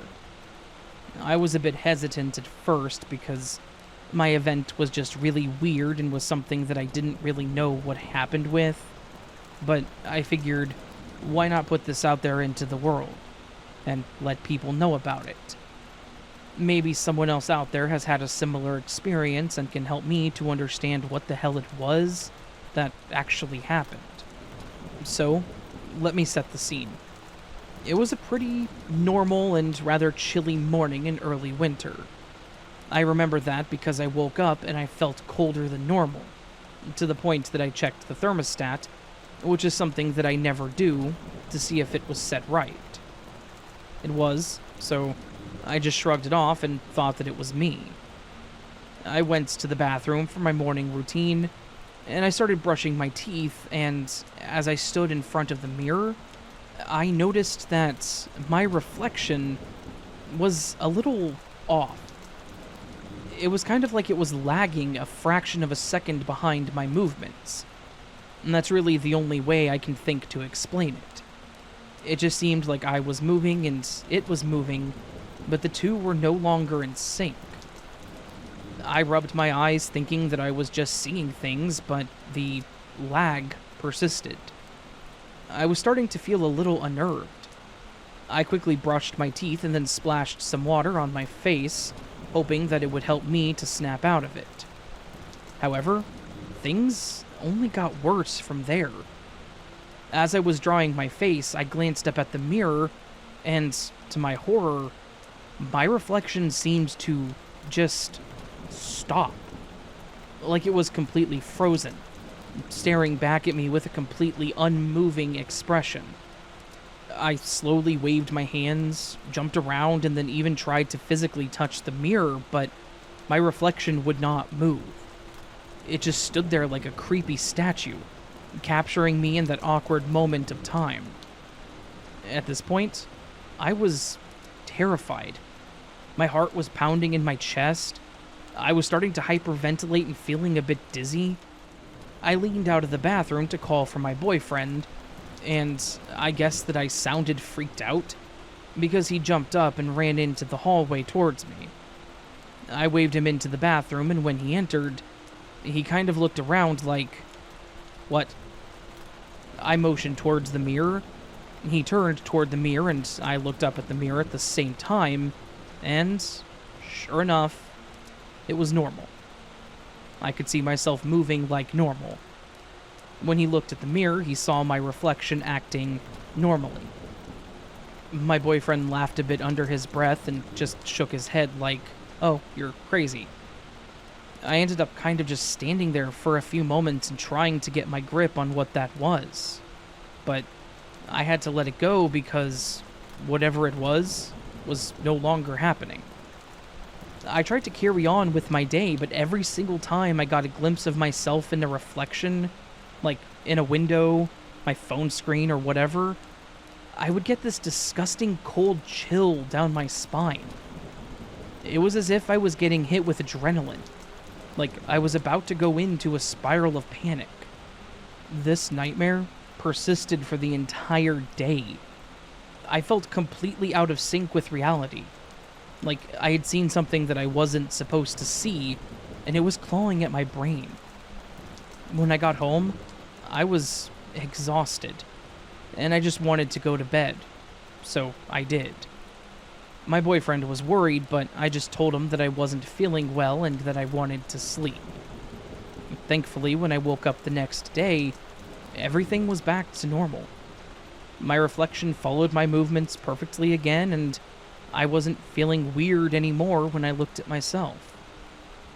I still can't explain what happened, but it has made me question some things about our existence, I guess. Because it felt like reality was out of sync with me, or vice versa. Has anyone else ever had something like this happen? Or do you have any theories on what could have caused this glitch in the Matrix?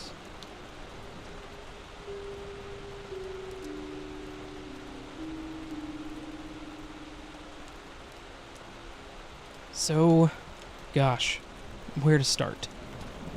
Well, I can pinpoint the moment that this happened. I was driving to my girlfriend's house. There's one part of the road where it's a dual carriageway, except this one is odd. In the UK, we drive on the left, but the turn I have to take has a slip road on the right, which takes you to a junction where you wait for a break in the traffic, and then drive across the other carriageway. So, I'm at the front of the queue waiting for the gap. It's rush hour, so there is a long line behind me. Although I am an experienced driver, I'm keenly aware that people behind want to get home, so I'm ready to go. Seeing a gap that I think I can fit through, I gun it. Time seems to slow down. I think I hear a horn and bang and clearly smell hot antifreeze. Everything goes black for maybe a second or two.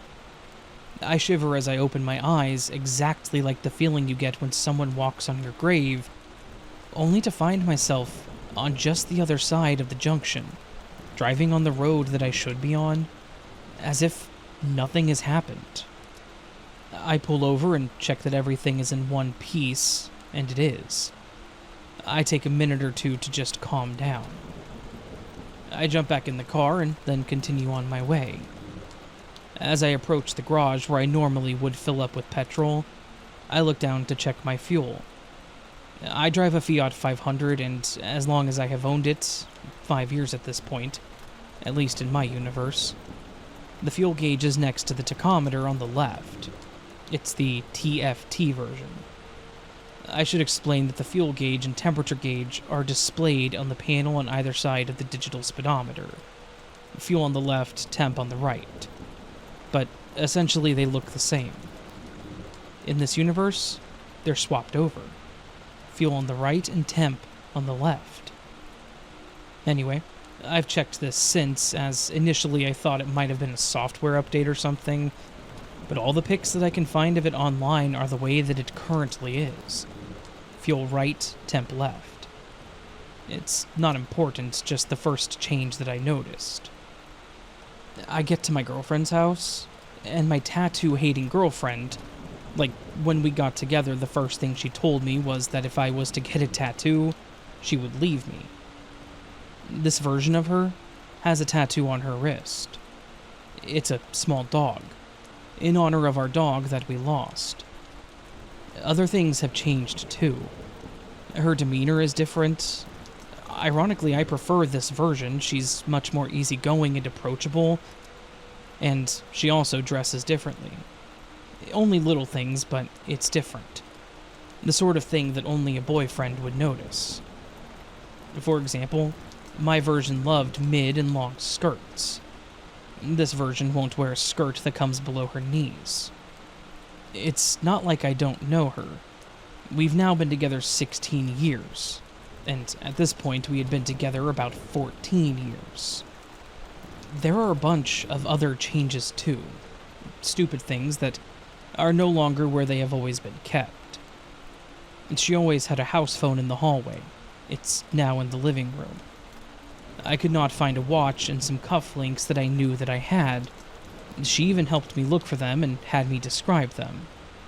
So I told her it's the set that we bought together in Jewelers 3 years ago. I even named the specific jeweler, only to be told that I was silly because we decided not to buy them. Anyway, now is the real kicker. After whatever happened to me, and I still don't fully understand it, happened about 2 years ago. Now when I think back, I can remember both buying and not buying the cufflinks. It's like I remember both versions. I can also remember taking my girlfriend to the tattooist to get the tattoo. I have a clear memory of it. But then I have memories after that where the tattoo is missing from her wrist. And believe me, I would remember. It's all just a bit muddled. My biggest concern now is going back. I am so much happier in this version of seemingly improved reality.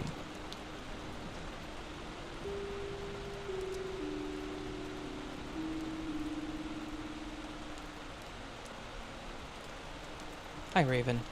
I wanted to share something that I just experienced a few days ago. My husband and I had been doing some yard work since we actually got a break in this heat wave.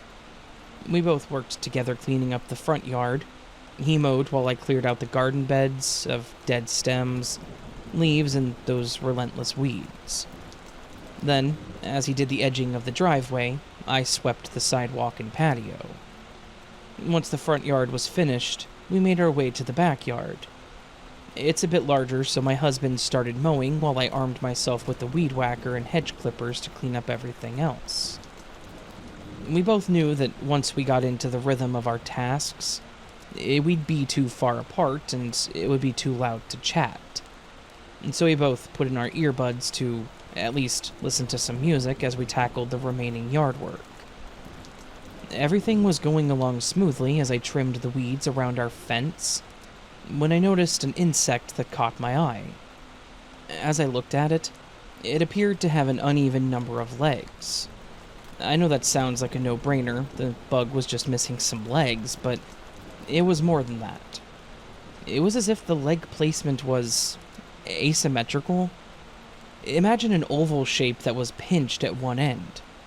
Then, on the tip of the pinched part, there was one leg on each side of the pinch, and one leg further up on the right. That's it.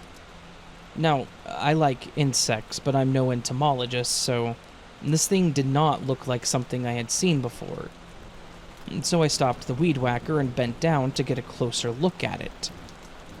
While examining this little guy, out of nowhere and clear as day, I heard my husband's voice say, "What are you doing?"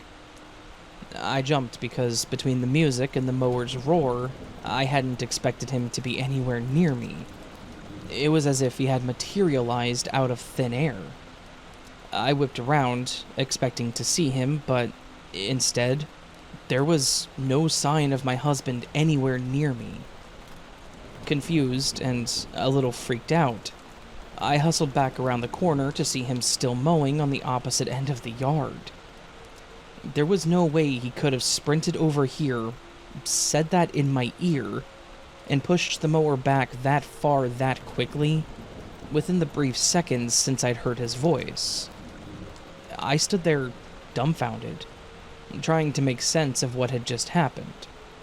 Then, when my husband turned around, we made eye contact, and he had a look of confusion.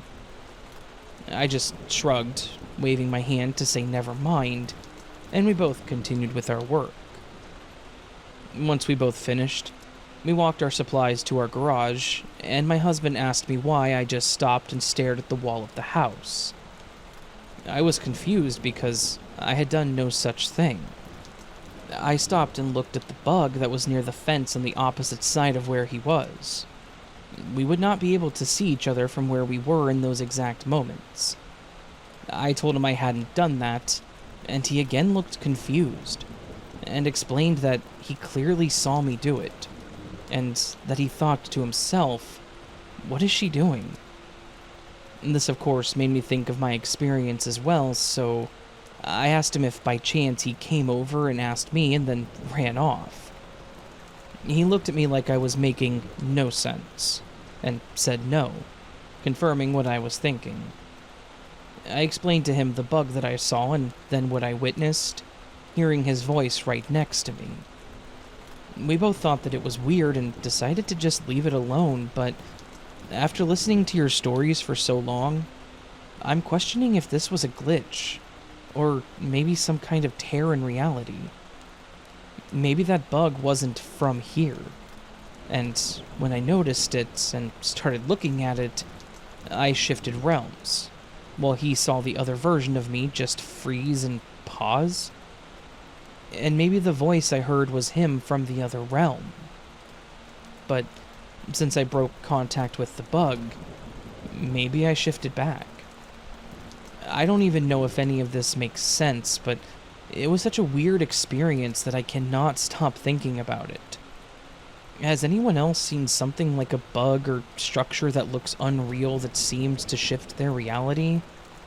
I would love to hear others' experiences, at least so I don't feel so crazy.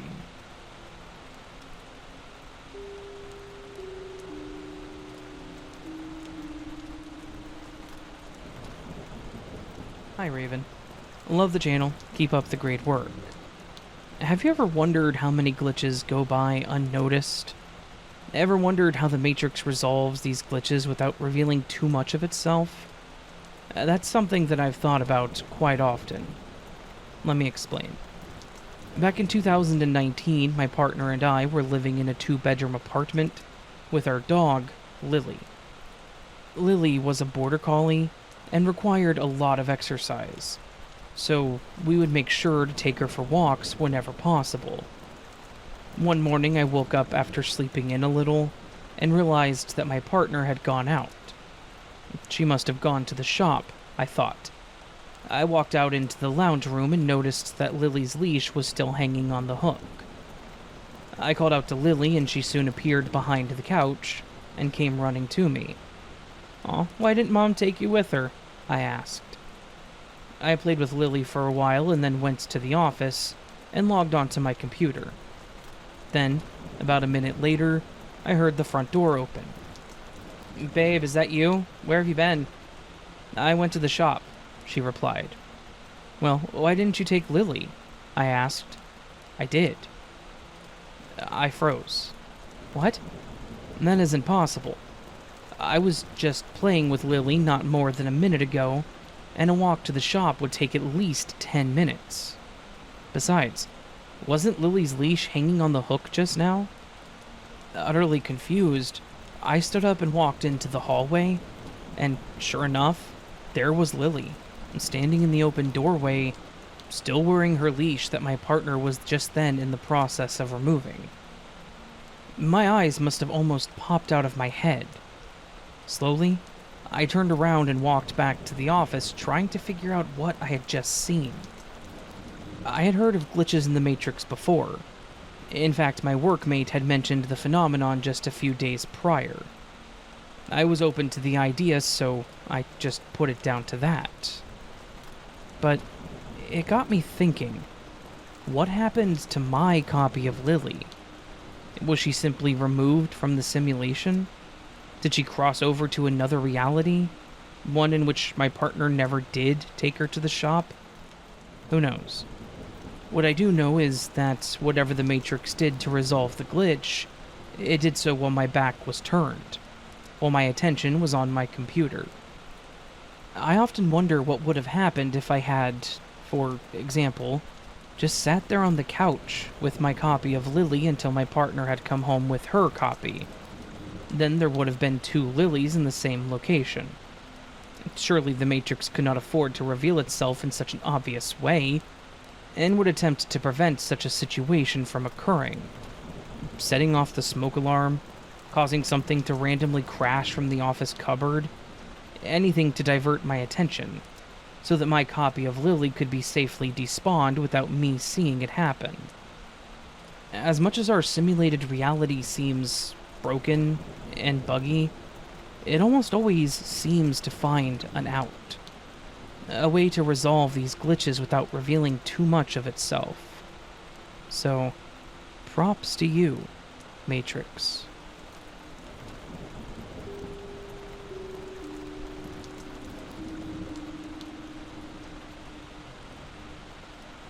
I had just recently purchased my house, and my old washer and dryer wouldn't fit. Plus, they sucked, and my wife hated using them.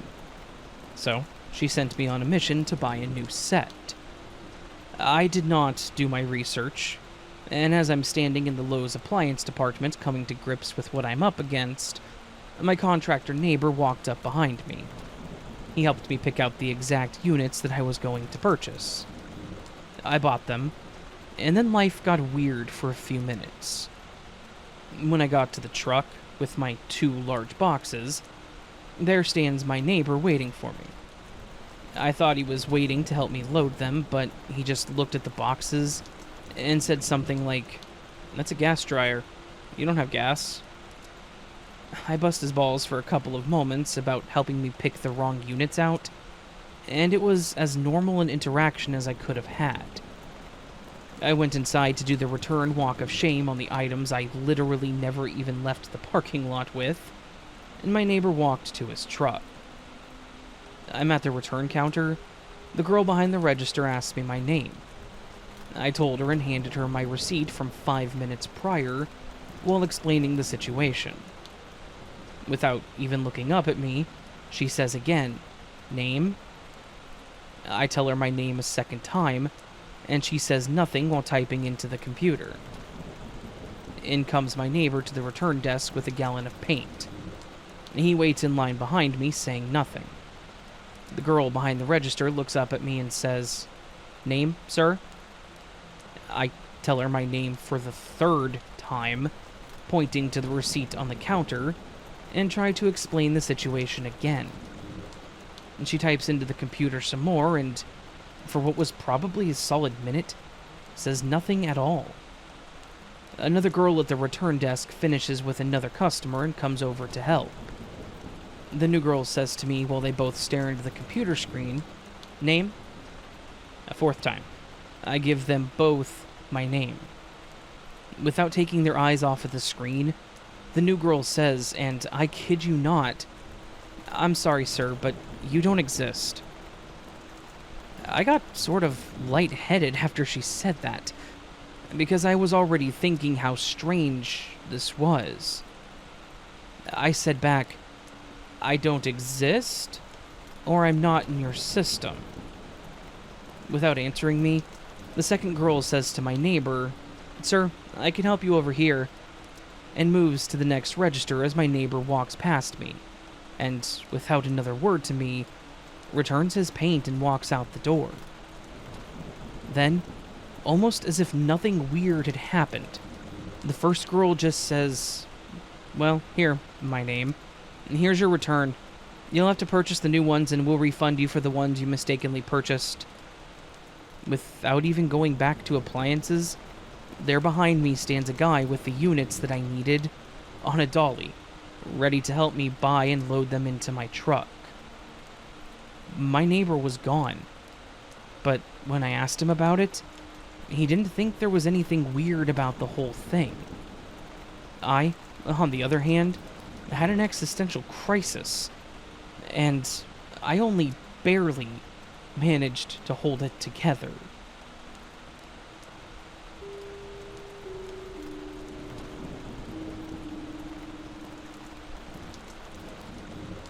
A couple of years ago, something happened to me that I cannot explain. So, hopefully I can get some views or thoughts from your listeners. For background information, I have really bad insomnia, and I don't have sleep apnea. This will be important for the story I'm about to tell. During the year 2019, I was trying to sleep like every other night, but obviously couldn't. Then, I suddenly woke up in an operating room. I remember doctors and nurses scrambling around me saying that my heart stopped and starting CPR. Shocked and confused, I kept telling them I'm alive, but they wouldn't listen to me. They just kept doing CPR, shocking me, and doing other medical stuff. It felt so real that I thought probably something at home happened, and I went unconscious and ended up there. I can still remember how everyone in the operating room looked, their eyes, since the mouth was covered with the masks. I remember I felt the pain of the chest compression, the shocking, and the other stuff that they were doing to me. The pain was so bad that I started to slowly fade away into unconsciousness. Before I completely faded away, I heard, I guess, the head doctor say, "We're losing her." I was panicked but couldn't do anything because, at this point, it was the last thing I heard before completely losing consciousness. After that, I woke up in my room, but my eyes were still closed. I remember I took a couple of huge breaths like I hadn't been breathing for a long time, and then I sat up and looked around, realizing I was still in my room. Soon, I realized that I suddenly felt chest pain, like it really hurt. And that's when I looked down at my chest and saw a red mark. Like, it was really red. Thinking it might be a trick of the light, I ran into the bathroom, opened the light, and looked at my chest in the mirror. I still saw the same thing. 3 red marks. One was a hand mark, and the other was a rectangular mark, and the third was on my lower side, and it was also a rectangle. Despite this, I was convinced that my eyes were playing tricks on me, so I grabbed my phone and took a picture. And in the picture, I still saw the same marks. And still not believing it, I was planning to show my mom the picture when she woke up. Hours later, when she woke up, I first checked to see if I still had the marks. I did, but it was less red. I asked her if she could see anything, and she said yeah. I asked, "What do you see?" and she just said red marks. I was so shocked and scared. I asked if she was sure, and she said yes. I even showed her the pictures that I took, and she saw the same thing. And that's when she asked me why I would do that to myself, but I didn't explain to her the truth because I thought she wouldn't believe me. Ever since that day, I would randomly wake up with bruises, marks, or cuts. When it got worse, I told my mom, and my mom, being a Christian, said that it was a demonic attack. So, did I die in another world? Or was this something else?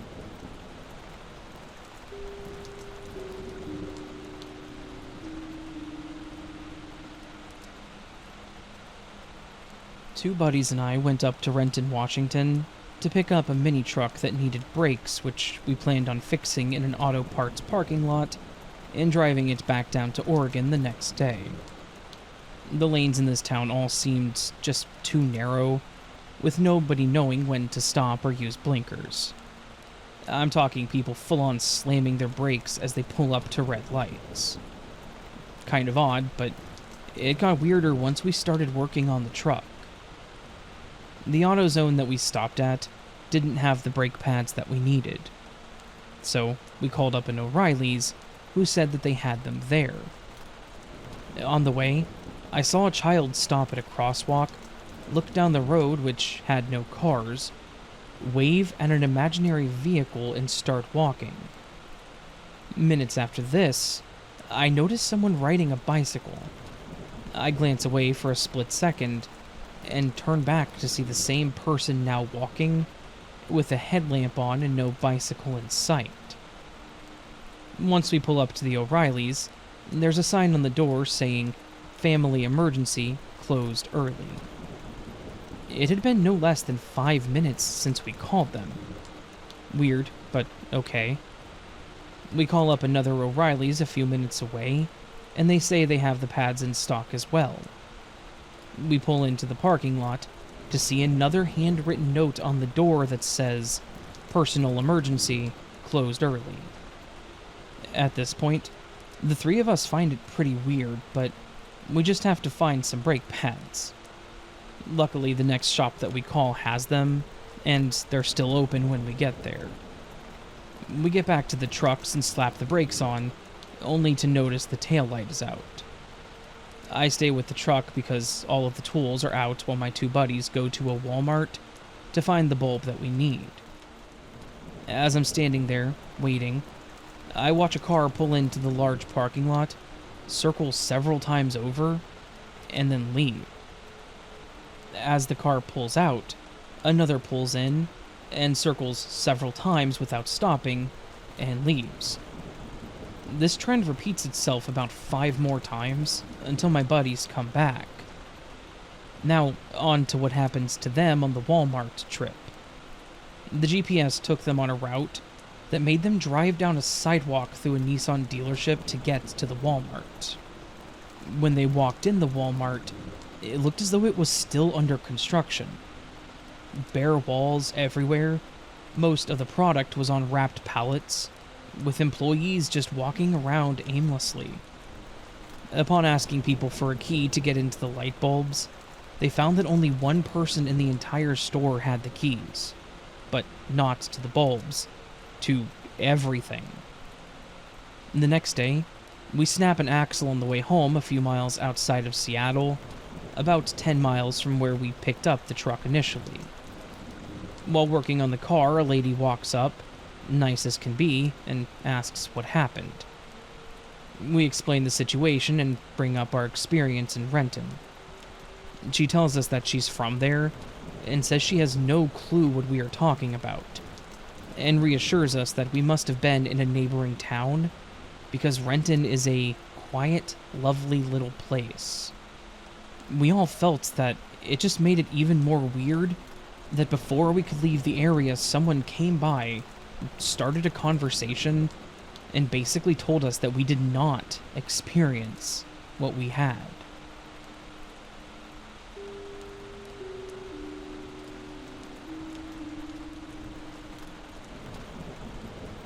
I had a weird glitch that happened about a month ago that I've been thinking about sharing, but just haven't gotten a chance to do so. I don't think I've ever had an actual glitch happen to me, but I've read and heard a lot of glitches, and I figured I should just go ahead and get this out there, because it's an interesting story.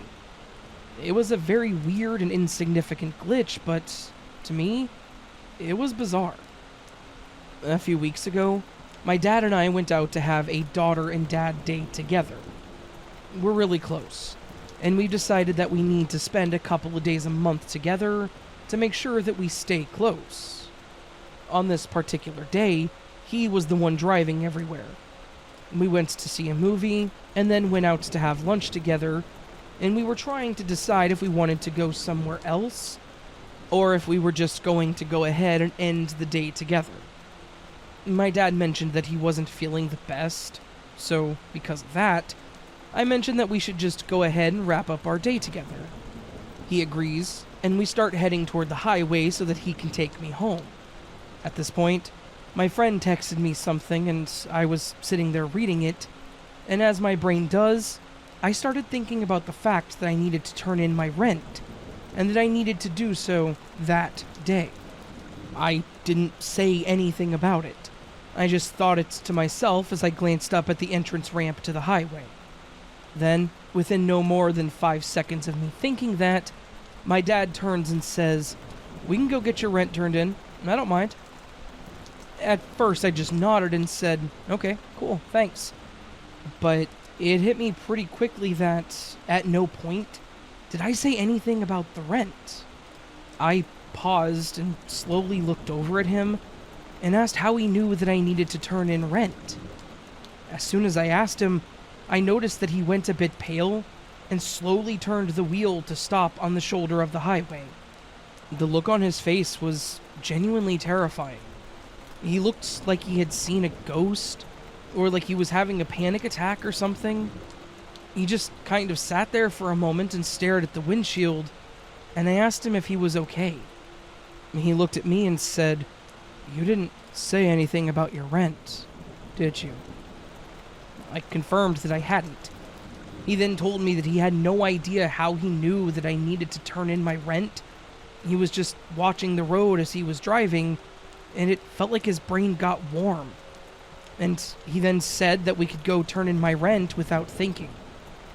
I know that sounds weird, but it's how he described it. His brain got warm and he just said the words without even thinking twice about them. I tried to just laugh it off and say that it was weird, but I could tell that he was not feeling well about what had happened. I asked him if he was going to be okay. He just nodded and took a few deep breaths in and out before clearing his throat and saying that we should just forget about what happened. I agreed and said that it could just be one of those weird things that we never talk about. And that was pretty much the end of it. We went out, got my rent turned in, and then he took me home. I made sure again that he was going to be okay, and he said that he would be fine, and that he would just call me when he got home. So, that's my weird glitch. Just one of those weird moments where my dad basically read my mind and knew what I was thinking. But he didn't seem to do so consciously. It was even weirder how his complexion and emotion changed when he realized that it happened. I don't know if this was for sure a glitch, but to me, it was definitely glitch-like.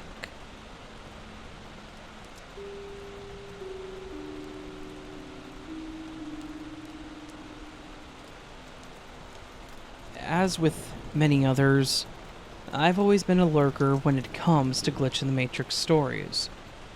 I've enjoyed reading and hearing them, thinking they were just these weird little occurrences that people go through.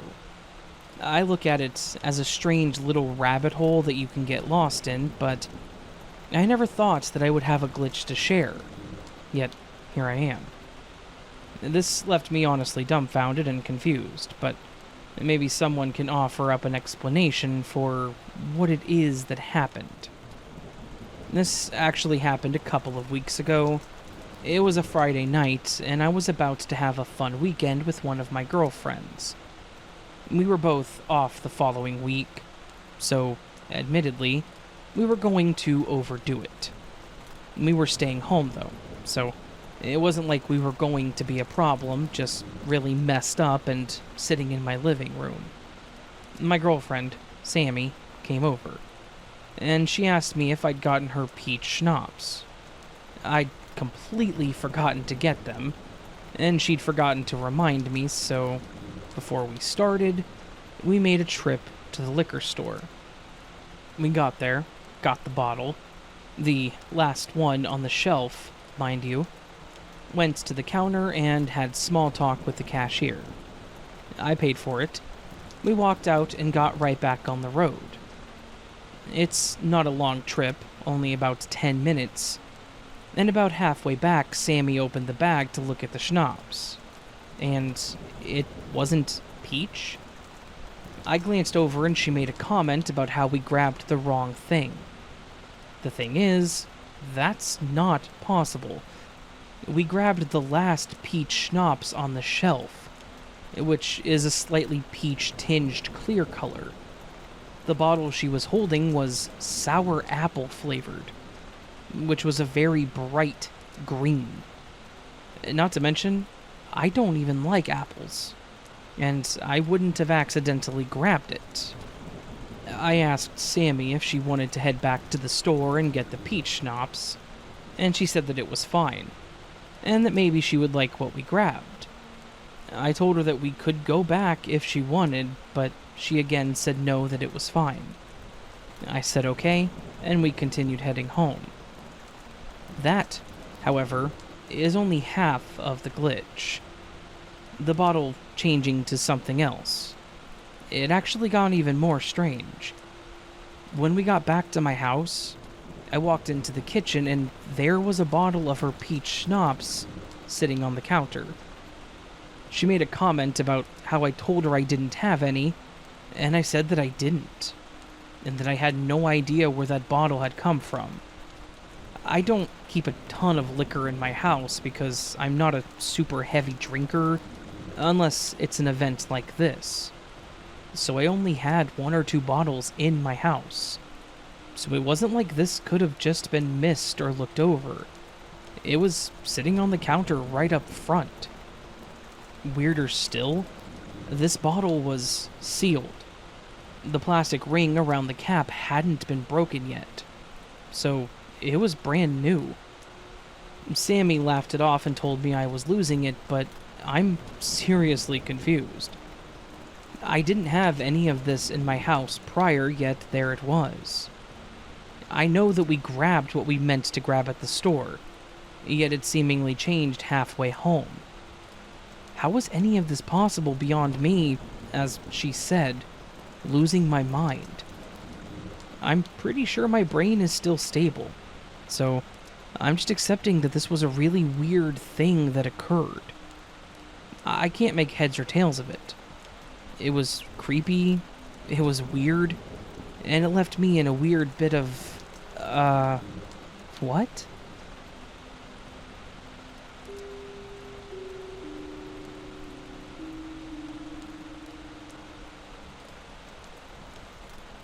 Last week, I had something happen to me that I can't quite shake off. I mean, it was a super mundane thing, but it was also incredibly bizarre. I figured I would send it in, and you and your listeners can decide for yourself in the end. Maybe it was nothing. Maybe I'm crazy. Or maybe it was a glitch. It was a super hot afternoon, and as we do here, I had a major craving for some sweetened iced tea. I had a pitcher in the fridge that was just unsweetened iced tea, so I had to pour it and add some sugar to sweeten it. But that's no big deal. I poured a big glass, added some sugar, stirred it up all nice, and then added a couple cubes of ice. Not going to lie, it was a work of art. I grabbed my tea, and before I could even take a sip, nature called. Probably the pouring of the liquid causing that reaction that we all seem to have. I went ahead and pulled a coaster from the stack on the coffee table and placed my glass down on it, and dashed off to the restroom. After I did my business, I walked over to the sink and washed my hands, and then started the routine of looking at my face for any imperfections and blemishes. That's when I noticed something strange. There was a mole on my neck that I had never seen before. It wasn't huge or anything, but it was decently sized, and I'm pretty sure it wasn't there prior. I rubbed it with my finger, thinking maybe it was something on my skin or something, but it was definitely there, and definitely a mole. Now, this in and of itself isn't too odd. That happens, right? Like, moles can randomly appear in places they never were, I think. I shook off my curiosity, and I left the bathroom thinking it was just a thing that happened. I walked out into my living room and went to grab my iced tea, and to my confusion, it wasn't there on the table. I stared, confused, and a little alarmed that someone may have broken into my house and stolen my tea? Yeah, a weird thing to consider, but it was definitely gone. I looked around the room at all the possible surfaces where I could have put it, but nope, no tea.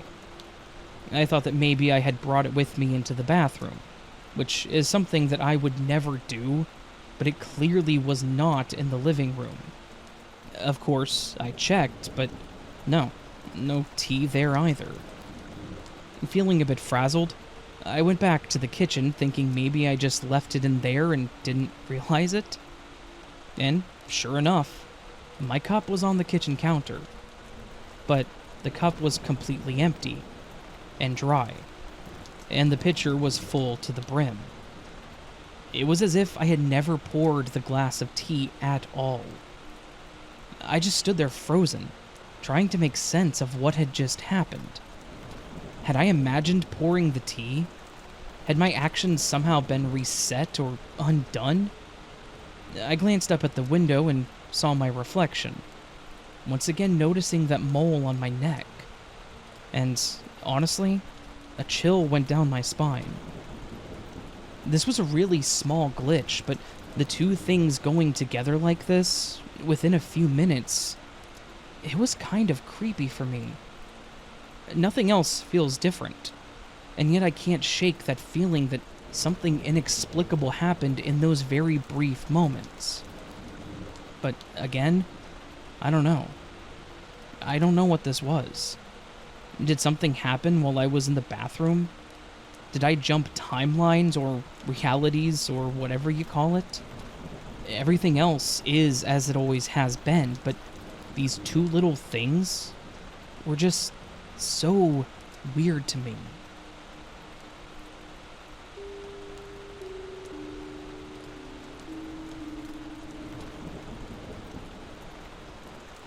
About 6 years ago, I was working as an actor and I was out late doing a show and up early the next day to do another one. The windscreen wipers on my piece of crap car were out of sync and would jam together and get stuck so they wouldn't wipe the windscreen, just jiggle together in the middle. On the way back from my show, the rain on the motorway was absolutely torrential, and I literally couldn't see a damn thing with my wipers connected in the middle, tugging on each other. So I pulled over. Sick to death of this bloody car, I put my foot on the bonnet and pulled the left wiper out from its base, unconnected it from the right one and tossed it into the bushes, so I had the driver's part of the window screen still being wiped, even though there was absolutely nothing on the left side. I got back about 2 a.m. I lived in a block of flats in London with no parking, so I'd parked about 10 minutes walk down the road. When I got to my car at 8 a.m., I noticed straight away that the left wiper had been replaced. Not with another standard windscreen wiper that is made of two blades connected in the middle, but with a very differently shaped single back window wiper. I stared for about 5 minutes and got in my car and had to go. The small blade on the left was wiping half of the passenger window, enough for me to see out of, and the left and right wipers weren't connecting anymore because the left was too short. I still had my back wiper, so it's not like it had been taken from the back and put on the front, but the new one was identical to my back one. No elbow connection where the blade would go, so it definitely was not a front wiper. I also had that confirmed next time I took my car into a garage. I also know for a fact that I ripped it out at the base the night before, because I put my foot on the bonnet and tugged until it popped out of the base. And driving home, there was nothing at all on the left screen. I immediately texted the guy that I was seeing to ask if he was my wiper fairy, and he not only lived an hour away, but knew nothing about it. It still absolutely baffles me to this day. Who, between the hours of 2 a.m. and 8 a.m., noticed my car parked on a crappy street in the London suburbs, saw that it didn't have a left wiper as of that very evening, and then replaced it with a back wiper they just happened to have?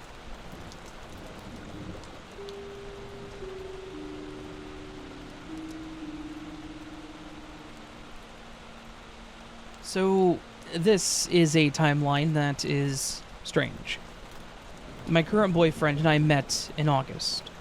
I met his friend and his wife in September, not their daughter, since we visited an adult restaurant late at night for this double date. I only remember meeting them this time and not going to their home until October when he moved into his new house and had to get his things from their home. However, this is where things got weird for me.